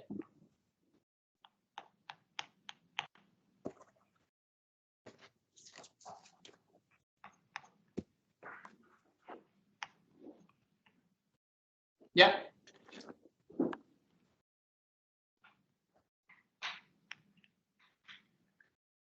You read that? Yes. So you'll see there that as at July, I'm not suggesting that you necessarily saw this document, but that was clearly where everybody was up to on the claimant side as to the mix. Okay. And as we know, there was considerable dealings between consultants and the designers between then and the discussion with you in April 2008. Yes. And you may recall, and you can look at its F662.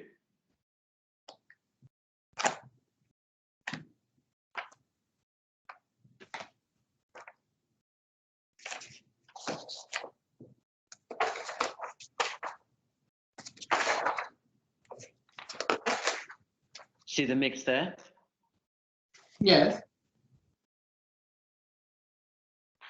So does that assist you in terms of remembering what you agreed to in April with respect to either office space or residential or hotel? It does not The assist claimant's me. position and Sorry. the position in the project proposal. Whatever use mix I agreed to would have been communicated in writing. I do not recall what was the percentages in the April email you are referring to. Okay. Understood. Well, then, does that mean then what is proposed in the email? And I'll go back to it. Sorry? This is from your colleague, and it's at F918. This is in May of 2008. 918. Yes. And it drops down onto 919 when you go to the mix. Are you saying that's the mix that you agreed on the call in April 2008? No. Okay. So I've given you three options and you haven't agreed that they're needed them. Why don't you tell us what it is that you think you agreed in April of 2008 on that call? In that meeting, you mean? Yes. I can't remember specifically in that meeting what did I agree or disagree with. Simple. But definitely, it wouldn't have been an agreement on 88% office space. Okay, so it wouldn't have been 88% office space, but it wasn't 34% as we see here.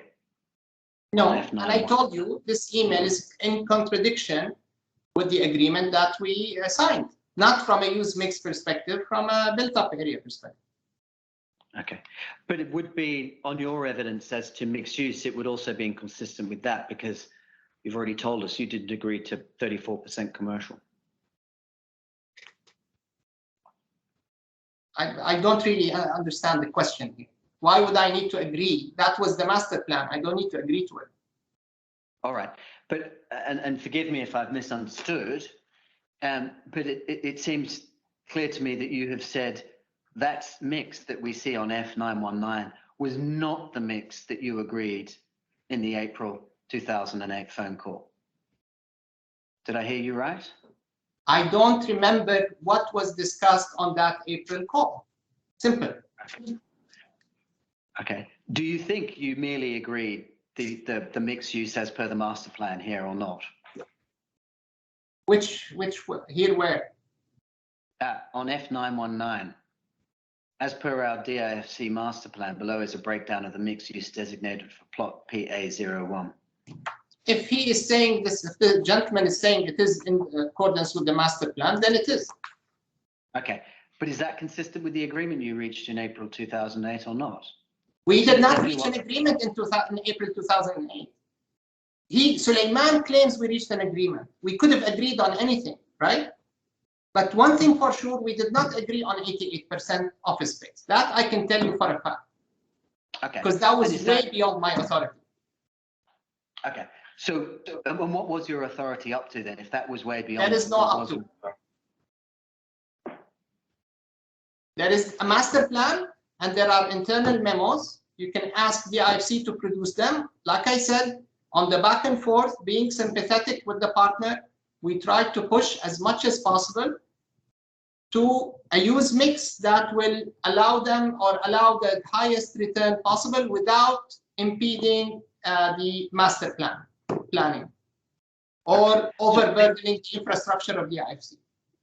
I think we're getting somewhere on this topic, and I will be able to move on fairly shortly. But let's make sure we've understood each other.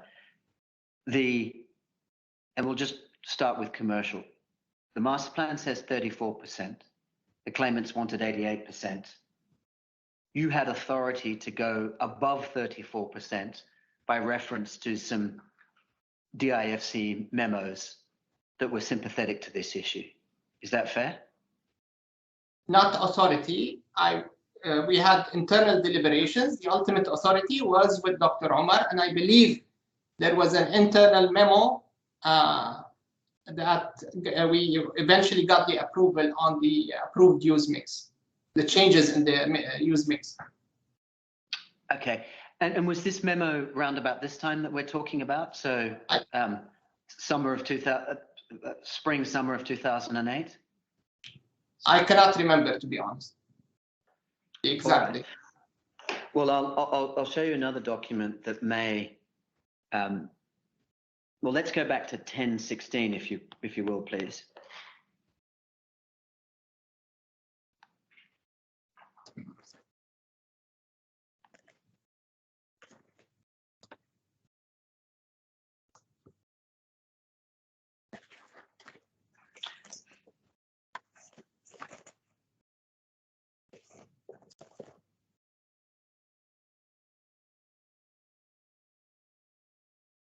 So there's you've seen the letter. That's the letter where you say that's not the agreement. If you go to the 12th of August, which is 1017, Mr. Al-Najjar writes back and simply says, show the agreement, otherwise the mixed use will be the same as per the master plan guidelines.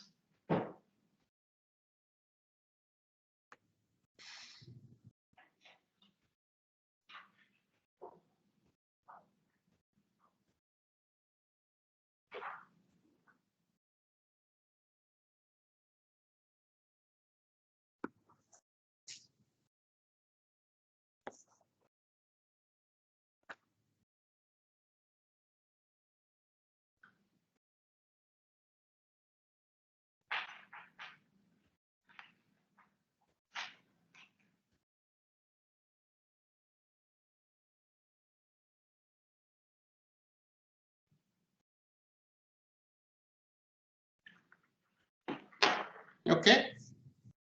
So do you think that the memo that you've spoken about and the compromise position, did that come before or after this letter? If I'm not mistaken, it would have come after.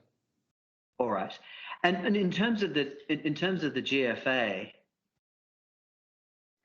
why has Mr. Al-Najjar been so unreasonable on the GFA here, insisting on the 1.55 million square foot number, when it's clear for a long time that the BUA exceeds that? I don't know, to be honest. All right. Do you recall any discussions about it, any internal deliberations or communications? Not specific ones, but eventually, I think we ended up approving a certain use mix and sticking to the agreement, built up area. All right. Now,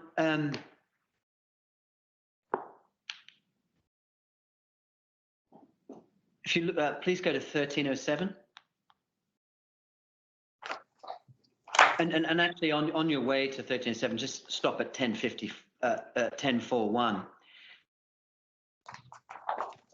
Touched on this at an earlier point in time, Mr. Barati, but oh, apologies, your new bundle. Okay.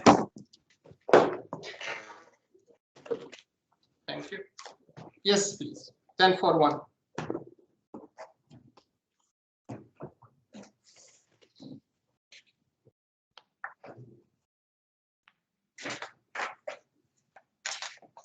You found that in the new bundle? Yes. So here there's a pre-concept design meeting for the 31st of August, 2018. Sorry, we all wish, 2008. With proposal to attend that meeting? I don't remember, to be honest. Okay. Would you agree that it's a very important meeting in terms of the meaningful kickoff of the material and substantive work that's going to be done on the design and development of the project? In principle, yes. And certainly for that meeting, you would very much want to have clarified what the GFA is, what the BUA is, and what the mix is going to be. Not necessarily for me, but again, I don't remember. And are you saying that as a businessman, or are you basing that on technical expertise and knowledge? As a businessman as well, and technical knowledge. So, a little bit of it. So you profess to have engineering and architectural qualifications and experience. Sorry? Are you telling the judge that you have particular expertise as an engineer and an architect?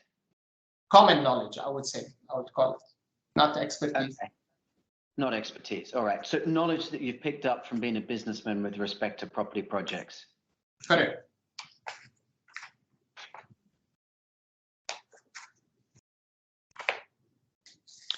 And have a look, please, will you, at then 1122 of this bundle, F1122.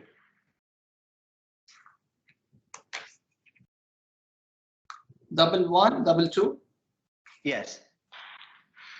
Now, you'll see there that Mr. Gemma is writing to you, and he's enclosing a consultant confirmation of the mix that would eliminate the need for automated parking.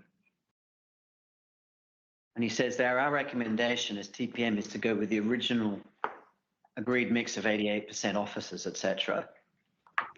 Please confirm whether you confer with this recommendation, as we need to instruct the consultants immediately either to adhere to the said mix or adopt an alternative one. Now, my first question to you is this: you were not in favor of automated parking, were you? Correct. And as part of the discussions about mixed use, you made that clear. And what this is a proposal to keep the mix at 88% offices without automated parking. Okay. This You is what agree it with says. that? Yeah. I don't agree. This is what it says. Okay. Did you agree, though, that absent any email from you at any material time during these dealings on the mixed use, saying it'll never be 88%, we can conclude that there was a consensus that it may be 88% if the automated parking system could be removed? And that was something you were willing to explore and consider? No. Because it was not Then- only about parking. What One, else was it about then if it wasn't about parking? there is infrastructure, district cooling, chilled water. And knowing myself, given the time period of this email, I would have forwarded this to Mr. Ibrahim Bilsilah, the head of the real estate vertical, to deal with it. Okay. But you don't appear to have responded and said, I'm forwarding this on for his attention. I don't agree with you on 88%. And automated parking is not the only issue. It's other problems, including X and Y. Maybe I did. But if you did, this would be another one of the emails that the DIFC might have. Correct. Now, you said you think you forwarded this on to the MD for real estate. What was your recommendation? My recommendation will be in accordance with what the technical team would have recommended back then. If my memory does not fail me, it was around 60-something% commercial. Okay. So Again, don't quote me on the number, but yeah, maybe around that. So you may have said we can go up to 60% commercial, so another 25% on top of the master plan, the standard master plan, which is 35%. Maybe yes. Okay. Now, do you think that that memo with respect to mixed use had been prepared between August and when this note was sent in September, or was it later still? I don't remember, to be honest. All right. Okay. Now, if you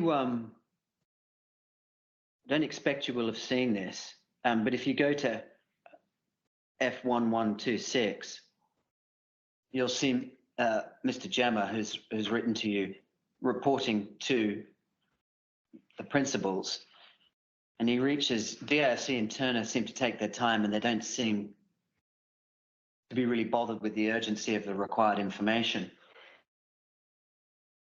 Given everything to date, given that this has been lingering for many, many months, and that Perkins have wanted, amongst other things, this information for their work, that conclusion that's reached there is a fair one, isn't it? What conclusion, sorry? That you, the DIFC, for whatever reason, didn't really seem to be bothered with the urgency of the required information. That's their conclusion. And I'm suggesting to you it's a fair conclusion, and I'll throw into the mix, in addition to the points I've just referred you to. This is now the third time there have been communications directly to you about mix that you appear to have, insofar as responding to the claimant's representatives, totally ignored in terms of a written response. So I ask you again, that conclusion they reached there was a fair summary of the situation at the time. The DIFC really couldn't be bothered with the urgency. No, I wouldn't say that. Okay. Do you think it's acceptable and reasonable conduct, as a high-level and important person on the DIFC side simply to ignore emails about agreements and about the position as to mixed use? That's your conclusion. The emails were not ignored. If you don't see any action here, doesn't mean there was no action taken. Okay. My lord, that's we're almost come to the hour. From my perspective, although it may not seem it, we're making very good progress in terms of issues to cover. And I think with a little bit of time to consider the remaining issues, I can probably trim them down. So from my perspective, we're on track to get the fact evidence done by Wednesday, as we hoped. And as I envisaged when we spoke about this on Friday, I do think I will get quicker with witnesses as we go. So I suggest that might be a good time for us to conclude today. You're on mute, my lord. So best estimate for this witness to finish and for the next witness to be required? So I think we should have the next witness ready within 45 to 60 minutes of our start tomorrow morning. Okay. All right. Same rules, Mr. Barazzi. You mustn't talk to anybody about the case overnight. You can talk about anything else, but not about the case. Okay. Okay. Thank you very much. Thank you, Ron. Thank you. Right. Nothing else anybody needs to deal with tonight? Nothing from me, my lord. Not from that perspective. Thank you. Very good. Thank you very much. Thank you.